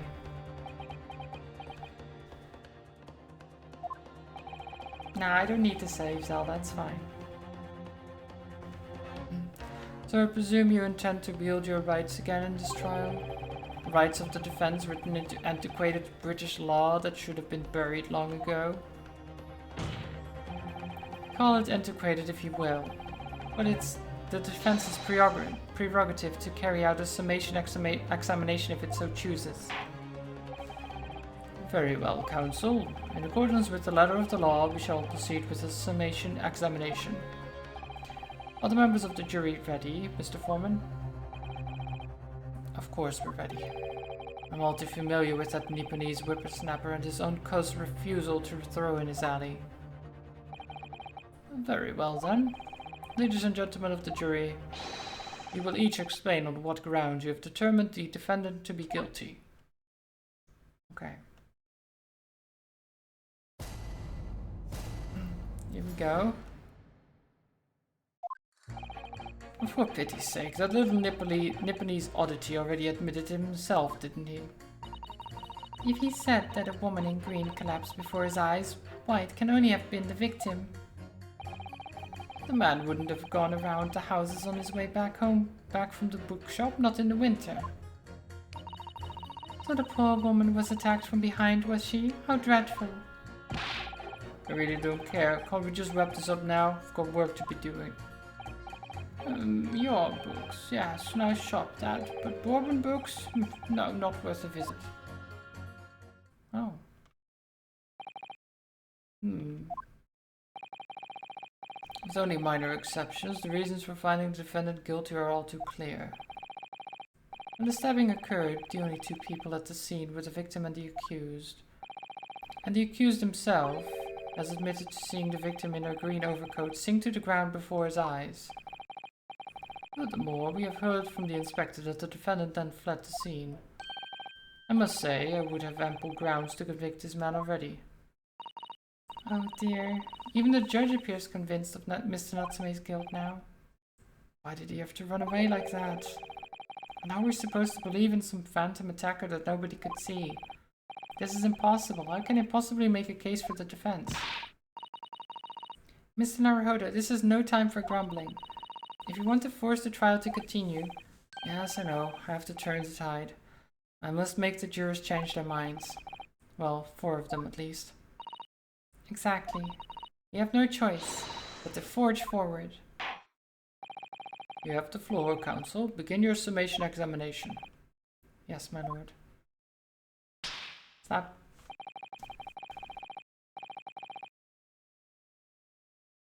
I just need to keep this trial going somehow, whatever it takes. Come on, Rinosuke, you can do it. Okay. We've got this.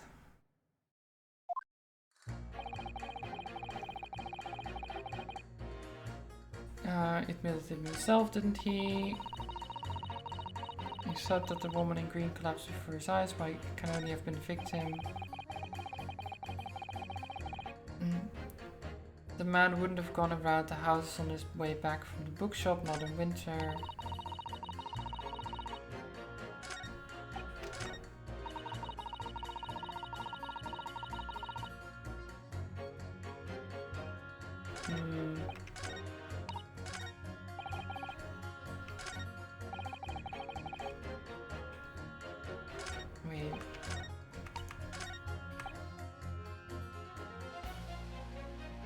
Winter. Can we wait? Can we press? We can press apparently. Hold it! Sorry. Fold, did you say? Fold what? No. What I said was hold it. What I wanted to ask was, do you visit your books often? I like the old books they have in there. Yes, I enjoy reading them over a nice cup of old tea. That's my daily routine, you see. Same thing every day, including the day you're all talking about. At what time did you visit your books on the day in question? Well, I was picking out books in there all afternoon, and it would have been just before 5 that I left. That's my daily routine, you see. Same thing every day, including the day you're talking about. Just before 5, you say? Exactly when the victim was attacked. Are you sure about the time? Oh yes, no mistake there, I remember it well. I'm not about to forget that day in a hurry, not after the dreadful time I had. What do you mean? Well, I was walking down Calabash Road when I slipped on the ice and dunked my head. It's always worse after the snow stopped falling, that's when it's the most slippery. Knocked myself clean out, I did. Really thought my number was up. Wait a minute, let me get this straight. This happened on Calabash Road. That's right, I live in Cornpipe, you see. Heading down Calabash Road is the quickest way for me to get back from your books. Juror number 6, I must insist that you add that information to your formal statement. It may very well be extremely significant. Ah, sorry, extremely sick? No, I'm quite alright. It sends a shiver down my spine to hear the members of the jury so convinced of Mr. Natsume's guilt. But I can't help feeling that some of their opinions are rather subjective. I agree. It's the irrelevance of what some of them are saying that sends a shiver down my spine. At least some of their assertions don't actually incriminate Mr. Natsume of anything. That's something. You must use that to our advantage, Mr. Naruhodo, cunningly. You're right. Okay. Okay, so now, what does he say?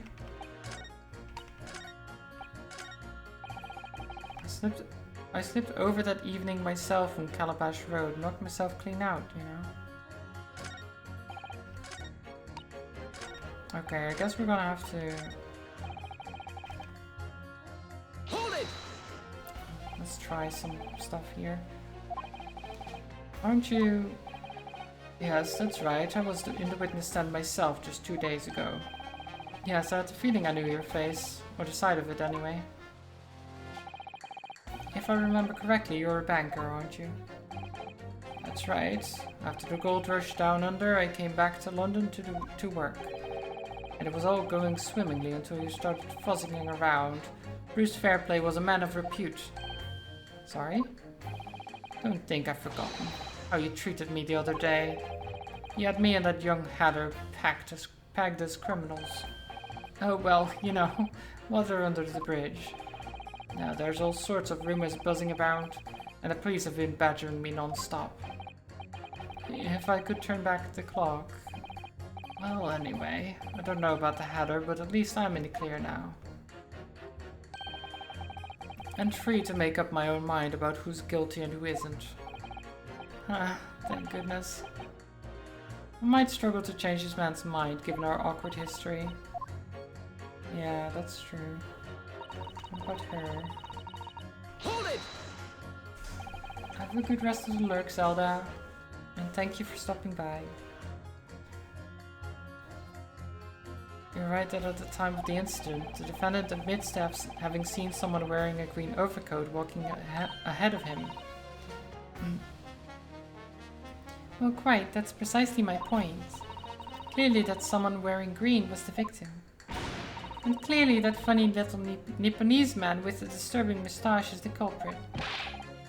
But let us not forget, madam, the defendant vehemently denies attacking the woman. Why, of course he does. If he admits to stabbing her, his life is over. The man is obviously a liver-faced coward, honestly claiming the woman simply collapsed before his eyes. But if that's a lie, as you're suggesting, do you not think he would have concocted something more credible? Oh, I really couldn't say. After all, you are foreign. Who's to say what goes through your funny little minds? I could tell you what's going through my funny little mind right now, but you wouldn't like it. I do declare the man has already made the admission. He himself had stated that there was nobody else around. Surely the conclusion is obvious. No one else could have possibly committed this awful crime. If no one else could have done it, the accused must be the man. Really, it couldn't be more simple.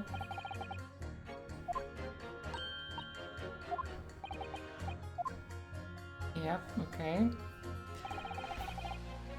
Hold it! But you can't deny that there are other routes Mr. Natsume could have taken back from your books.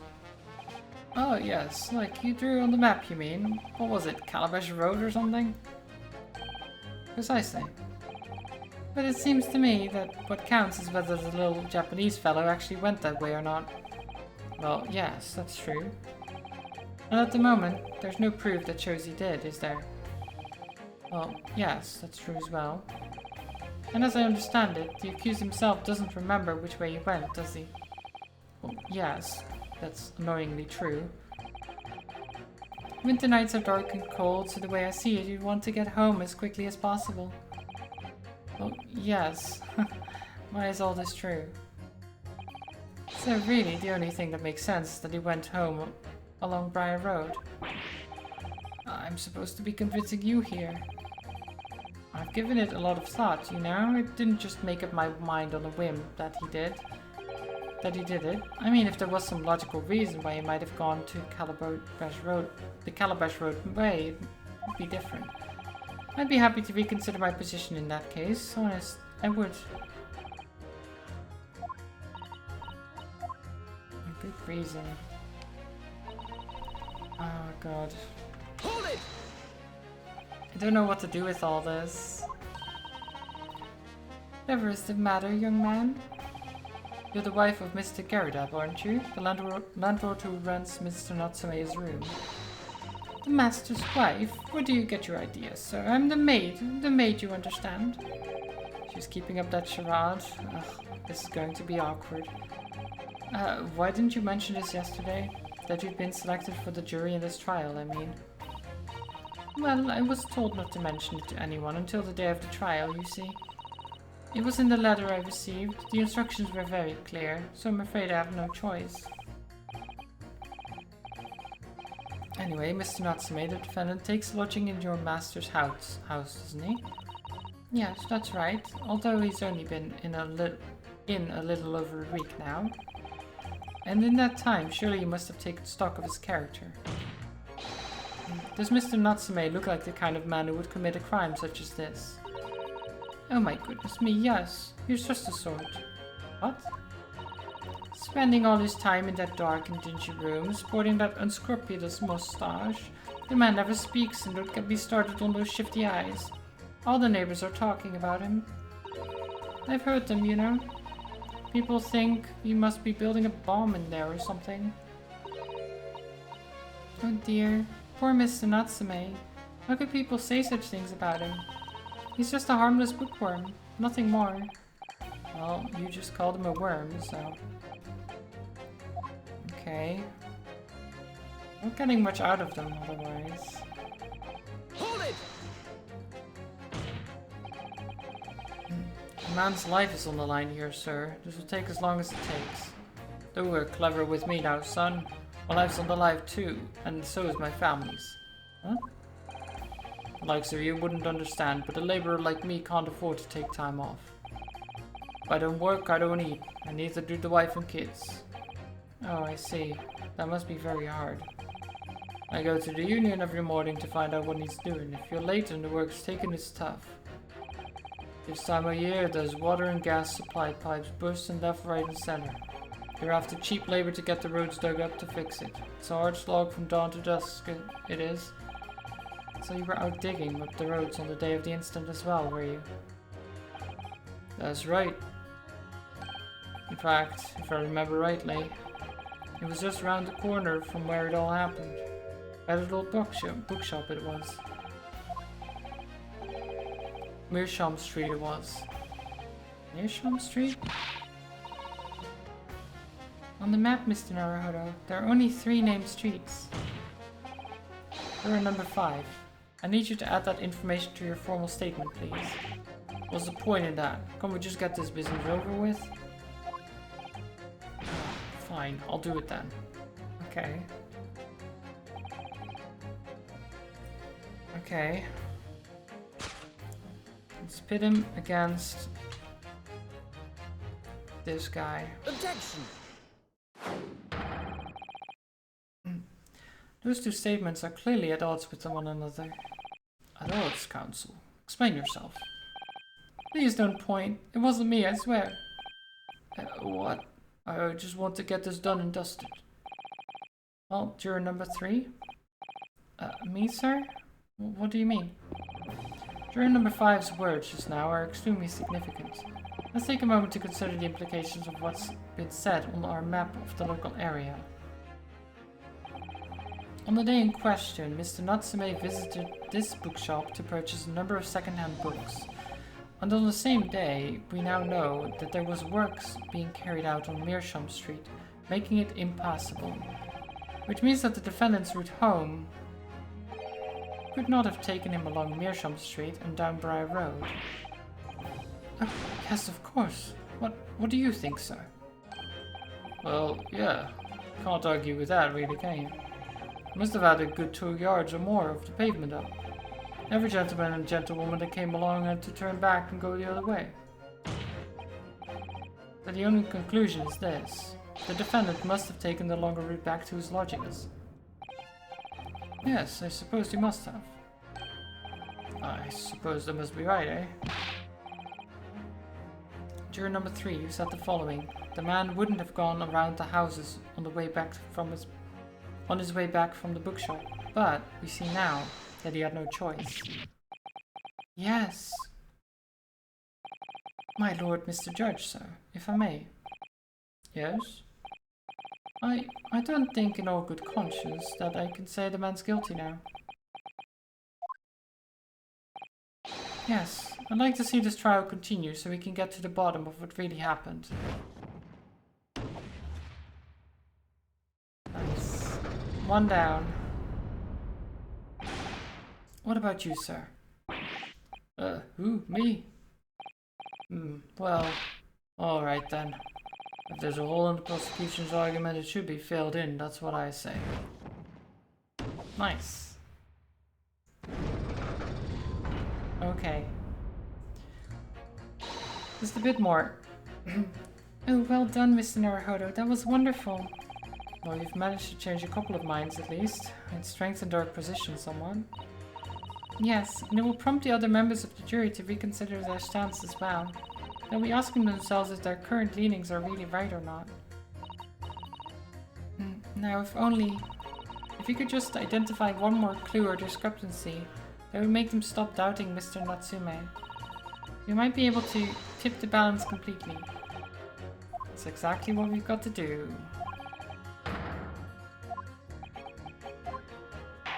Okay.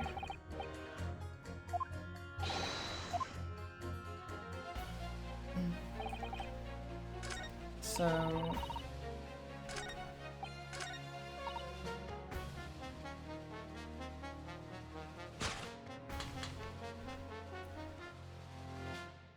Objection! let's do this. Those two statements clearly show a flaw in the juror's reasoning. Flaw? What are you talking about, counsel? Well, juror number 2. Juror number 6? Whatever do you mean, sir? I think perhaps the old man didn't hear you. Unbelievable. It's not like I was loud or anything. There's at least one fact of which we can be sure here. The bookshop receipt found in the defendant's room clearly indicates that on the day of the attack, he had been to Eurobooks and purchased a number of second-hand titles. He then returned home on foot. But the man says he has no recollection of his return journey. That's correct. But what he does remember is seeing someone appear in front of him on the way. Someone in a green overcoat who suddenly collapsed on the pavement before his eyes. Yes, we are well aware of this. The poor young woman who was stabbed, obviously. Objection! Can we really be sure of that, madam? Right, whatever do you mean? I'm sure you've heard juror number 6's account of what happened to him that day. The same afternoon, there was somebody else apart from the victim who was wearing a green overcoat and who fell over on the icy streets in the neighborhood. Oh my. Goodness, you mean... That's right. I'm referring, of course, to hard of hearing juror number 6. Are you really suggesting that the person in the green overcoat whom this defendant saw collapse in front of his eyes was a jolly old gentleman at the end of the bench here with me today? That's entirely possible, yes. After all, the old man has a somewhat similar build to the victim. Well, look at that. My goodness me. Ah, sorry, you need to pee. And crucially, we know precisely where the old man in the green overcoat fell. On Calabash Road.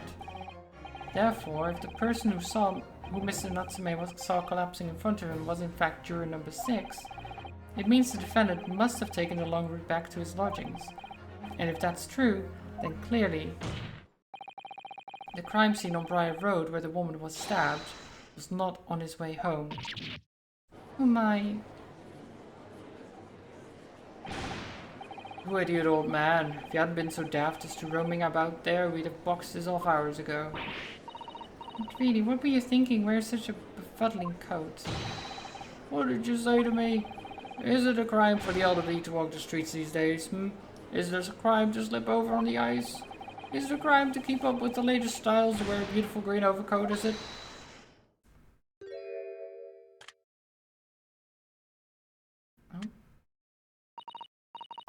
My lord, I do hope it won't cause any inconveniences, but... You'd like to change your leaning, I presume? I do declare that I would. I should like to call for a verdict of not guilty. Thank you. And I would too. What? Is it a crime to change your mind? Is it? Well...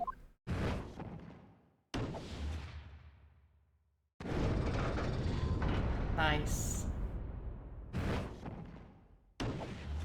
Got him.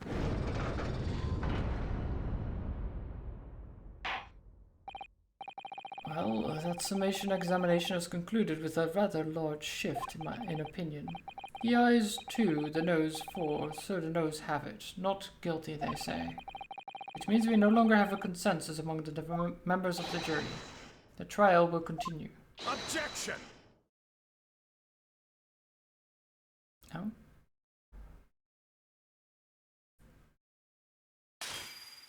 Why do you have to break all these... he breaks everything.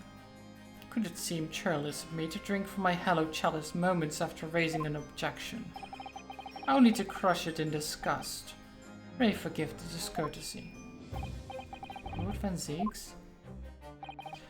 It seems I must retract my earlier remark. What do you mean? I mistakenly credited these jurors with intelligence by describing them as insightful. Yet we have just witnessed them falling for a cheap trick performed by an Eastern entertainer. Whatever do you mean? Objection! I haven't tricked anyone. Everything I've said is the truth. Indeed, stalwart juror number 5 was undoubtedly repairing the road as he claims. I believe you said it was a good 2 yards of the pavement which you had excavated, sir? That's right, it took me the whole day and it paid me a measly tuppence for it. Now, my learned Nipponese friend, tell me, do you have any notion of the distance that 2 yards represents? Well, if I'm honest, I don't have a clue now. 2 yards is a little less than 2 meters. Less than 2 meters? That's not much at all. In other words, a distance readily vaulted by anyone of moderate vigor. Would you not agree, my stalwart friend? Yeah, me? Well, I can't say you're not wrong. I can't say you're wrong, no. What? Did you perchance erect a sign to prevent pedestrians from passing the site of your works? Wouldn't dream of it. What a waste of time. No coaches would have had hope of passing anyway, and we just turn any gentlefolk back when they come. Kids just jump right over us all the time. The accused is no gentleman as far as I can see. I have little doubt, however, that he could spring over a 2-yard trench in his meanderings around town. Is that true? Is it? The incontrovertible truth is that the books just purchased by the accused were found at the scene. There can be no doubt that on his way back to his lodgings, Mr. Natsume walked down Briar Road. And, old man? Cold man? You can talk. You say that at around 5 o'clock on the day in question, you slipped and fell on Calabash Road. Pray, was there a suspicious-looking Nipponese behind you at the time? Oh, I can't say as I remember. You don't remember? How about a wager, my learned friend? You say it was this old man that the accused saw, but I would lay 1,000 to 1 against you being able to prove it.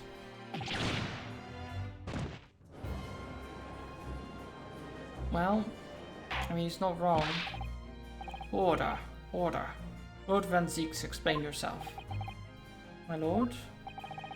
If you had such a trenchant argument up your sleeve, why in the world did you not proffer it during the summation examination? I wanted to give this young foreign student the sightseeing experience he no doubt came for. I wanted him to see for himself how the opinion of the jury is so readily swayed. But my hospitality has its limits, and they have been reached, I feel.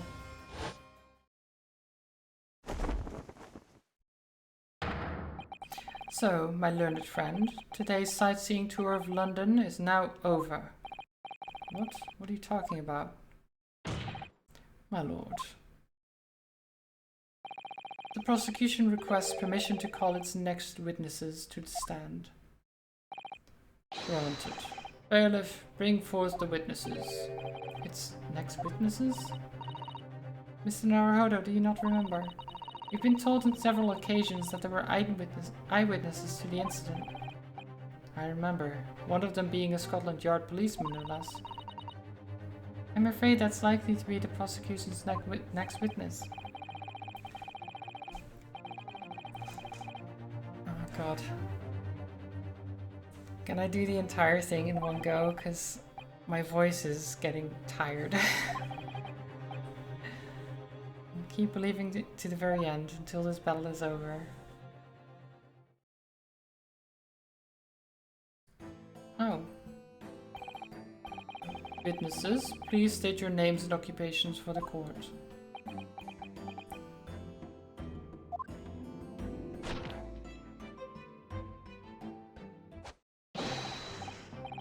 Constable Rowley Beat, sir.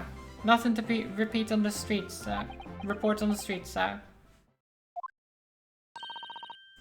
And I'm Mrs. Beats. Patricia's my name. I'm proud to say I'm this young town's hero's wife. He doesn't look like a hero to me. What's the story here? Well, in truth, we've not been married long. In fact, we celebrated our first anniversary only the other day. No, it was your husband I was asking about. He seems tired.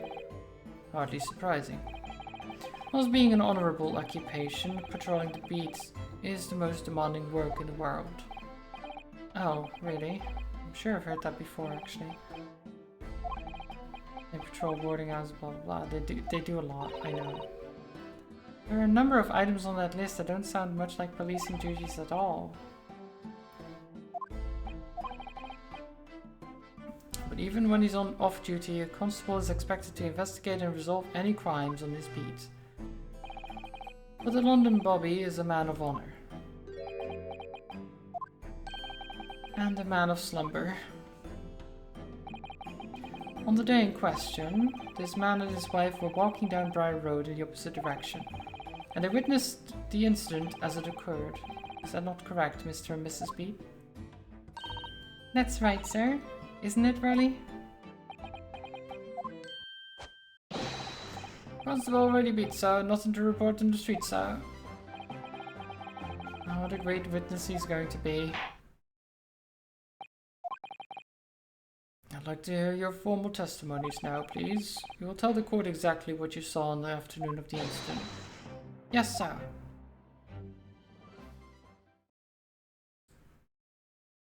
Okay. It was our wedding anniversary and Rowley was taking me out for a meal. There was no time to change after work.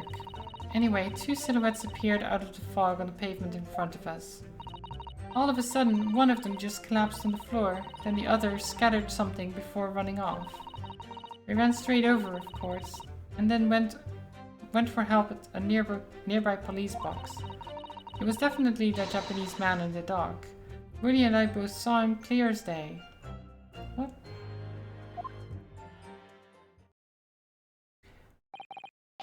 But you just said you only saw silhouettes. What? This is an extremely compelling testimony, I must say. Oh dear. This policeman and his wife are claiming to have positively identified Mr. Natsume at the scene.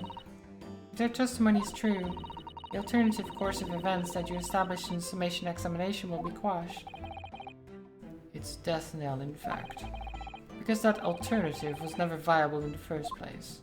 It was an unfortunate chancing, and on your wedding anniversary too. Oh, I know, but I still managed to go out for the evening with my man. I thank the Lord for that. Of course, the life of a London Bobby sounds very hard indeed. Indeed, however, this cross-examination will be over in minutes. You may well have time to rest this afternoon. What do you mean by that? My learned friend, the witnesses saw the face of the man fleeing the scene. They are testifying under oath that it was without a doubt the accused, Mr. Soseki Natsume. And one of these witnesses is a policeman, no less. So you appreciate the gravity of the situation, I'm sure. Except that the man's so tired his wife has to do all the talking. Commence the cross-examination. Let's go. Okay, what do we get here? Because it's basically only her talking. It was our wedding anniversary and Wally was taking me out for a meal. There was no time to change after work. Two silhouettes appeared out of the fog and on the pavement in front of us. Okay. Two silhouettes. That's right. They were coming towards us, walking up Briar Road in the opposite direction.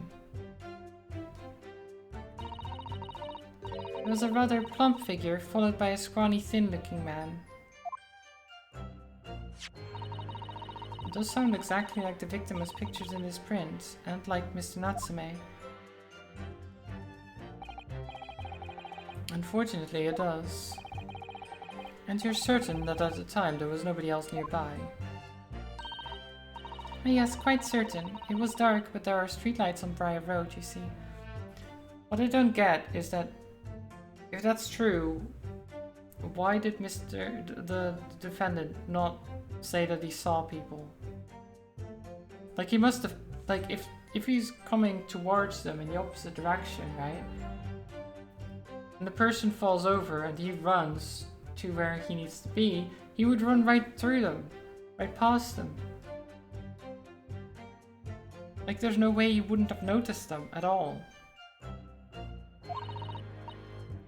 And there was nobody else around at all, isn't that right, my darling?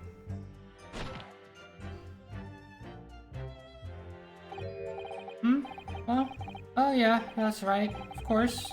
There was a light fog on the ground. The Briar Road is dead straight and you could see a fairly long way down the pavement.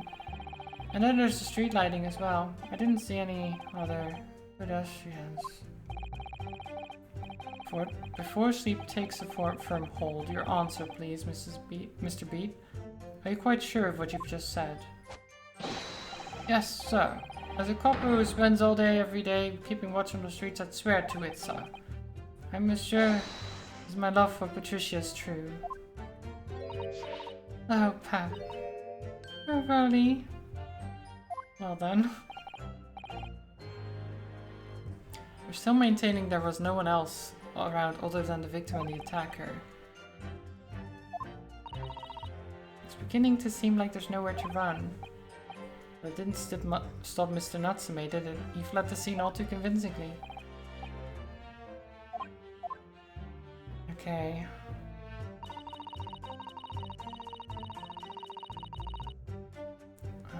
All of a sudden, one of them just collapsed on the floor, the other scattered something before running off. I mean... So... I'm just checking. What do you have? No, okay. Hold it! Scattered something? What do you mean by that? Oh well, I couldn't quite make out what it was at the time. But then when we got closer we realized what it was. Didn't we, darling?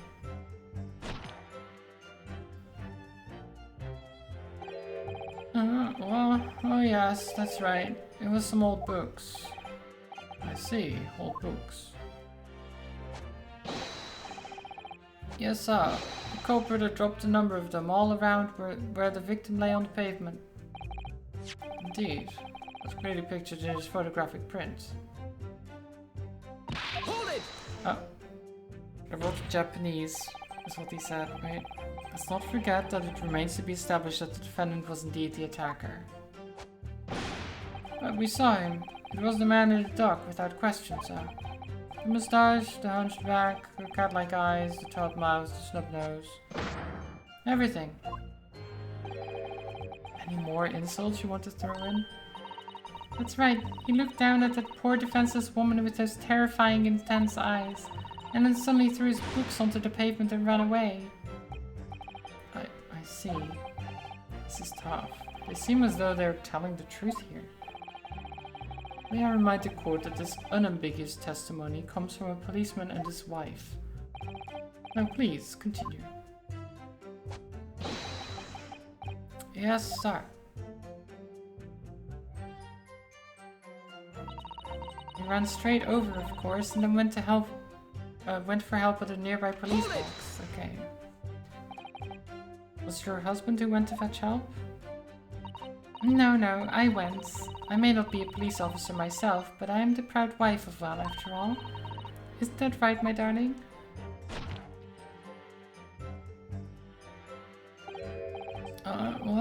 Oh yes, that's right. I asked Miss Beat to go.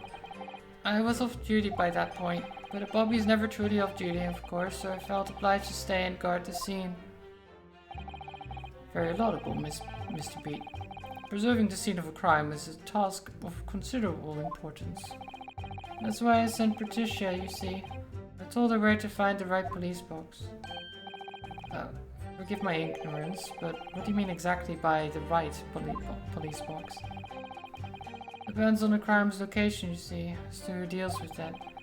Where the woman was stabbed wasn't actually on my beat.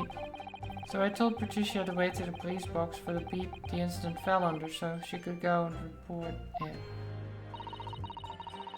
I ran there as quickly as I could and asked for help from the Bobby on duty. There's nothing more potent than a young couple in love working together, you know. And thanks to your swift response, the case was quickly resolved. The actions of two model citizens. Oh please, you're making us blush, isn't he, darling?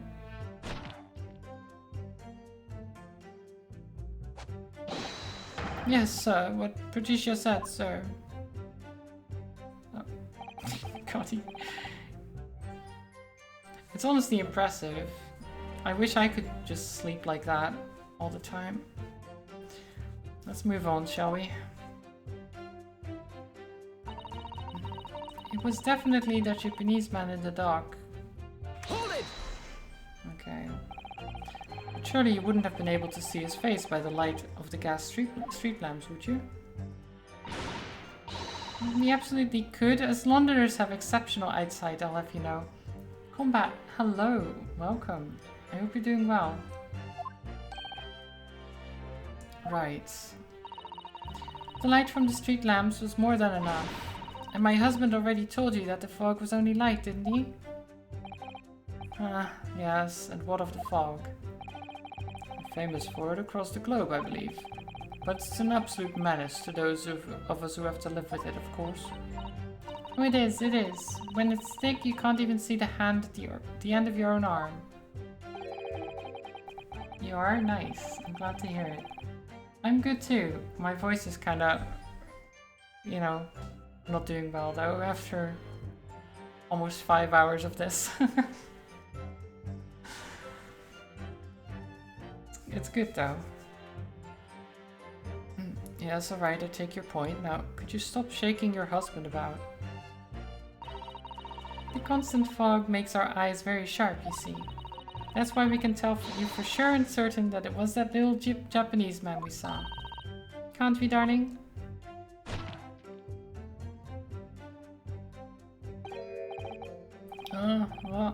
Yes, it was the accused, no mistake. The moustache, the hunchback, the cat-like eyes, the top mouth, the snub nose.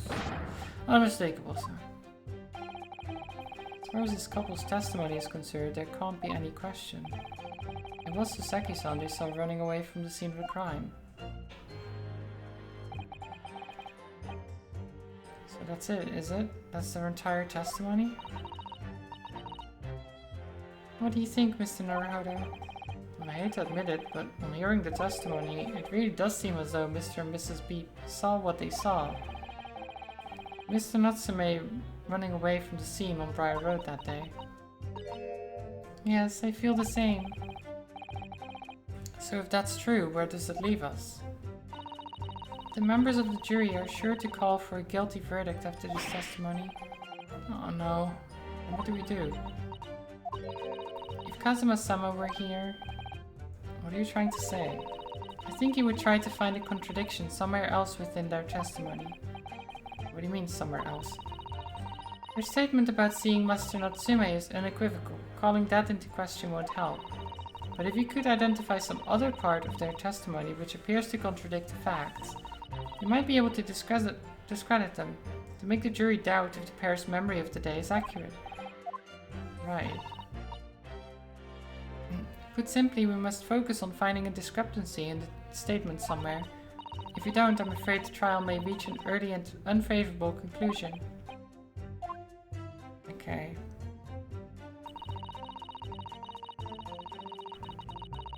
Hold it!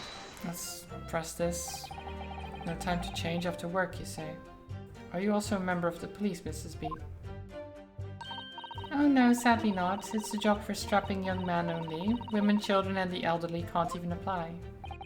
Well, I think you can probably see why children and the elderly can't do the job, can you?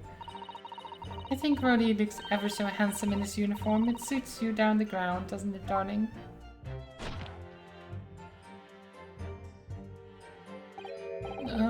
What? I just finished my beat. Pat and I were heading back to the station. I was actually planning on getting changed there. Is he talking in his sleep? This is creepy. Oh no, Roddy, I much prefer you in uniform. Sometimes I don't recognize you when I see you in plain clothes. Oh dear, that doesn't seem healthy. Kindly adhere to the point. You were going for a meal after you finished for your beat the day, correct? That's right, sir, yes.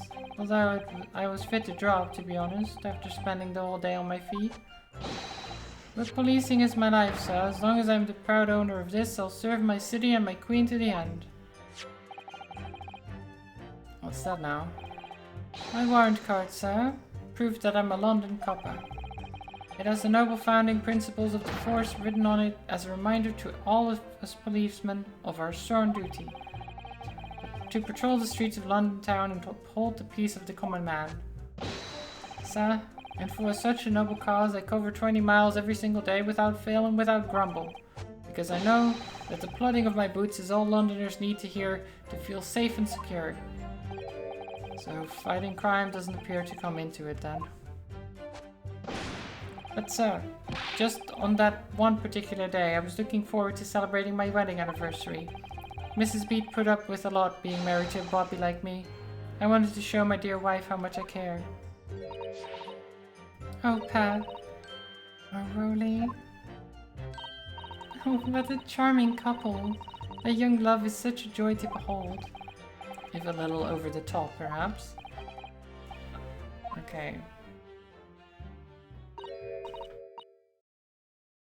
Mr. Lawyer, sir, can I ask you something? Yes, of course. What is it? Well, you keep asking us all these questions about everything we've told you, so... It seems like you don't believe our testimony, is that right? Is it? Well, out with it. What? No. Oh, it's really not all that at all. My husband's a policeman, remember? And I know what I saw. I remember every last detail, everything. Like... Oh, I know. What about the books the man dropped? I could tell you the names of every single one, every single one. And you dare to question how reliable my testimony is? That will do, Mrs. Beat. No, it won't do at all. That Japanese lawyer has no idea what I'm capable of. Even if I decide to forgive him for insulting us, don't think for a minute that Roddy will. I really didn't mean to cause offense. Please put your husband's fists down. Perhaps you would like the opportunity to supplement your testimony, Mrs. Beat. Might that appease you? Oh, thank you, my lord. That would settle things nicely. Wouldn't it, darling?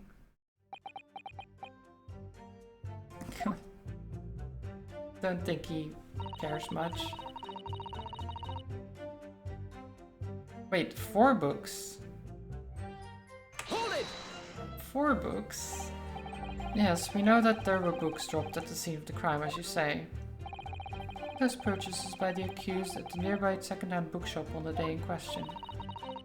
After I'd been to the police box for help, I decided to have a good look over the area for good measure. I'm a proud policeman's wife, after all. I did it for Roddy. And what was your husband doing at the time? Oh, he was lying face down in the snow, getting some well-deserved rest. He works ever so hard, you know. Ever so hard. Don't you, my darling? Interesting way of guarding the scene of the crime. Well, Mrs. Beat, seeing as you've regaled the court with tales of your powers of recollection, would you be so kind as to recount the titles of the books you observed at the scene? I'd be happy to. Now, are you all listening? There was the picture of Monsieur Somebody or other, and what's it, Yearnings? Then there was a meal for someone, and the last one was definitely the Thingamy something. God.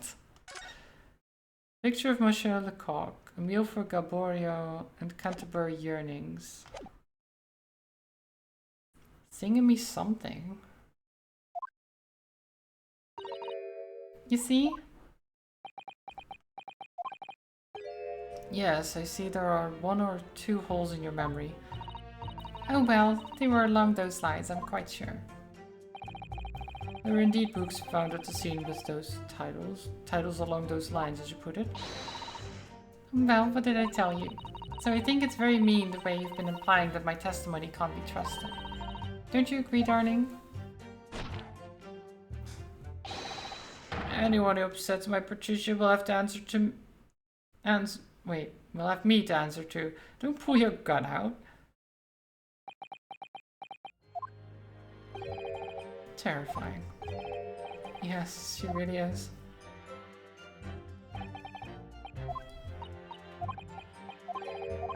Okay, come on. Check through, blah blah blah blah.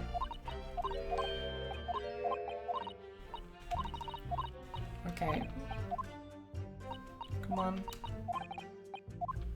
There we go. Back to the thing.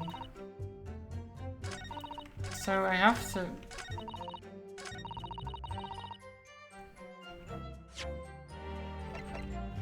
Objection! So you're saying that there were 4 books? That's right. I remember all of them.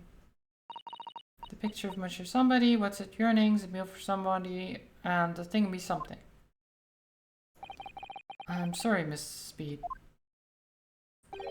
But there is a fundamental flaw in that statement of yours. Oh no, what? What flaw? Simply that at the scene of the crime, there were only 3 books, not 4. What? This is the receipt from the bookshop where the defendant bought his books. Your books? Yes, and it details Mr. Natsume's purchases that day. But as you can see, only 3 books are listed. Only 3? But no, that can't be. I remember seeing them. There were 4 books, I tell you. 4 dirty old books. Oh really? Have a good look at this photographic print of the scene of the crime. As you can clearly see from this evidence as well, there are only 3 books. But I just don't believe it. I saw them there. I swear it. I saw them. No, madam, I'm afraid your powers of observation cannot be relied upon. So it cannot be denied that though you say it was the defendant you saw, you could very well be mistaken. Oh no. Objection! Oh, here he goes again. It's plainly evident that it is your powers of deduction that cannot be relied upon, my dear Nipponese friend. What? What cannot be denied is that these 2 witnesses saw the accused running from the scene. A fact that you know very well, you have no hope of disproving. Ah. So you've striven to avert attention from that by dint of some inconsequential discrepancies. Would that be fair? He sees right through me. But your plan has somewhat recoiled against you. What are you talking about? It's quite simple. Let me explain with a toast. To the policeman's wife and her entirely accurate testimony in every respect. Oh. You see, the matter is not up for debate. At the scene on Briar Road, a total of 4 books were most definitely found. Objection! But what about the photographic print? It only shows 3 books. Quite right. Only 3 can be seen in that print. That print? You mean to say... Stop throwing them! Allow me to present another. One that shows the victim's hand.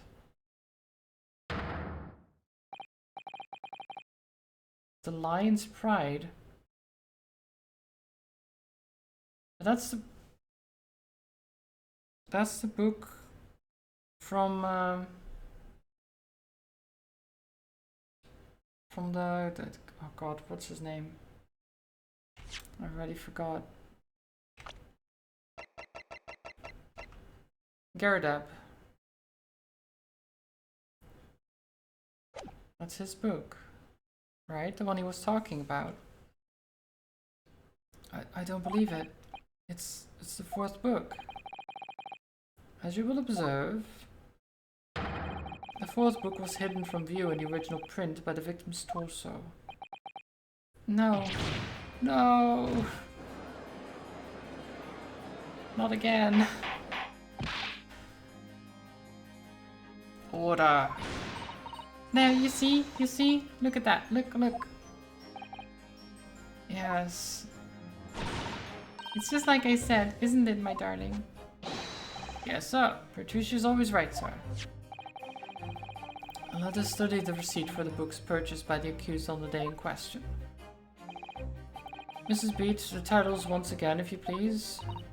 Oh yes, of course. The picture of Monsieur somebody or other. The picture of Monsieur Lecoq. What's it, yearnings? Canterbury yearnings. A meal for somebody. A meal for Gaborio, in fact. As the court has just heard, the witness remembers the book titles flawlessly, save for a few minor details. Mrs. Beat's powers of recollection can only be described as exceptional. Did you hear that, Rolly? The gentleman paid me a compliment. Yes, sir. Flawless, sir. Patricia's flawless. But there are only 3 books on the receipt, and Mrs. Beat mentioned 4.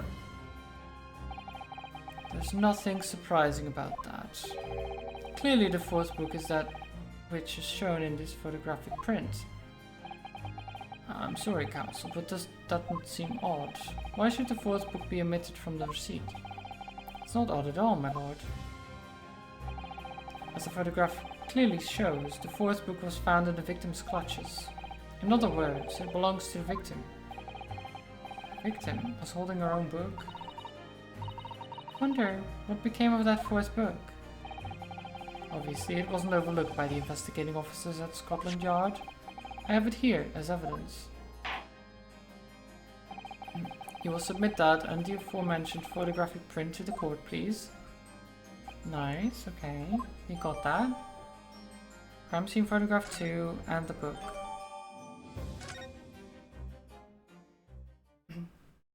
So now what? The prosecution rests. I have nothing further to add.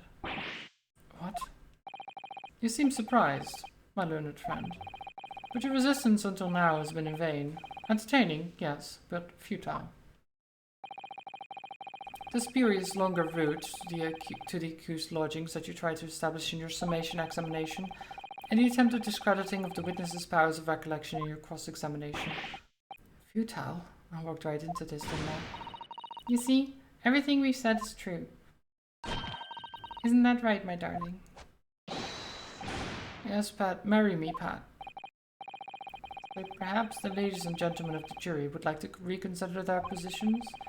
Should the court waste any more time on this Nipponese travesty? Or is the decision you have to make all too apparent already? You've heard all of this evidence. The trial has run its course. Mr. Naruhodo, I'm afraid we are in a terribly precarious position. I know, but if I fight back in the wrong way now, I could very well just make matters worse. Raise an objection. As always. Objection! I'm not done yet. No, my learned friend. It's over. That last cross-examination was your final chance to establish a credible defense, and you failed. The die has been cast. There's no more room for debate. Well, it might be over as far as you're concerned, but I can't think of what to say.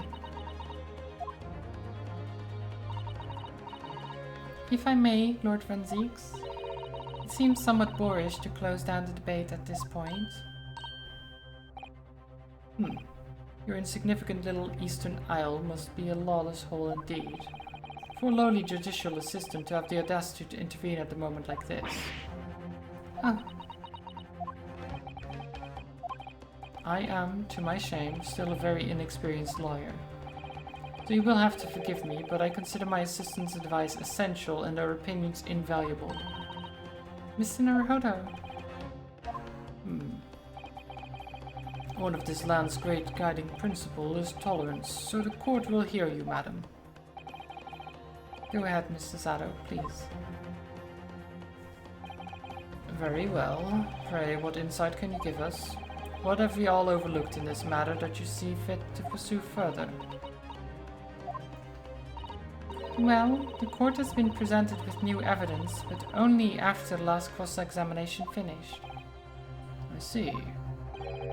I do believe that this new evidence warrants further examination, do you? Mr. Naruhodo, what do you think?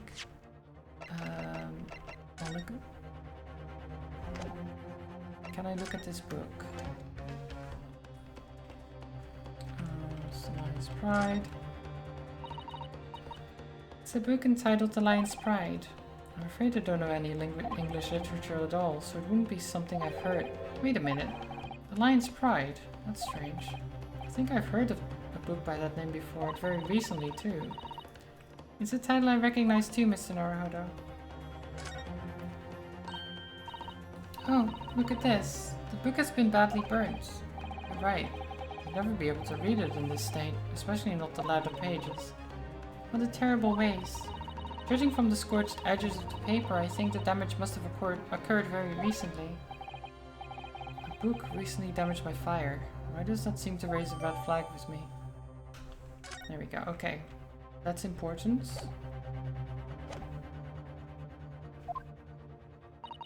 It's just possible that this new evidence might be the decisive proof we've been waiting for. The judge is sure to ask the members of the jury to announce their leanings in a moment.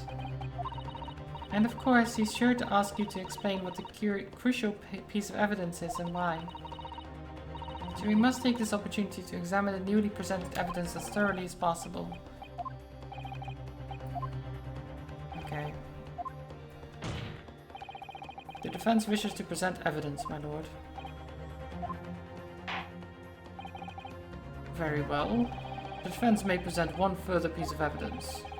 Evidence that apparently offers a profound insight into the case and has hitherto been overlooked. Take that! Does that work?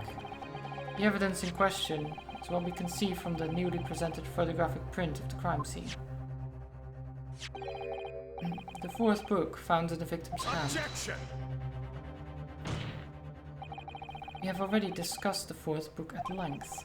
Other than it being in the victim's grasp at the time of the incident, no significance has been attached to it. Pursuing the matter further would be a flagrant waste of the court's time, as you well know. Yes, I'm afraid, counsel, I must concur with the prosecution on this matter. When I afforded you this opportunity, you led the court to believe that this evidence in question contained a hitherto undiscovered clue. So I must insist that you elaborate, counsel. You will identify this clue at once. Do I make myself clear? Yes, my lord. It's, Mr. Naruhodo, I believe the prosecution is trying to avoid a thorough examination of the evidence, which means you may very well be on the right track. I think you might be right. So, counsel, precisely where is the vital clue to this case, which the fourth book conceals? It's the burn. Oh. Right. Got it! There we go. I would ask the court to observe the back of the book in question. The back? What do you... Good gracious. It's been burned to a crisp. We have to ask ourselves, why was the victim clutching what is clearly an unreadable book? It is undeniably an extremely unnatural thing for her to have been doing. Objection! Unnatural, you say? And what of it, my Nipponese friend? Oh? Were to concede the point, if it bears no relation to the case, there's nothing to discuss. So should you wish to assert that this fire damage is some veiled clue as to what happened that day? Pray, do enlighten us all. What truth does this charred book hide? Charred book. There's just one possibility here, which I can't quite bring myself to rule out. It's an outside chance, certainly, but worth a try. Alright, I'll explain my theory. Don't keep us waiting any longer then, Counsel. Explain this theory of yours. What are you suggesting that you can ascertain from the fire damage? Its owner. My lord, the burn on the back of this book reveals a startling truth. About the book's owner. I beg your pardon. But we already know who the book belongs to. The victim was gripping it in her hand as she fell to the floor. After all, it's obviously hers. The question of how this book came to be in the victim's hand is yet to be answered. However, as to the question of who the book really belongs to and where it originated, the defense has very credible answers. Good gracious, how can you possibly? Very well, I'll play along with this futile attempt to delay your inevitable demise. Do remember, the members of the jury may well burn you if your little gamble goes awry. Okay. Who is the owner of the book? Take that! This boy. Garadab. The answer is that the book belongs to the couple who own the house where the defendant has his lodgings. A certain Mr. and Mrs. Garadab. The landlords? And whether this is some extraordinary coincidence or some kind of fate at work, I don't know, but... Of all the people in London, one of the 6 chosen for jury duty in this courtroom late today is none other than Mrs. Garadab herself. Oh my goodness, me? I think you must be mistaken, sir. I'm not Mr. Garadab's wife, I'm his maid. Things would be so much easier if you would just drop the pretense. Alright then, how about a simple question for you? Have you ever seen this book in Mr. Garadab's house? I would never presume to know all of the books he keeps, sir. Objection! This is outlandish behavior. The woman is the accused's landlady, you say? You implicate this hard-working member of the public. You besmirch her without a shred of evidence. Your actions are unforgivable. Objection! This is not mere conjecture. The defense happens to know that on the day in question, at almost exactly the same time as the victim was stabbed on the pavement below, another incident was taking place in the room on the top floor of Mr. and Mr. Garadab's house.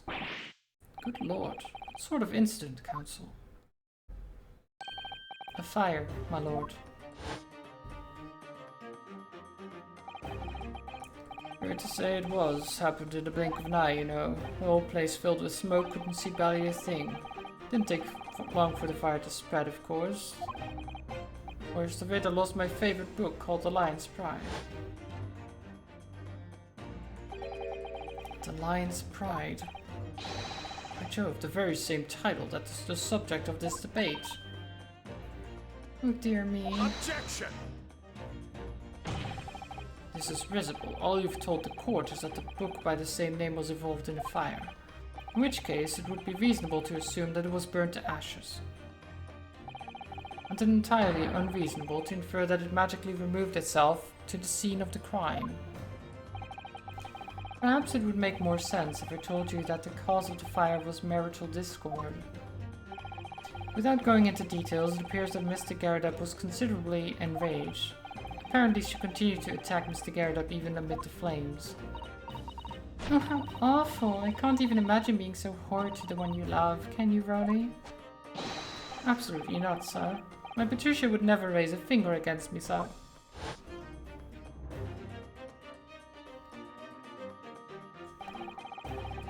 I had all my favorite old novels in that case, but as soon as the fire got a hold of them, that was it. Whoosh, up in smoke. And the wife started hurling things at me. There was I, back up against the window in a heavy enemy fire, incendiary books incoming 10 to the dozen. The man had his back up against the window, and he had burning books thrown at him. Goodness gracious, are you suggesting that the book was thrown through a window and landed coincidentally at the scene of the crime? Objection! No, a thorough investigation of the surrounding area was conducted the very evening of the incident. There's no report of the Garridub's window pane being broken.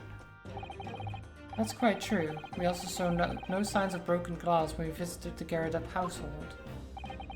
But is it not conceivable that the window was open at the time, and not even remotely? Let us not forget the season and the chilling weather that accompanies it. No Londoner would ever leave a window open in the middle of winter. Well, there's a fire going on though. With the fire going on, you would open a window. I'm pretty sure. Because you don't want to, you know, die from smoke inhalation. Does the defense postulate the scenario in all seriousness, counsel? We earnestly claim that the book found at the scene was a flaming projectile thrown by Mr. Garridub's wife. I believe it's a possibility, my lord.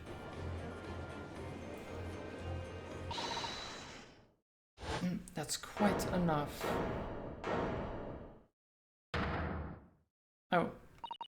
Well, I hope that everyone can see for what you truly are now, you little foreign trickster. You call yourself a lawyer, but you're just a coward, a mean coward. Really? Claiming that a little tiff sent the whole neighborhood alight, honestly. Implying that I'm merely posing as a maid for appearance's sake, how could you? It's nothing to do with this beastly case, not any of it. All you've done is sully our family's name. No, I assure you that was never my intention. Dragging an upstanding citizen's name through the mud simply to divert attention from your failing defense. I should box your ears, that's what I should do. It's utterly unforgivable. Too right. Here we go. How long have we sat here now, listening to this Nipponese spouting out his fancy foreign theories? But think about it. At the end of the day, the only person who could possibly have stabbed the victim is that little hunchback with the moustache. And he ran away from the scene, too. I do declare you're right. Wait, what if she threw a knife, though? Threw a knife out the window and stabbed her in the back. That would be very bad. It's true. Yes, what did I tell you? Makes sense to me. Ah, sorry, what's that? Well, it would appear that the ladies and gentlemen of the jury are once again in full agreement. What is your position, Lord Van Zieks? In truth, my lord, I feel these have been unnecessarily protracted proceedings, but then one must always exercise patience in order to savor the best vintage. No, wait. The mystery of the fourth book still hasn't been... If books are your predilection, my learned friend, study them on your own time.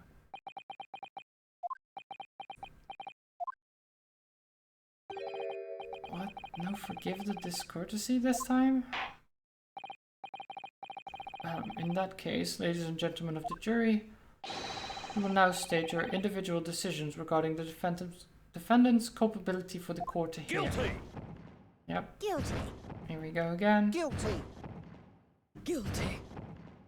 Guilty. Guilty.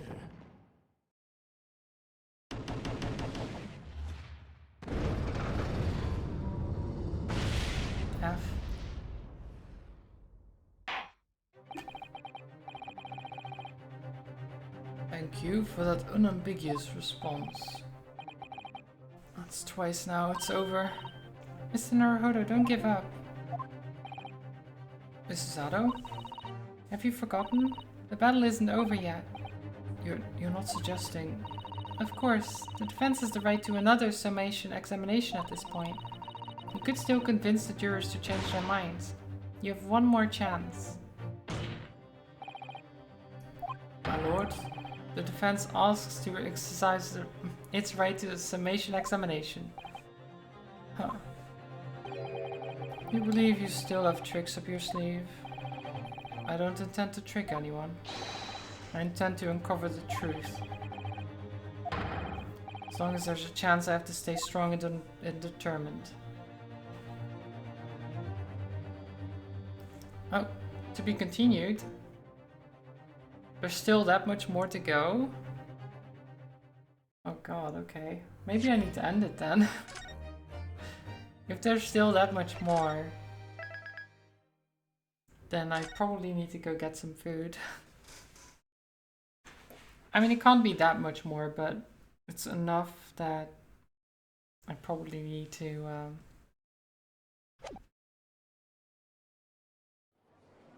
wrap it up.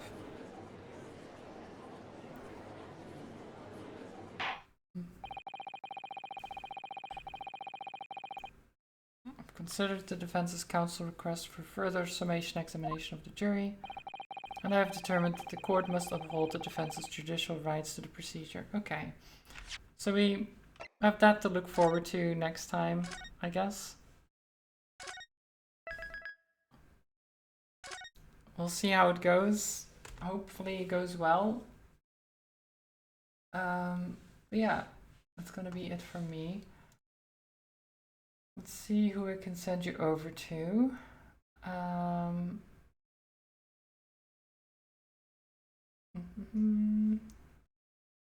Alina is live. I haven't actually rated her before yet. She's playing with combat. So let's go say hi. Let's see what they're up to.